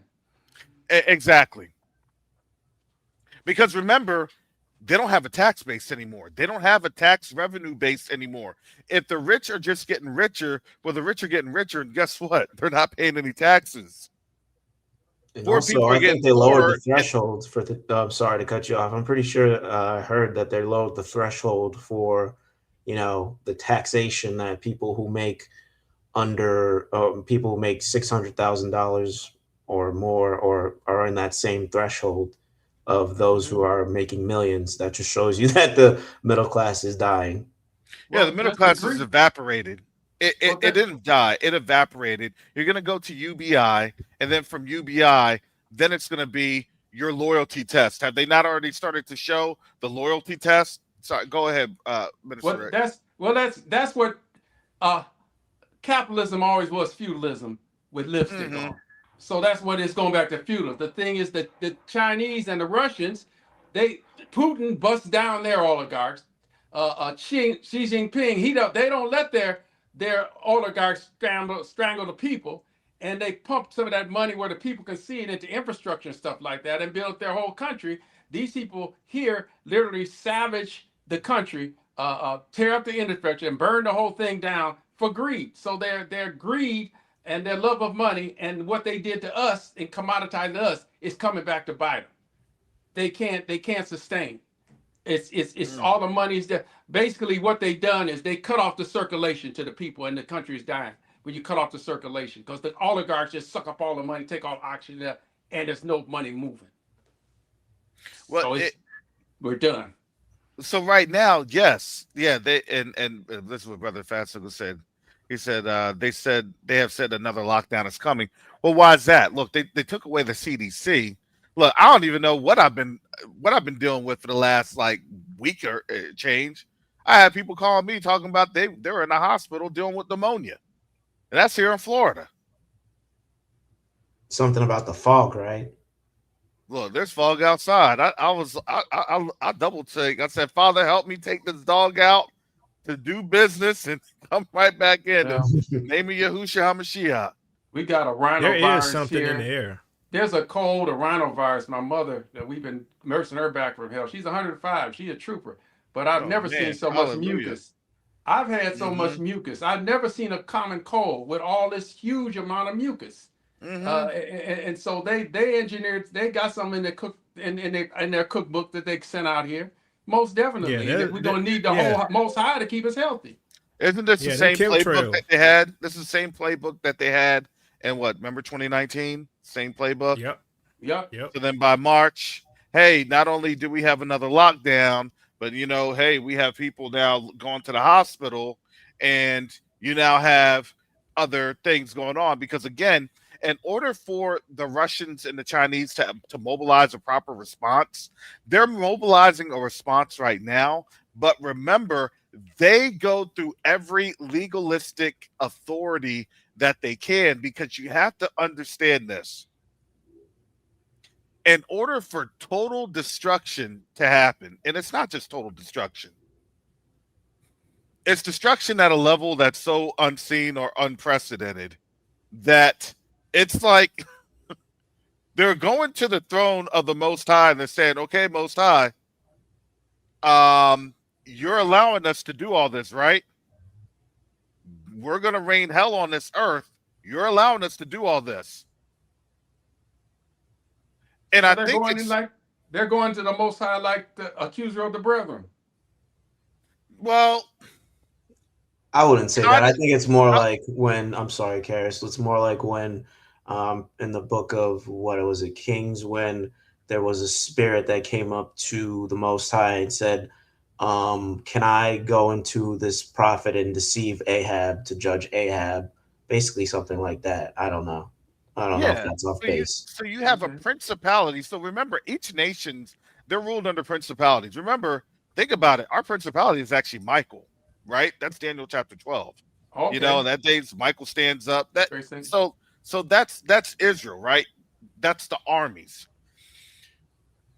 This principality, which is being judged, this principality is being judged by a dragon, a lizard, basically, and a bear.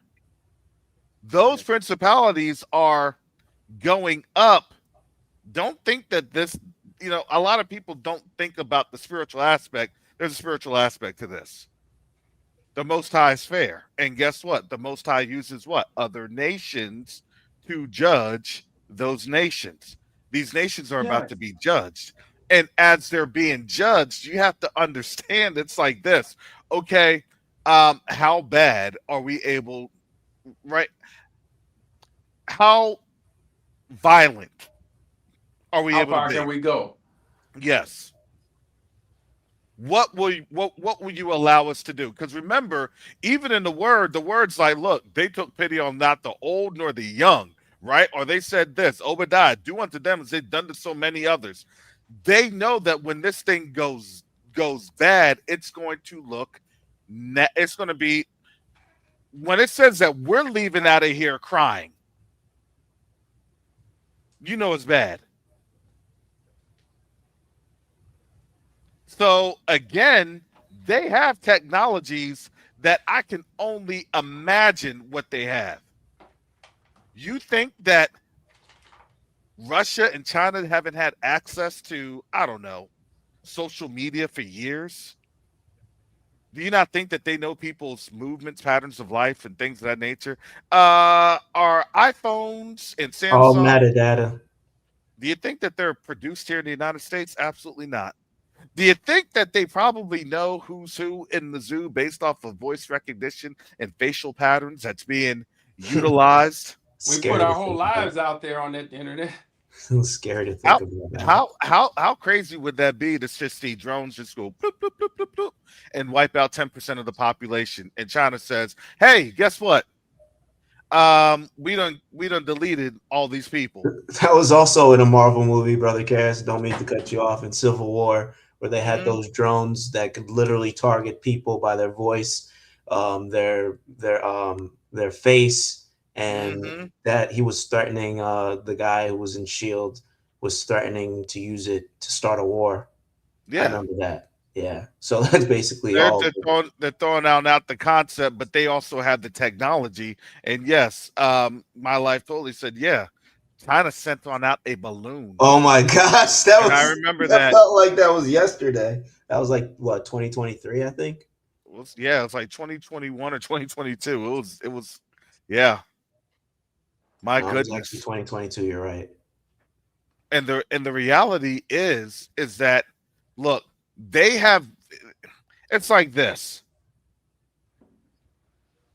These nations are good at waiting. And what they waited for the U.S. to do what the U.S. was going to do. And they shot themselves in the foot. Oh, ha, ha, ha. Oh, ha, ha, ha. Do you not think that these other nations are coming up to these different states? I guarantee you they're probably coming up to these different states. Bro, If you brother let us Harris, use this, I could tell you just what I'm doing, and you know what I'm doing, and what my hustle. There's so many of the foreign people doing the same thing I'm doing, and you could literally hear them speak different languages, and some of them sound Russian. Yeah, that's pretty Russian. I know exactly what you're talking about. There's so many different nations in the United States right now. Even when we were in Harlem, we were saying, "Are those people speaking English?" No. Nope. Who are they deporting? They're not deporting all the people that Biden done let in. They're not doing that. No, you're right. It's basically they're going after the Mexicans and the Latinos and next us, but they're not just deporting Europeans and whatnot. The low hanging fruit. Well, is it the low hanging fruit, or is it the? It is the low hanging fruit, but you have middle aged fighting. Excuse me. What do they call it? I forgot. Man, I'm getting tired. I'm sorry. Fighting age males. Okay. Fighting age males. Okay. I still believe that they're going to come through with the UN. They're going to get us on out through those international conventions. I believe, remember, we have to make a choice. Do you stay or do you go? Because remember, the choice is always flee Babylon. Okay. Or you can say you're FBA, so you're going to stay. Okay. The doctrine. It was always a remnant. People are going to be out here crying because why? Because we may have sons, daughters that chose not to leave, and even spouses. Oh my God. Wow.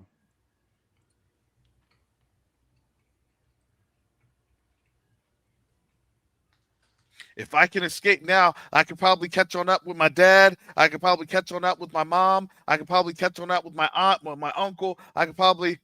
That's too late. You're now locked in. Well, you may have taken the mark at that point. Yeah.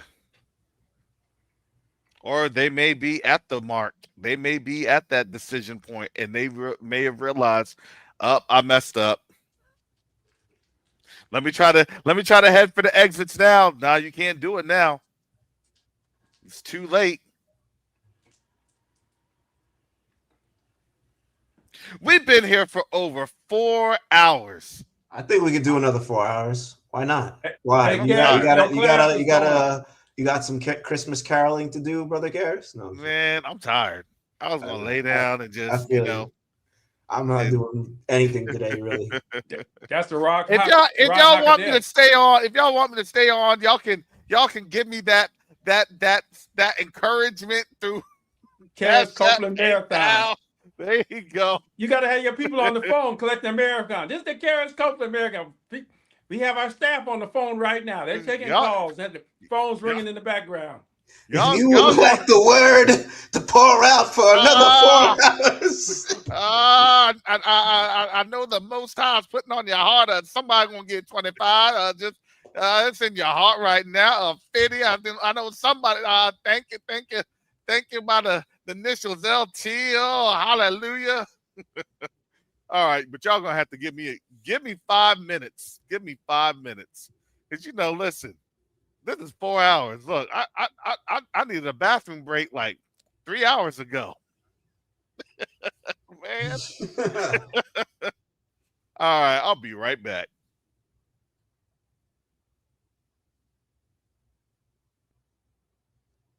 Yeah, I'm gonna step out, y'all. I'll talk to y'all later. See ya.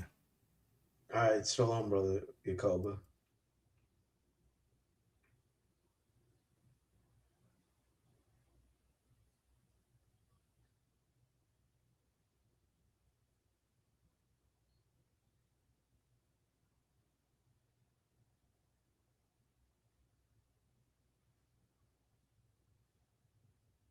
Well, yeah, I do think 2026 is going to be a crazy year. What about you, Minister Rick? Am I the only one on here? I got the mic to myself.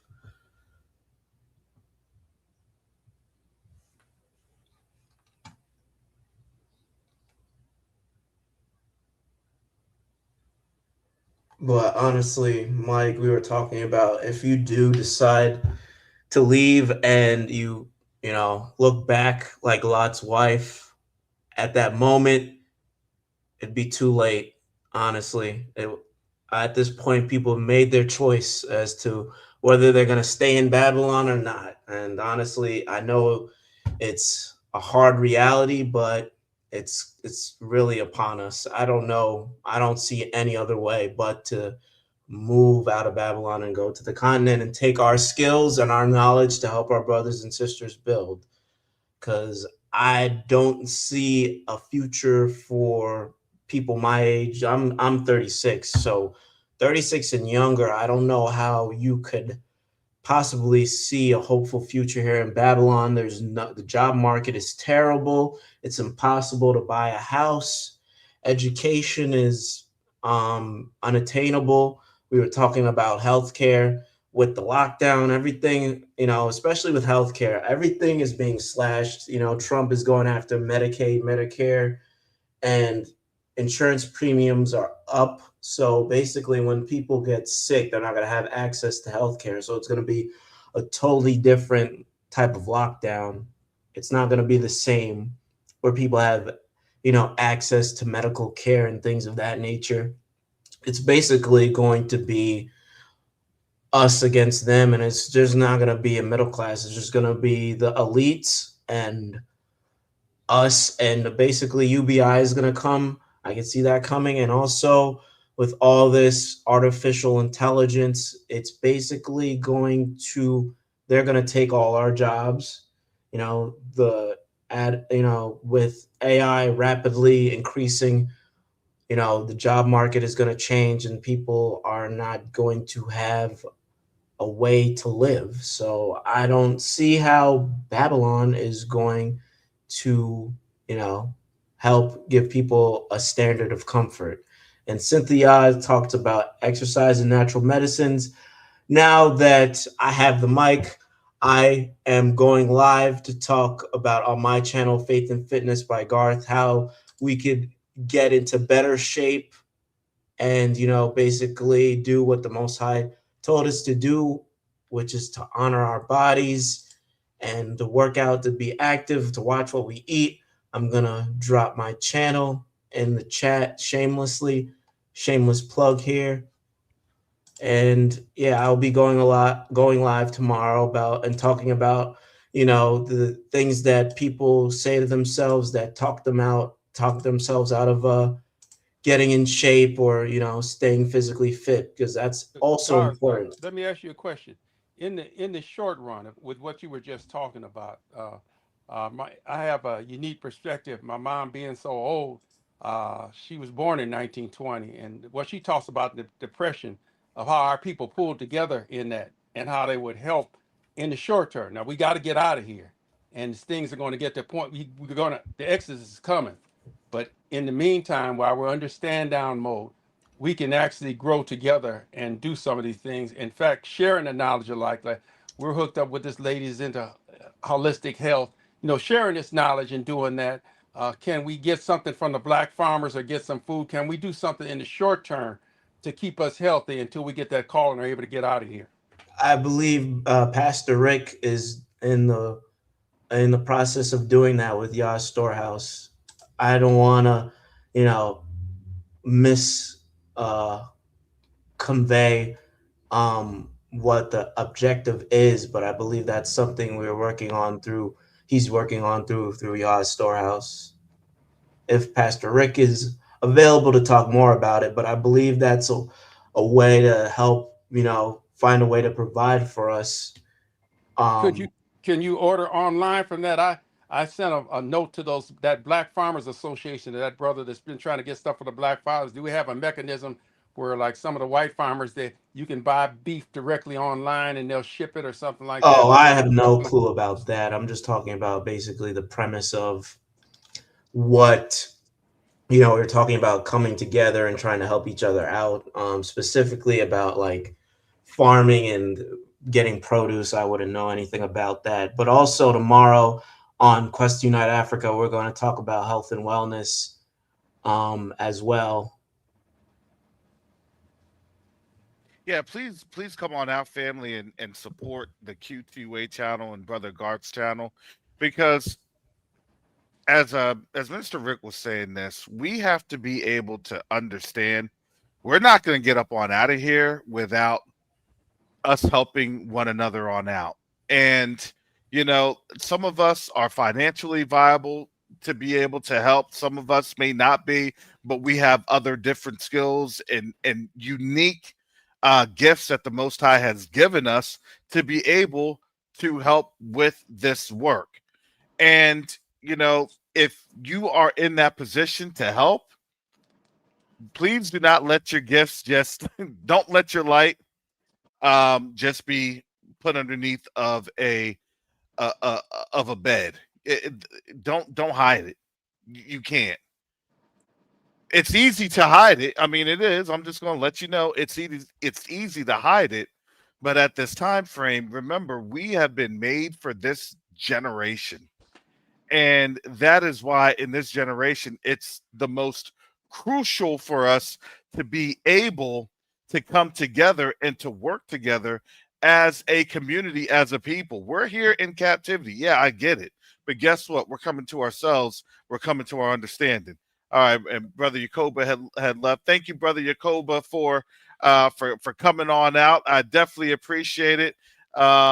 Thank you, family, for the gifts and the supports. I'm gonna give it about another hour because I did have my son text me that they're gonna come on over in a little bit. So yes.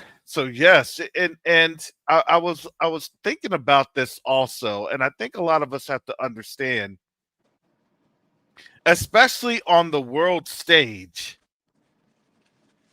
You all know we have FIFA coming up. The FIFA World Cup is actually getting ready to happen here in the United States.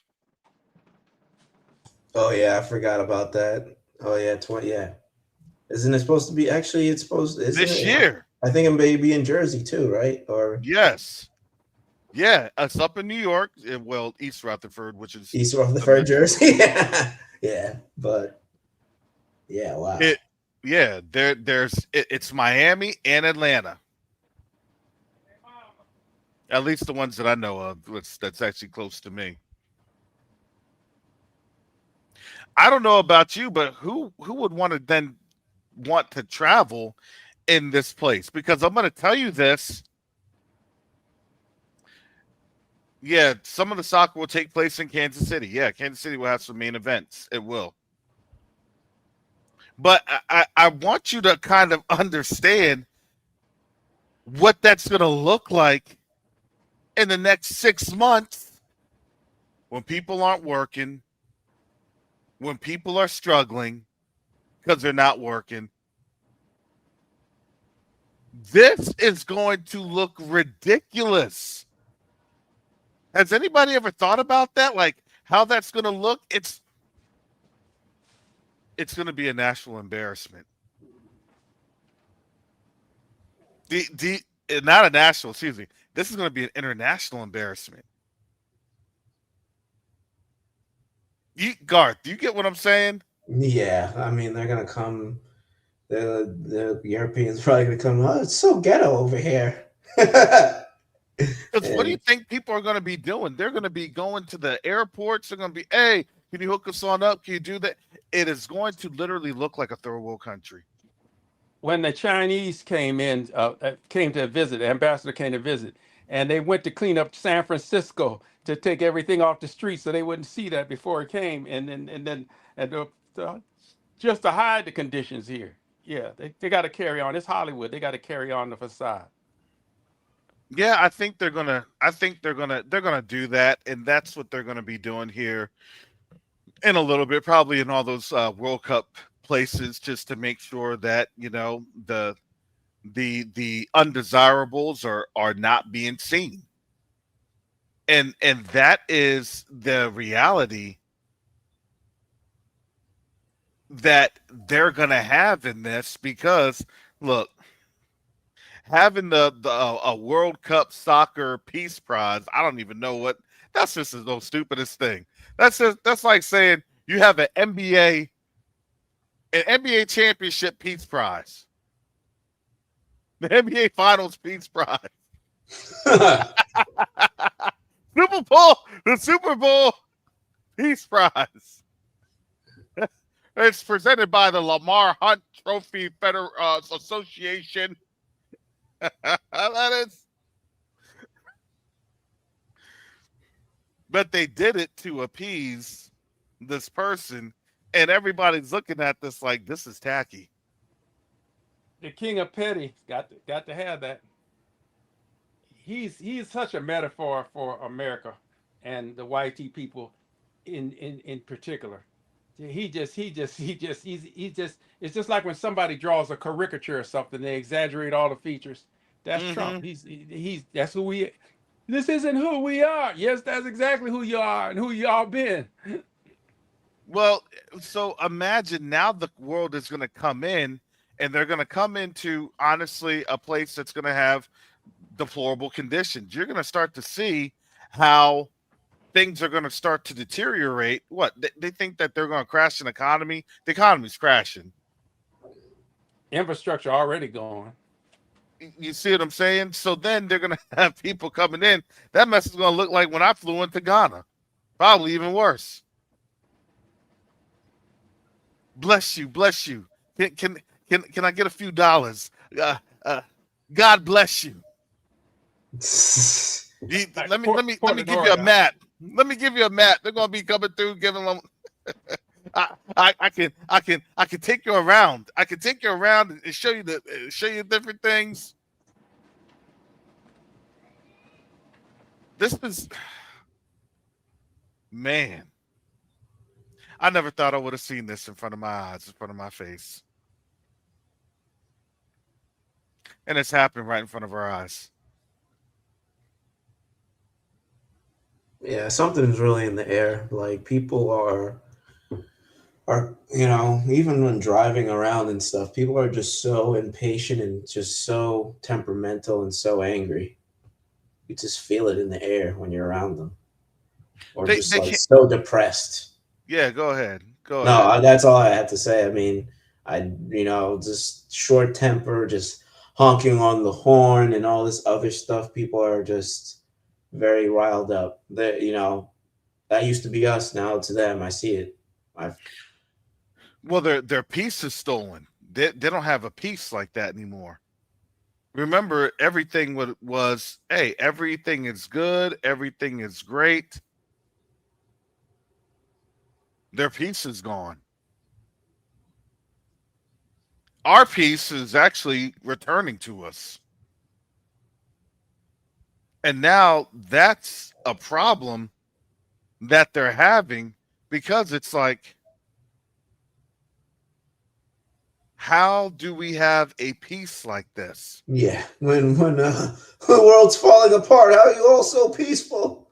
Isn't it? You know what I'm saying? Isn't it?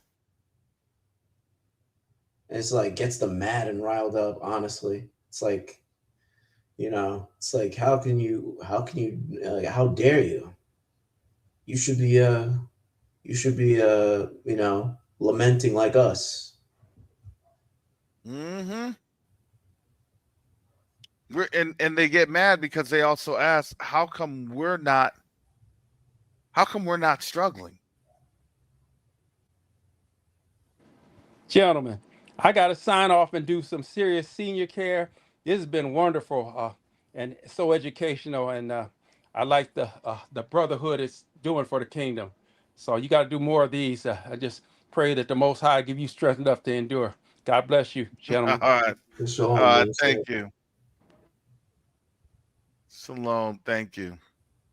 Yeah, this has been something. This has been it's been a very interesting year when we literally look back at all the things um that we've seen, that we've encountered, because a lot of what we've seen and encountered, it really makes no sense. And that's a hard one for a lot of our people. No, listen, it's not just the meds. Look, you now have, look, they're legalizing all these drugs, legalizing marijuana and everything else. Look, I'm not saying that it's a bad thing, but it's not that it's whenever I say it, it's not marijuana. It's what that leads to, because then it's I don't I need to have more, right? That's what they always try to say. I need to have more. I need to do more. I need the, it's always the extremism. And the extremisms, that's something that they always take too far. So they fall really into their own trap.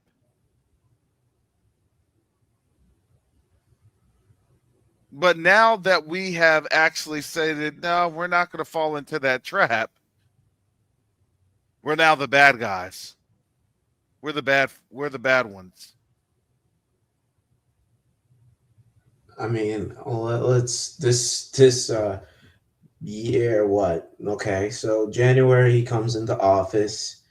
The whole Doge thing, that basically completely destroyed the whole infrastructure and how the government was supposed to operate. I remember that. And then February, talking about, that's when ICE basically started gaining a lot of traction, and that's when all the deportation started. And then you just had all this crazy weather this year. Yeah, a lot of stuff has happened this year. It's crazy to see, like, this year in review. It's unreal. It is unreal because, to be quite honest, I don't really think we can even understand how we are looking at what we're looking at. And I know that a lot of people actually don't want to understand what we're looking at because, to be quite honest, it's crazy.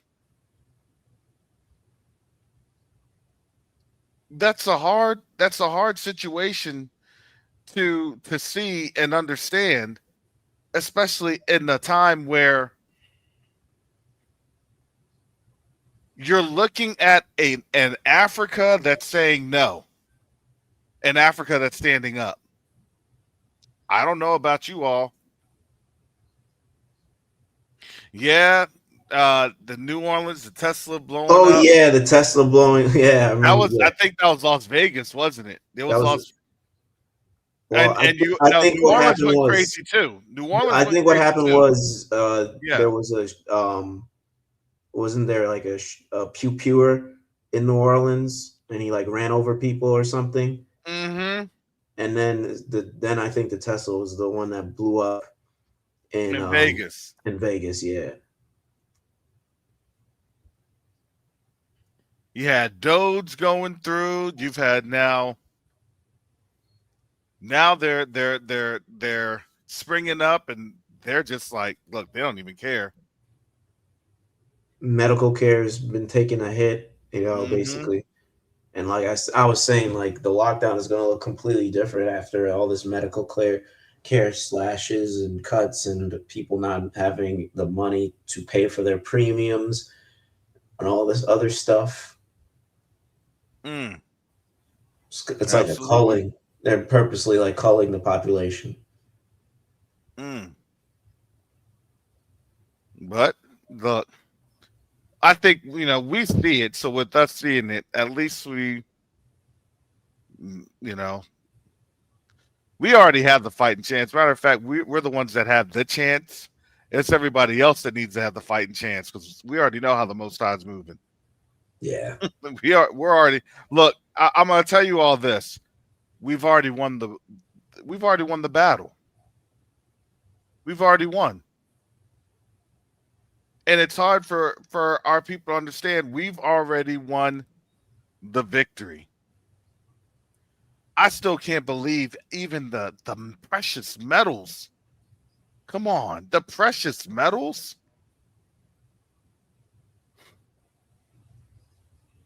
How gold just literally skyrocketed, Yeah, and now gold. silver. Yeah. Silver in what? In less than what? 2 weeks? Less than 2 weeks. It makes no sense. Well, it's all going up because there's less access to it in Africa. Yeah, Jermaine Sloan says it. Silver started the year around 32 ounces. $32 an ounce. My goodness. And now it's somewhere near around 70 something, a little over $77. That's amazing. That okay.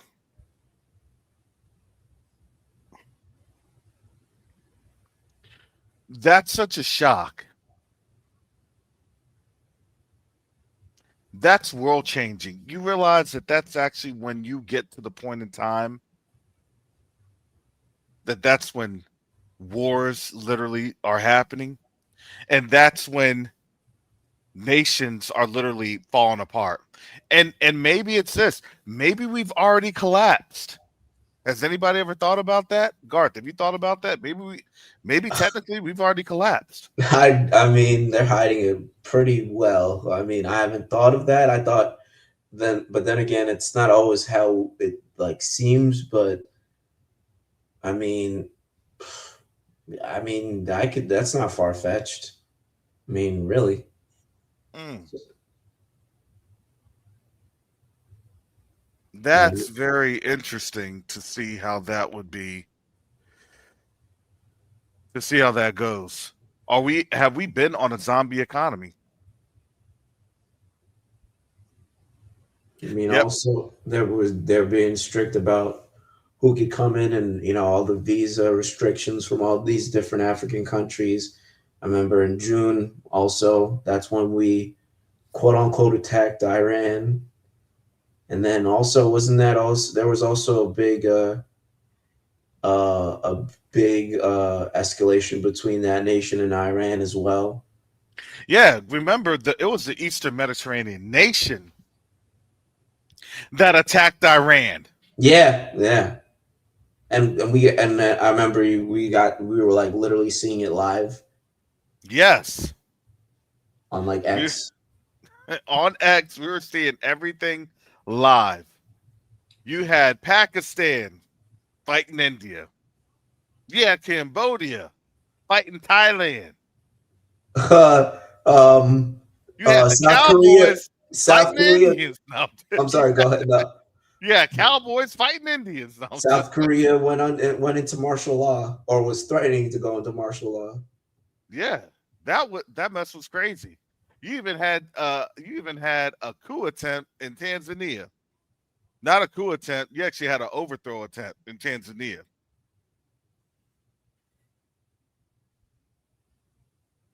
And in Tanzania, you had some flare ups even in Kenya. Oh yeah, Kenya. Yeah, a lot of stuff. I don't know if it was last year, but Kenya, yeah, Ruto and his government is That was actually corrupt. this year. No, because remember they killed that person. They were killing people. That was actually this year. Oh yeah, I mean yeah, people were finally being kidnapped. People who spoke Mm-hmm. out against Ruto and the bill that the IMF was trying to bring into Kenya. My goodness. My goodness. This is what a year. What a year. And it's only going to get crazier. It's only going to get worse. Yeah, silver's increasing. Thank y'all. Now says silver is increasing because countries need silver for all their technology, solar panels, medical equipment, phones, computers. It's the one metal that is the best conductor. My goodness. And then you have this. Then you had tariffs. Oh yeah. Oh my gosh, you're right. The tariffs. Who could forget about the tariffs? Oh my god. And I think they ruled tariffs illegal. I'm pretty sure that they did that. Whether or not that they actually let me make sure. I want to check this on out. And he wanted to put mad tariffs on a lot of African countries as well. And I know Botswana was one of them. I remember he's like, I don't even know how do you pronounce it? Botswana, Botswana.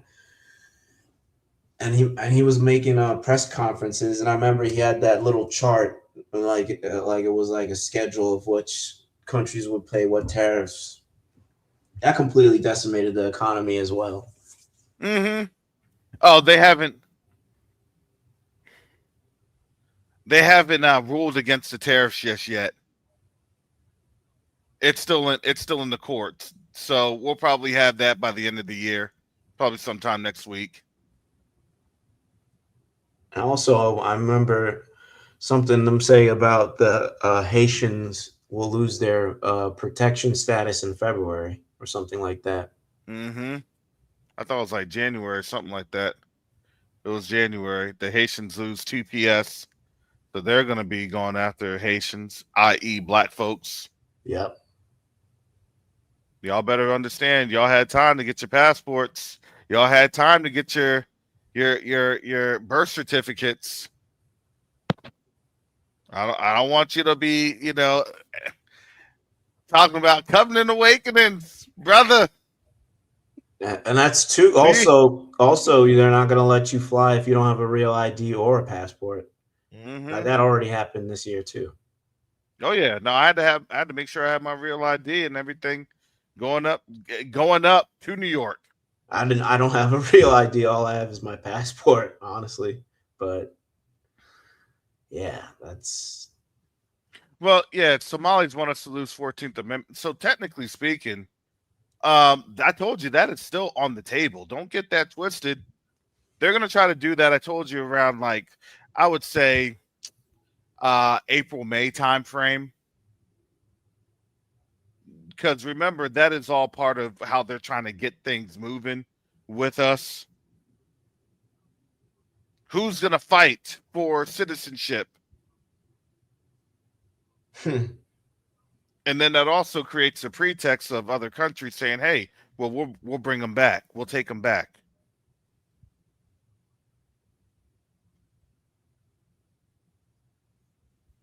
Prophet Templeton says silver at 70 plus is indicating a loss of value of the dollar. As a former bank analyst, this signals the coming collapse of financial institution. As precious metal value go up, the dollar value goes down. Former bank analyst. And also, they stopped making pennies. That happened too this year. Yeah, they did. Because they don't have enough copper, probably. My goodness. 2 or 3 witnesses. Yeah, so Yahuda Banyasharel said, did y'all see the cover of the Economist magazine with the picture of the globe, war, missiles, drones, etc.? I think I did see that. And yeah, that is coming. We now see it again. They're now having to make sure that they have their legal justifications, right? Legally speaking, they got to make sure, and that's really what you always see with Russia and China. They always got to go to the UN. Hey, we're about to do this, we're about to do that, and blah blah blah. Well, remember, that's the same thing that we saw happen 4 years ago. Remember 4 years ago, right before the Olympics, Oh yeah, you had the buildup. before the Winter Olympics. Yeah, I'll never forget that. What's happening right now? We have the Winter Olympics. Let me find out where the Winter Olympics is at. I don't even hardly see anything about the Winter Olympics. I don't even think people care about the Winter Olympics. I I'm don't. just saying. Milano Cortina. So it's in Italy. February 6th through the 22nd. Yes, I don't think the people even care. Okay. All right. And next.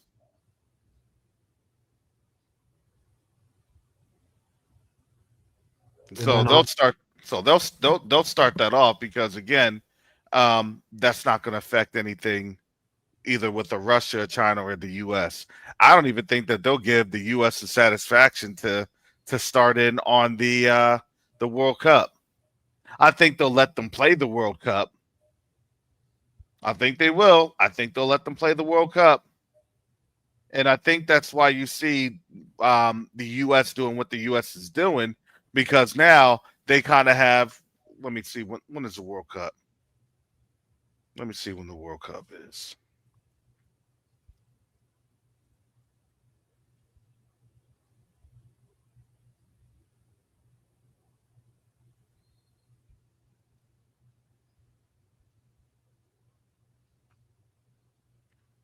All right, opening game.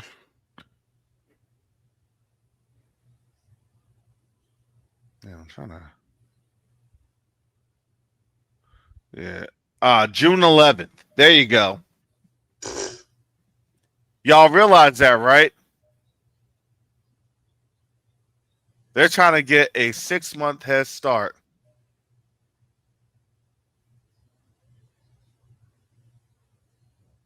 They're trying to get a 6-month head start of stealing oil.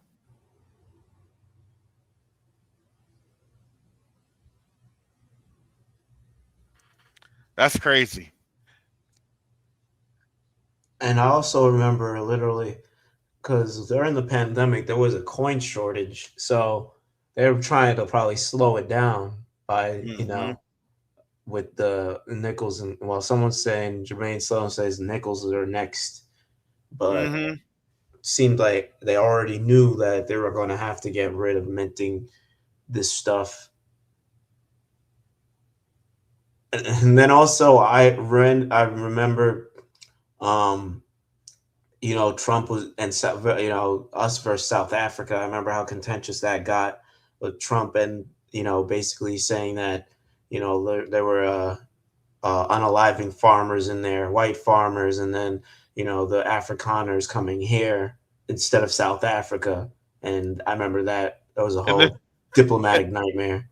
and then they wanted to leave after 90 days. Yeah, They wanted to leave. and Elon Musk was trying to send some dog whistle or whatever about South Africa and how it's hard for them over there. I remember that too as well.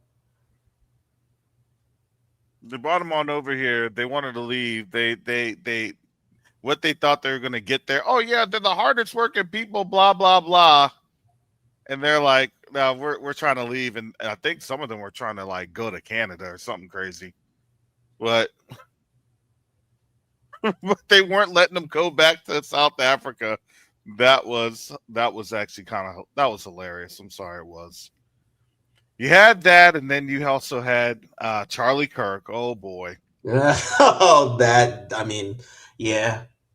It's funny that even even like my family, we never really even mentioned that. It's all them. It is. We just kind of like, all right. Okay.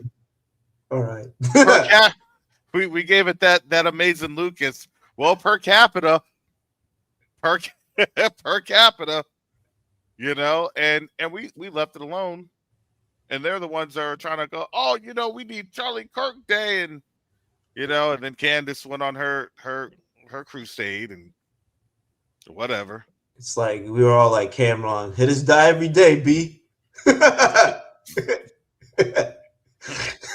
On his to the big next shot every story. day, B. Yeah. I was like, I hate to see that he went on out like that, but I mean, like, he wasn't, on our side. He wasn't on the side of black folks. So what do you want me to do? What do you want me to tell you? Yeah. It's like I You didn't know? even really know who he was until then. Yeah. So that was the whole psyop, and it's like, okay, who cares? That didn't really work.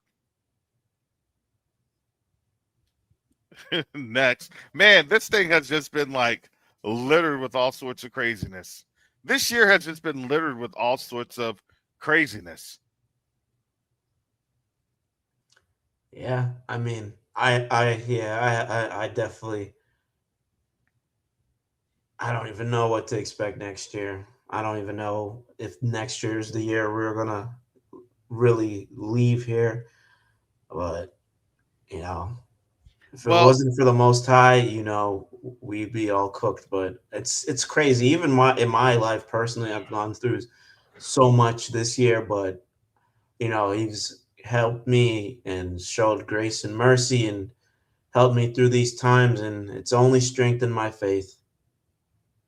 yeah, that's all we can do. That's all we can do. We just have to encourage one another and go from there. I do have to say, just personally speaking, look, I mean, we were able to move a medical shipping container to Burkina Faso. Yeah. And I know it's lost on a lot of people of how big of a deal that is, because you haven't been able to see how big of a deal that is. And a lot of people truly don't know that thing has opened up so many doors that when you're able to see it, you're going to be like, wow, hallelujah.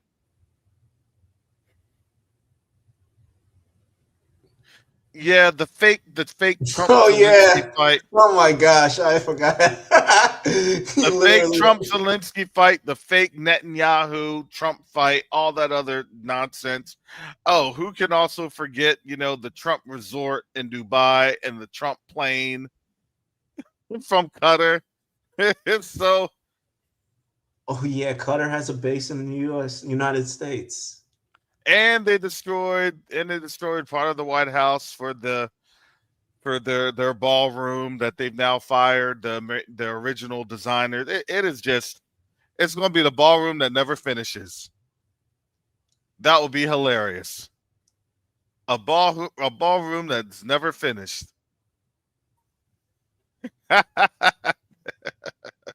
The last great project of the United States that dies in infamy. You cannot make this stuff up. I wish you. Oh, what do you say to your kids and grandkids? I think it is. I think it is one big bunker, Sister Betty. I truly do.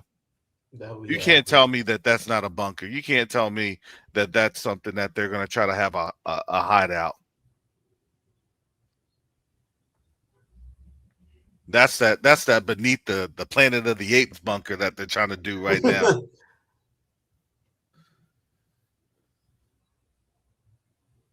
Oh, what a beautiful morning. Oh, what a beautiful day. Is it that I color? it could be. Nah, I think Greenland is the base of operations for the head of the former United States of America penal colony. The UN will have to airdrop in drones that they try to always shoot down, unmanned drones the Oh, size of of cargo planes. and we never got a disclosure on those drones. He said he was going to tell us what those drones were. He never did. Wait, the drones, the aliens, the JFK files, Three Martin Luther Atlas King. body. Listen, how come the aliens are here? I thought we were going to be some aliens. Man, I thought Outcast was going to perform for the alien arrival. Yeah. The aliens resemble African Americans and could tower as high as 10 feet or something ridiculous they were saying. What it was that old show back in the day, Childhood Zen, where the alien is collecting all the kids, and everybody in the earth was going to be rich, but they had to give up all their kids. Oh my goodness. So that didn't pan out. Yep. Where's the Fort Knox gold at? Remember, we're supposed to get a full accounting of all our gold.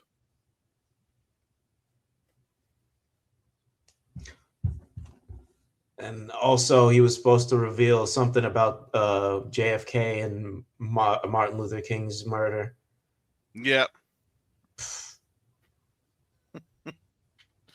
Oh, whole bunch of broken promises on that one. But other than that, he's making billions of dollars with these Bitcoin pumping. Oh, he made his own coin too. Oh my gosh. the immoral and unethical standards are just astonishing, to say the least. It's astonishing. It's like it's like the mafia took over the White House. It's astonishing. How do you even explain that to you can't even explain that to the kids. You can't explain it to the youth. Well, technically speaking, you're not supposed to do that in the White House. You're not supposed to extort your office for personal gain. He's doing it. Well, what's the problem? Oh man. I mean, for real, you cannot even explain that. Well, you have morals and ethical boundaries. Well, no, you don't. He literally took morals and ethics and all that stuff, and he just he just stuffed them into his depends.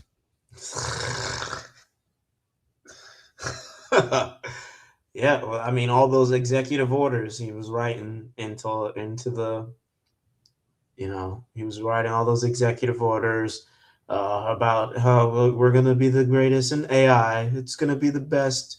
We're going to be better than China. It's going to be great. Wait. I have these great people here. They're good. These people here. These are the people I'm using. You have these billionaires here. They have some great ideas. It's gonna be good. Wait, you want to know what's hilarious? Remember, they were gonna put in $500 billion to, the infrastructure for AI and data centers and everything else, because they're gonna beat China at AI. And then China was like, here's DeepSeek.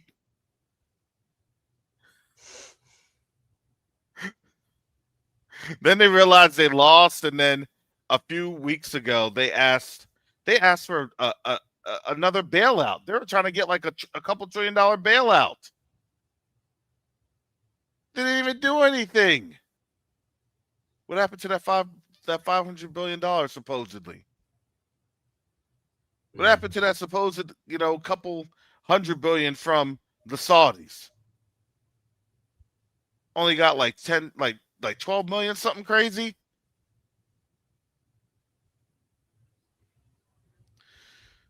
And then they have DeepSeek 2, and they're not even trying to release DeepSeek 2 because they're not trying to give them any ideas.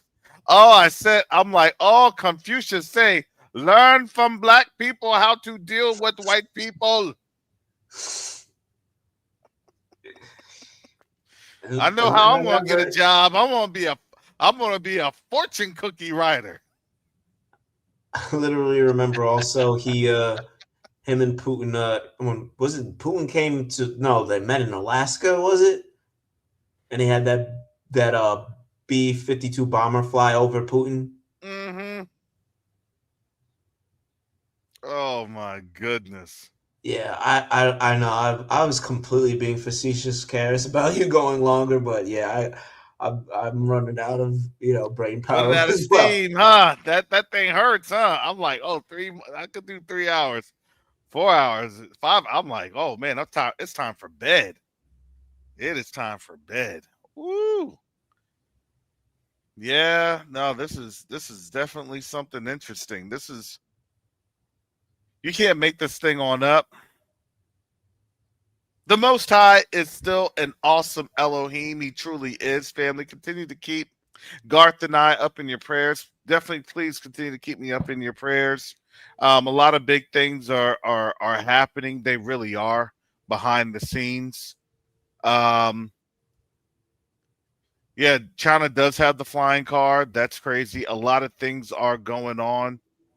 Um, I am gonna have to seriously think about how we'll do a New Year's Eve. I'm down for that. I'll do a New Year's Eve.